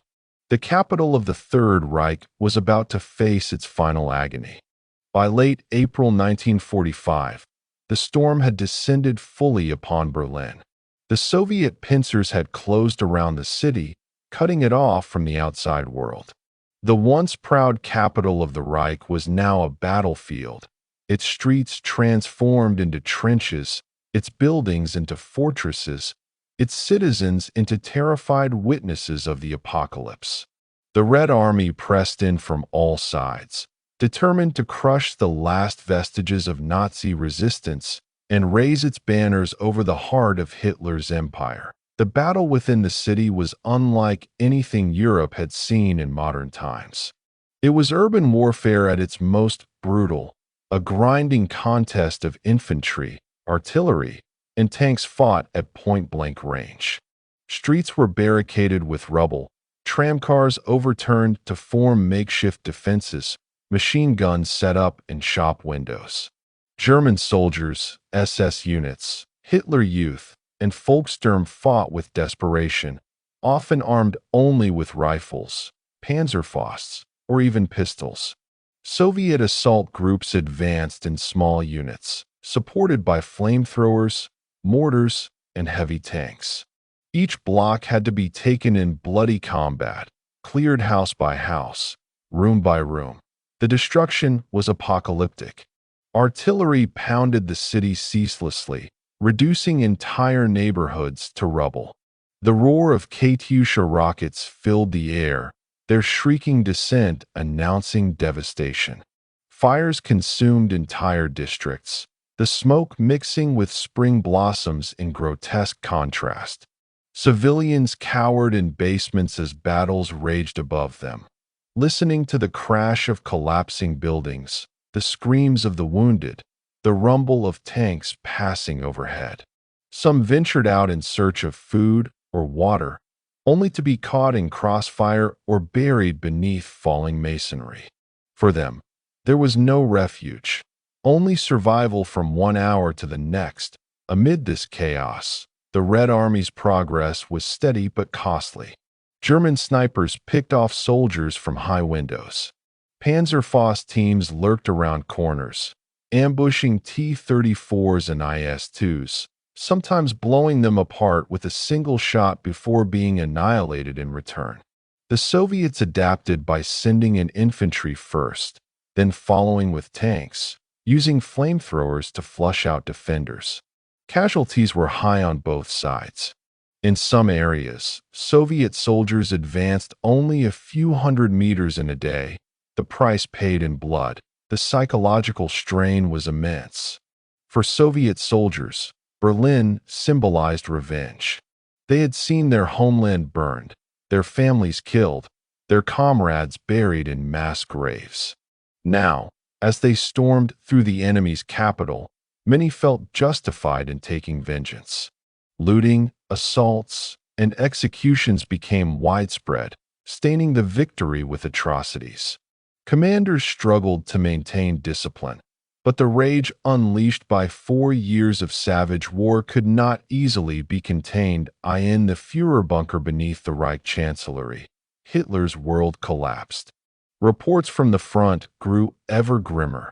Soviets at the gates, units annihilated, allies surrendering. Yet Hitler refused to leave the city. He raged at his generals, denounced them as traitors, and fantasized about non-existent counterattacks. His once booming voice was now frail, his movements shaky, his body ravaged by illness. Those who saw him in the final days were struck by how diminished he appeared, a shadow of the dictator who had once commanded armies across a continent. On April 22nd, in a rare moment of clarity, Hitler admitted for the first time that the war was lost. Yet he resolved to stay in Berlin and die there. He married Eva Braun in a brief, bleak ceremony in the bunker, then dictated his political testament, railing against Jews, communists, and even his own generals. His mind remained trapped in the delusions that had led Germany to ruin. Above ground, the battle surged ever closer to the Reichstag, the symbolic heart of Nazi power. Soviet soldiers fought their way along Unter den Linden, through Tiergarten, and across the shattered bridges of the Spree. The Reichstag itself, heavily fortified and defended by SS troops, became the final prize. On April 30th, Soviet storm groups launched their assault. Fighting raged through its grand halls and staircases, grenades and bullets echoing off marble walls. At last, in the early hours of May 1st, soldiers of the 150th Rifle Division raised the red banner atop the building. Though staged later for photographs, the act symbolized the Soviet victory. The Nazi Reich was finished. That same day, deep in the bunker, Hitler ended his life. With the sound of Soviet shells echoing above, he and Eva Braun retreated to his private room. At approximately 3:30 p.m., a gunshot rang out. Hitler lay dead, a pistol in his hand, cyanide in his veins. His body was hurriedly burned in the Chancellery Garden, though later only charred remains were found. For the man who had plunged the world into catastrophe, there was no triumph, no escape, only ashes in a ruined city. Yet the fighting did not cease immediately. German units continued to resist, either unaware of Hitler's death or unwilling to surrender. SS officers enforced fanatic defense, sometimes executing those who tried to lay down arms. The city became a nightmare of chaos, with pockets of resistance surrounded by advancing Soviet forces. Civilians wandered the ruins in search of food or shelter, stepping over corpses that littered the streets. The once grand boulevards of Berlin were now rivers of rubble. On May 2nd, General Helmuth Weidling, commander of Berlin's defense, finally surrendered the city. White flags appeared across the shattered skyline. Soviet officers accepted the capitulation, though sporadic gunfire continued as scattered diehards refused to yield. The battle had lasted just over 2 weeks, but had left the city unrecognizable. More than 80,000 Soviet soldiers had been killed or wounded, while German military and civilian losses were far higher. The capital of the Reich lay in ruins, its population starving, its buildings gutted by fire. The fall of Berlin was more than just a military event. It was the symbolic end of the war in Europe. The Nazi regime, which had boasted of a 1,000-year Reich, had collapsed in barely 12 years. Its dictator lay dead, its army shattered, its ideology discredited. For the Soviets, the victory was immense, a vindication of 4 years of unimaginable sacrifice. For the Western Allies, it was a signal that the war in Europe was at last drawing to its close.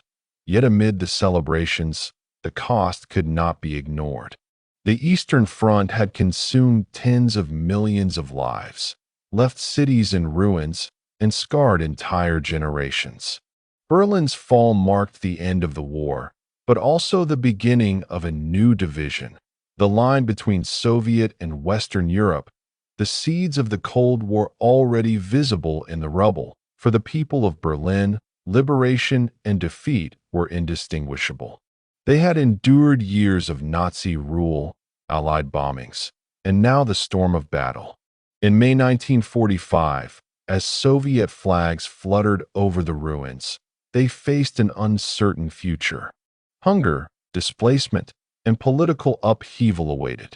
The nightmare of the Reich was over, but peace would not come easily. Still, the moment was undeniable. On May 9, 1945, Victory Day in Moscow, Stalin announced the triumph of the Soviet people.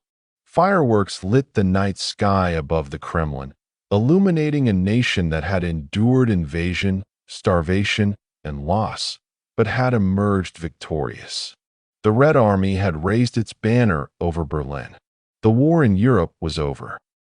Chapter 14. The final offensives in the East, Prague, and the collapse of the Reich. By the spring of 1945, the Eastern Front was in its death throes. The Reich had been mortally wounded in Berlin, its dictator dead, its army shattered. Yet the war did not simply end with Hitler's suicide or with the fall of his capital. Across Central and Eastern Europe, scattered German forces still resisted, millions of soldiers still under arms, and vast regions still awaiting liberation. The final offensives of the Red Army would sweep through these remaining pockets, liberating cities, crushing resistance, and ensuring that the war truly ended. not just in Berlin, but across the entire Eastern Front. The geography of this final campaign was vast. From the Baltic to the Balkans, the front stretched hundreds of miles, but one city in particular became the focus of Soviet and Allied attention: Prague, the ancient capital of Czechoslovakia. For years, it had endured occupation, its people suffering under Nazi rule. By early May 1945, as Berlin collapsed, Prague became the stage for the last great battle of the European War. Its liberation would symbolize not just the defeat of the Nazis, but the closure of the blood-soaked chapter that had begun with their invasion of Poland in 1939. That the German forces still in the field were formidable on paper, though crumbling in reality. Army Group Center, once the mighty spearhead of Operation Barbarossa, had reformed in Bohemia and Moravia under Field Marshal Ferdinand Schorner, a ruthless commander known for his cruelty and iron discipline. Schorner commanded hundreds of thousands of soldiers, but many were exhausted, undersupplied, and demoralized. Discipline was enforced through terror. Deserters were hanged from lamp posts, stragglers shot without trial. Schorner himself would later abandon his men, fleeing in disguise, a final act of betrayal fitting for the chaos of the Reich's end.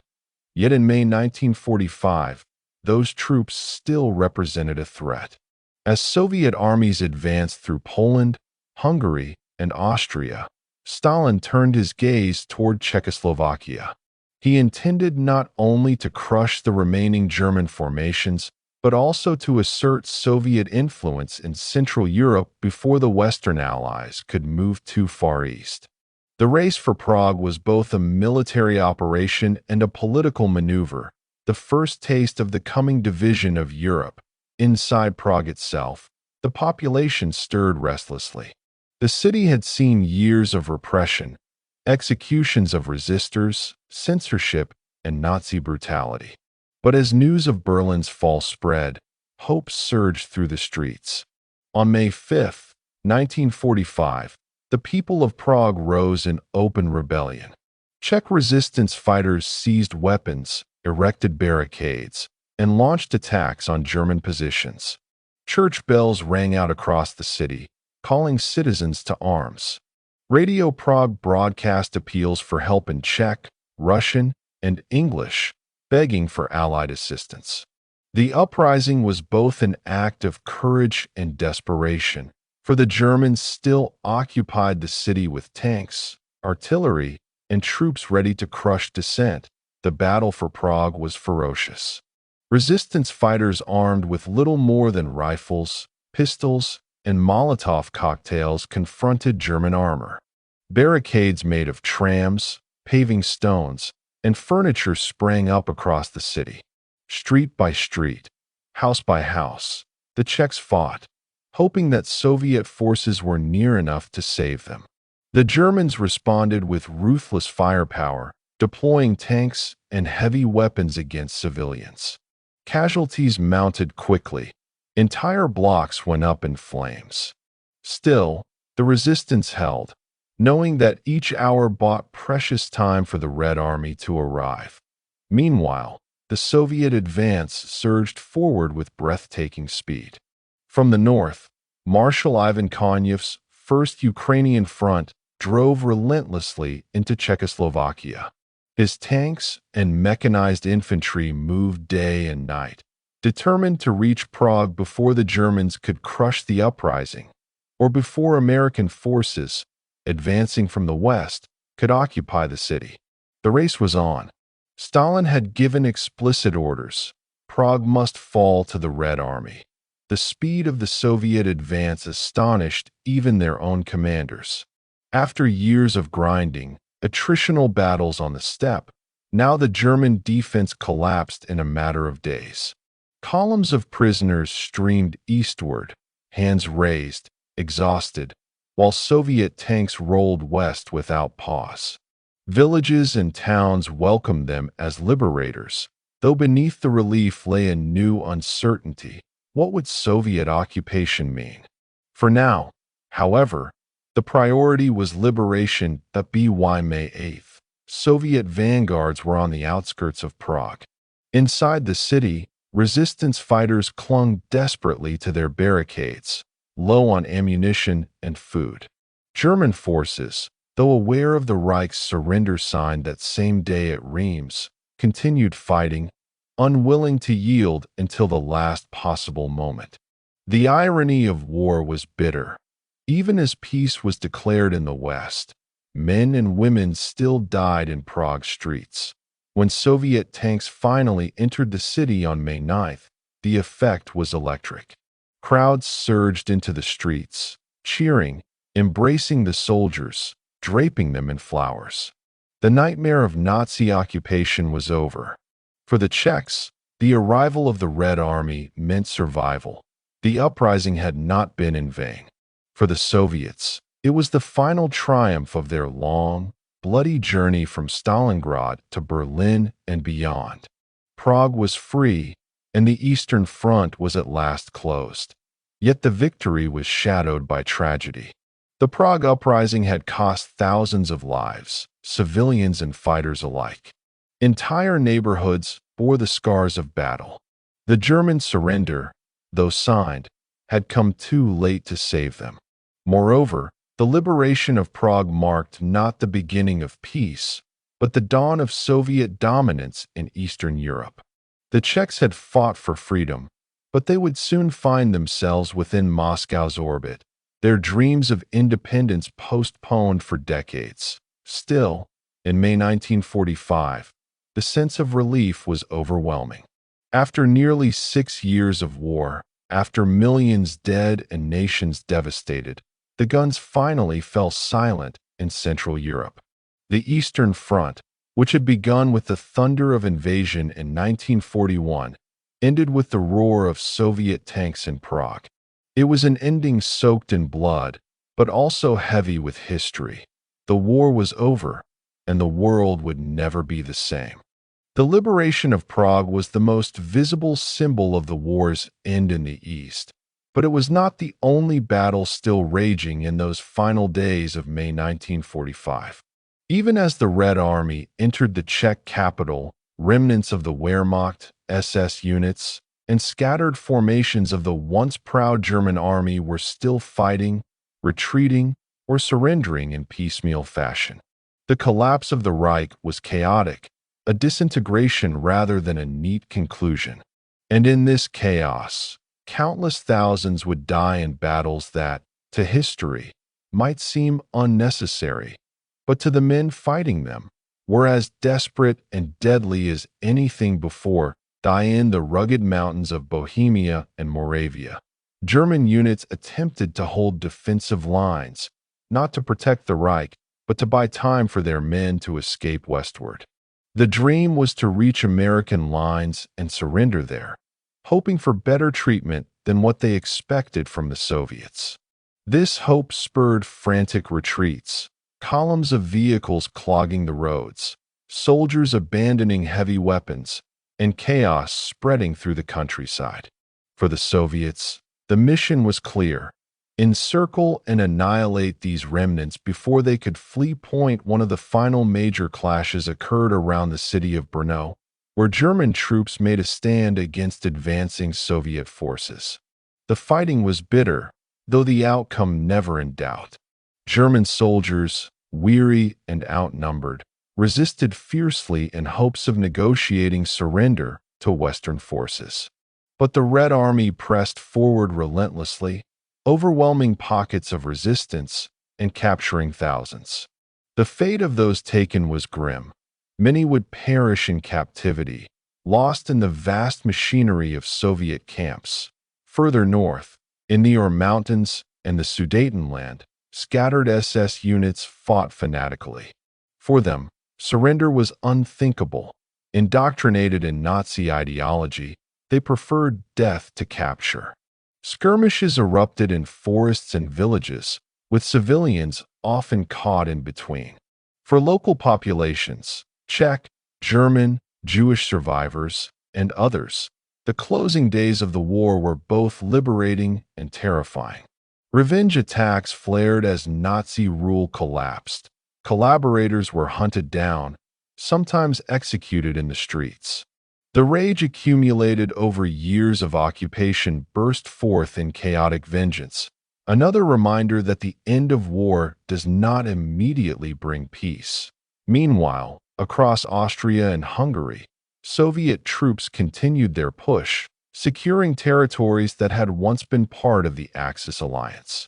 Vienna had already fallen in April, but mopping up operations continued well into May.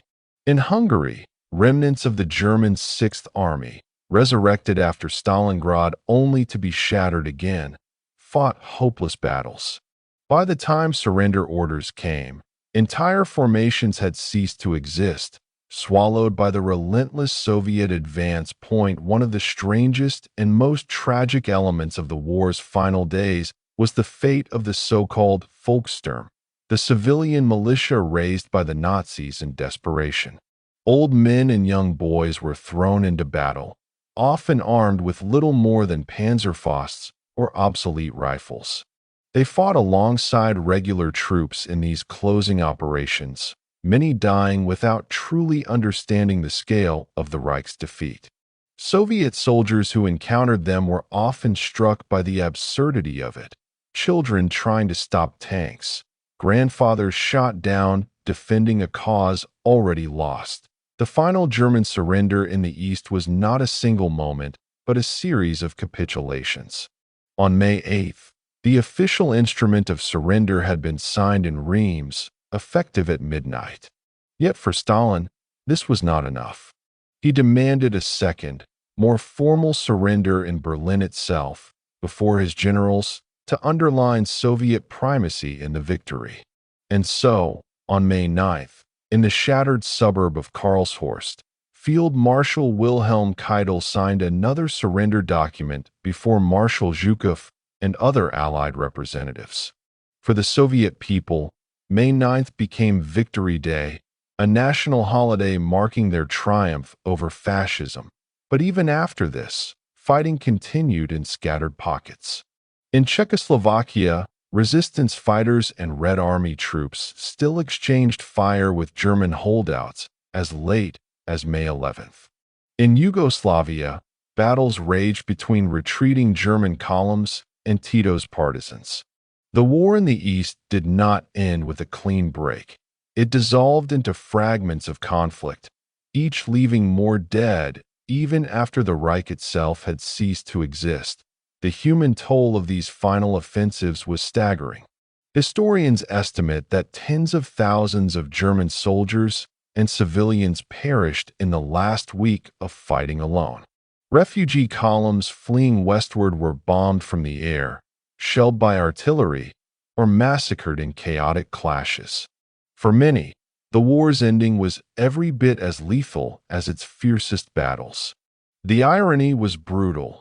Survival through years of total war, only to die in the last days of May 1945. For the Soviets, the Prague Offensive and the surrounding operations were the culmination of a journey that had begun with desperation in 1941. For years earlier, the Wehrmacht had encircled and starved Soviet cities, driven millions into slavery or graves, and marched with apparent invincibility. Now, the Red Army had swept across Eastern Europe, liberated capitals, and forced the unconditional surrender of its greatest enemy.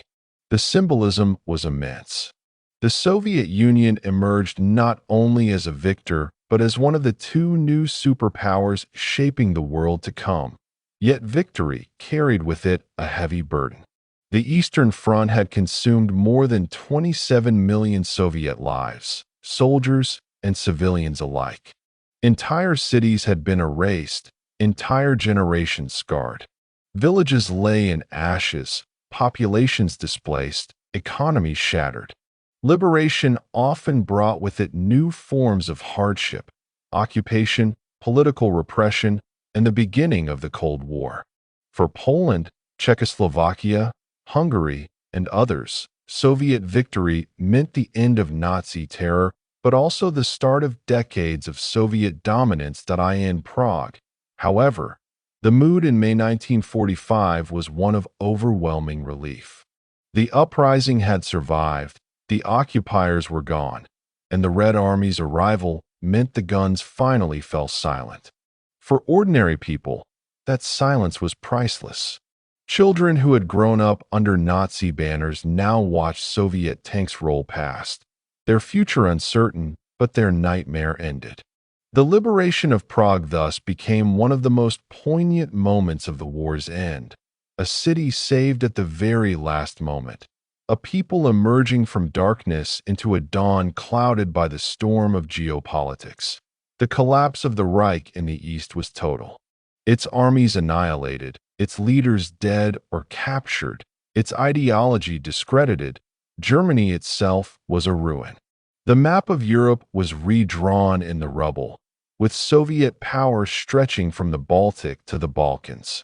The Eastern Front, which had once threatened the very survival of the Soviet Union, ended as the foundation of its new empire. The guns at last fell silent in Central and Eastern Europe. The journey from the frozen fields of Moscow, through the ashes of Stalingrad, the steppes of Kursk, the ruins of Leningrad, and the rubble of Berlin, had reached its conclusion. The Eastern Front, bloodiest battlefield in history, was finally closed. Chapter 15. The Legacy of the Eastern Front, Memory, Trauma, and the New World. When the guns finally fell silent across Eastern Europe in May 1945, the land bore scars that no victory could erase. Cities lay in rubble, villages burned, entire regions depopulated. The war that had begun with Hitler's invasion in 1941 had consumed millions of lives and reshaped the destiny of a continent. For those who survived, the Eastern Front was not merely a memory of battles and armies. It was a landscape of grief, trauma, and uneasy survival. Its legacy was both immediate and long-lasting, shaping the political, social, and cultural order of the new world that arose from the ruins. The immediate aftermath of the war was one of overwhelming devastation. Entire urban centers had ceased to exist. Stalingrad was reduced to skeletal ruins. Leningrad, though triumphant, was scarred by hunger and bombardment. Minsk, Kiev, and Warsaw were little more than shells of their former selves. Infrastructure across the Soviet Union and Eastern Europe had been obliterated. Railways torn apart, bridges collapsed, factories dismantled or destroyed. Roads became mud tracks lined with wreckage. Burned-out tanks, broken wagons, corpses hastily buried in shallow graves. For the survivors, rebuilding seemed almost inconceivable. The human cost was staggering. The Soviet Union alone had lost over 27 million people, soldiers, and civilians together. This was more than the combined losses of the United States, Britain, and France many times over. In Belarus, nearly a quarter of the population had perished. In Ukraine, entire towns and villages had been wiped out. Families were torn apart by death, deportation, and displacement. Refugees flooded roads, many with nowhere to go, carrying only what they could on carts or in bundles strapped to their backs. Children wandered alone, orphaned, searching for relatives who might no longer exist. The trauma was not only physical, but psychological. Survivors of sieges like Leningrad carried with them memories of starvation so severe that bread crusts, glue, and leather had been eaten to survive. Survivors of Nazi camps in the East, Auschwitz, Majdanek, Sobibor, Treblinka, returned to a world that scarcely wanted to hear their stories.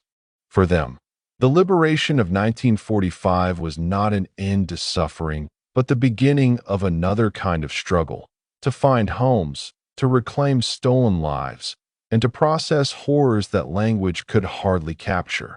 The first attempts to make sense of the war were deeply shaped by politics. In the Soviet Union, The official narrative was clear. The Great Patriotic War was a story of unity, sacrifice, and ultimate triumph under Stalin's leadership.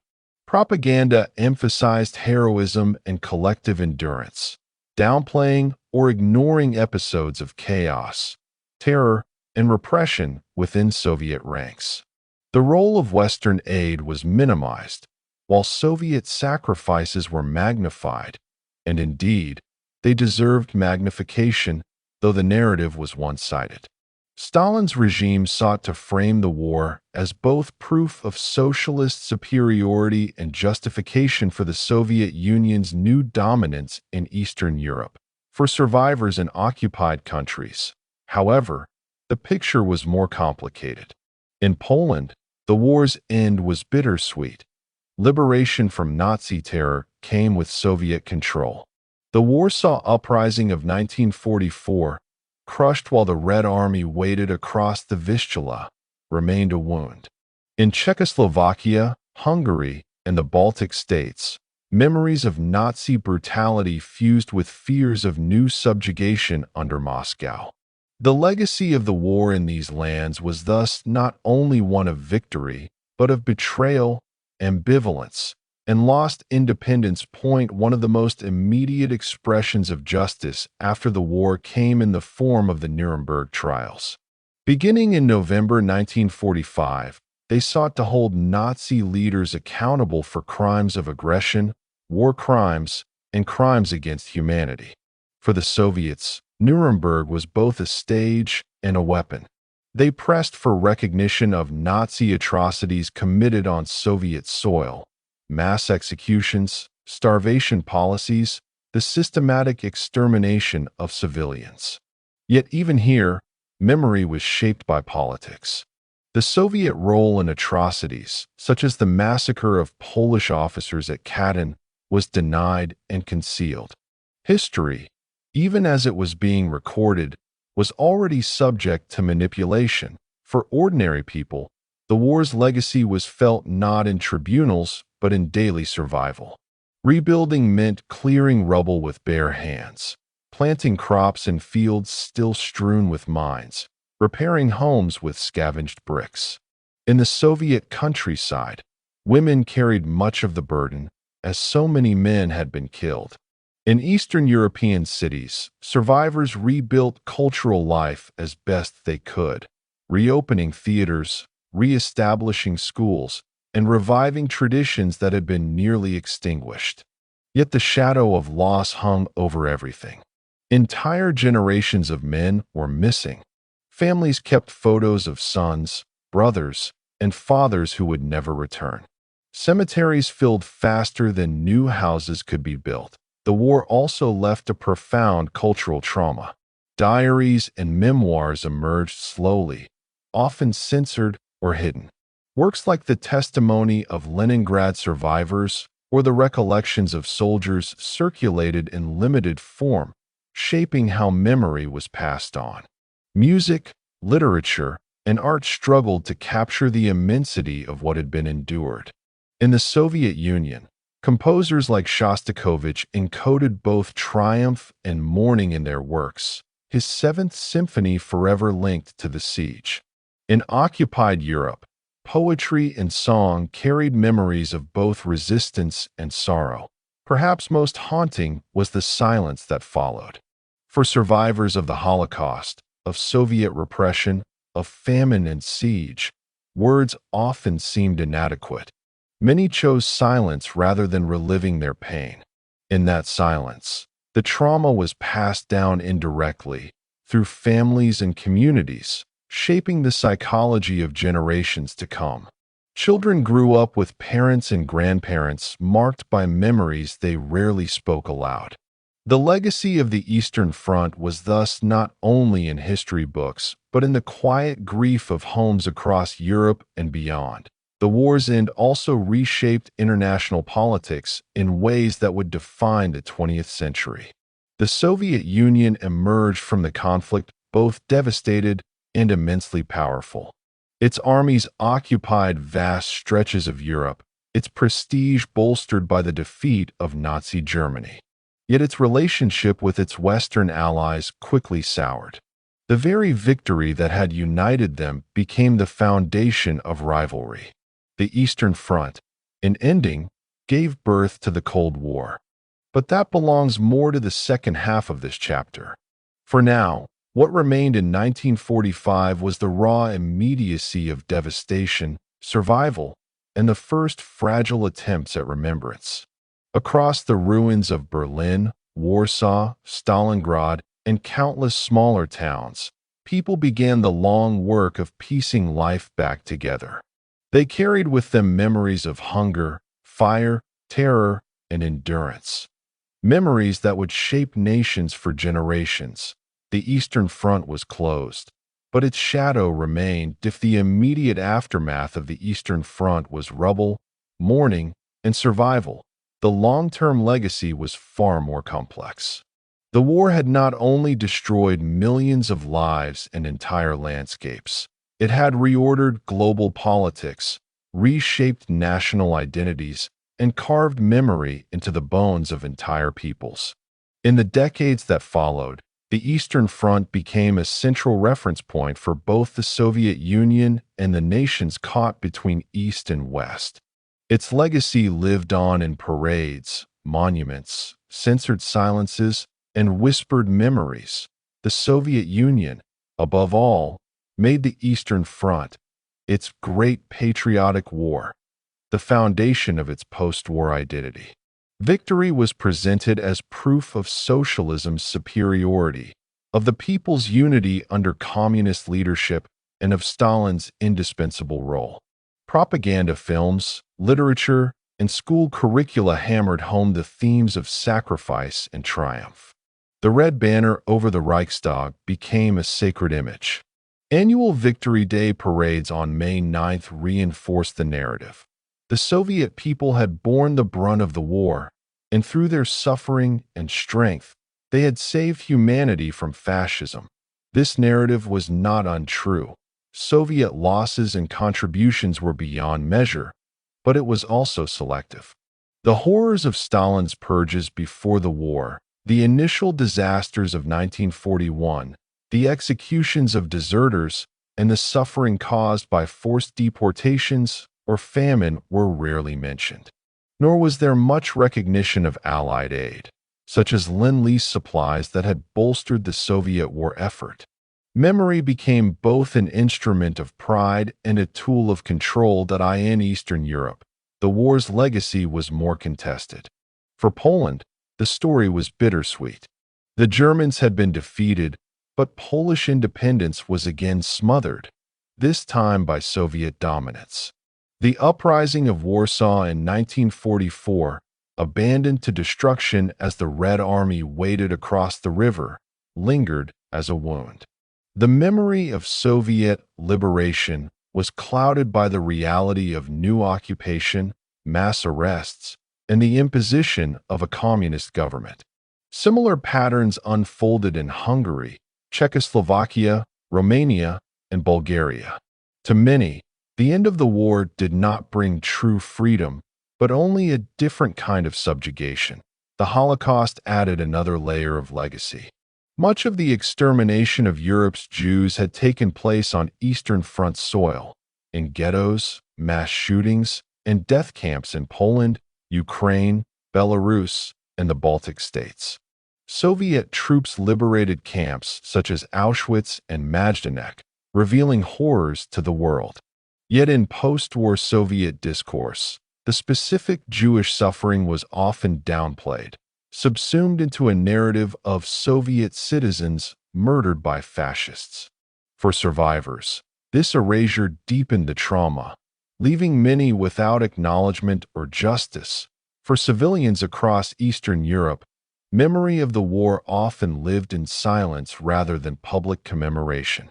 Families remembered loved ones lost to German atrocities, Soviet reprisals, or simply the starvation and chaos of occupation. Folk songs, private diaries, and oral stories carried fragments of truth that official history books ignored. In the Baltics, where Soviet annexation followed Nazi occupation, Memory was especially fraught.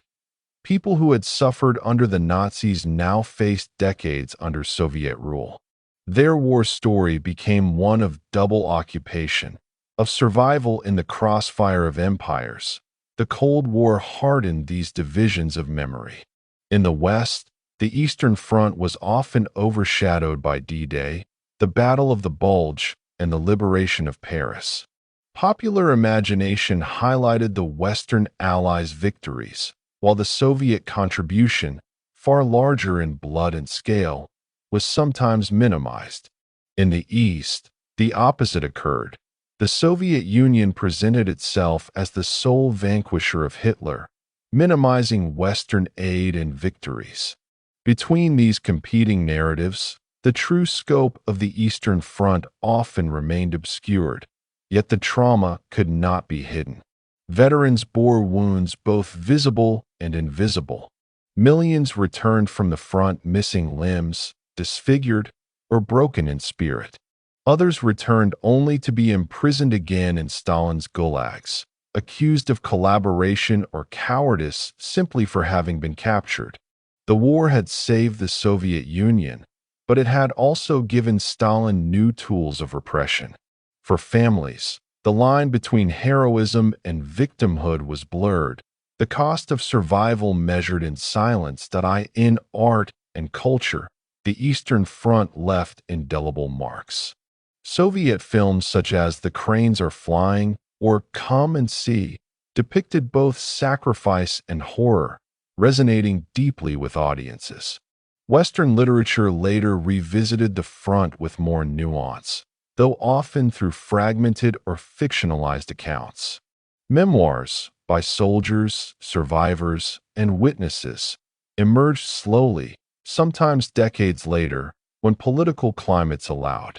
Each offered glimpses into the impossible reality of those years. The physical landscape itself remained a monument. Mass graves dotted forests and fields. Ruined bunkers and fortifications decayed in silence.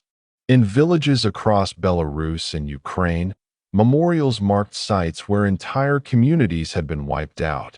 The Eastern Front had been not just a line of battle, but a theater of genocide, and its geography remained haunted decades past.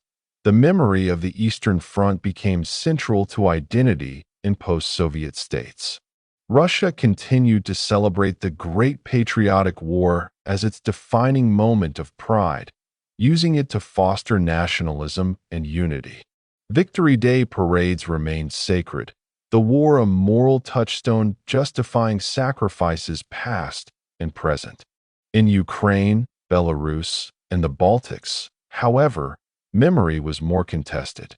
For many, the war symbolized not only liberation from Nazism, but also the beginning of Soviet domination. The collapse of the USSR in 1991 reopened debates about history, responsibility, and remembrance that continue into the present. Perhaps the deepest legacy of the Eastern Front lies not in politics or monuments, but in collective trauma. Generations grew up in its shadow. Children raised by survivors inherited their parents' silences, their anxieties, their stories half told at kitchen tables. In literature of the late 20th century, this secondhand memory began to emerge.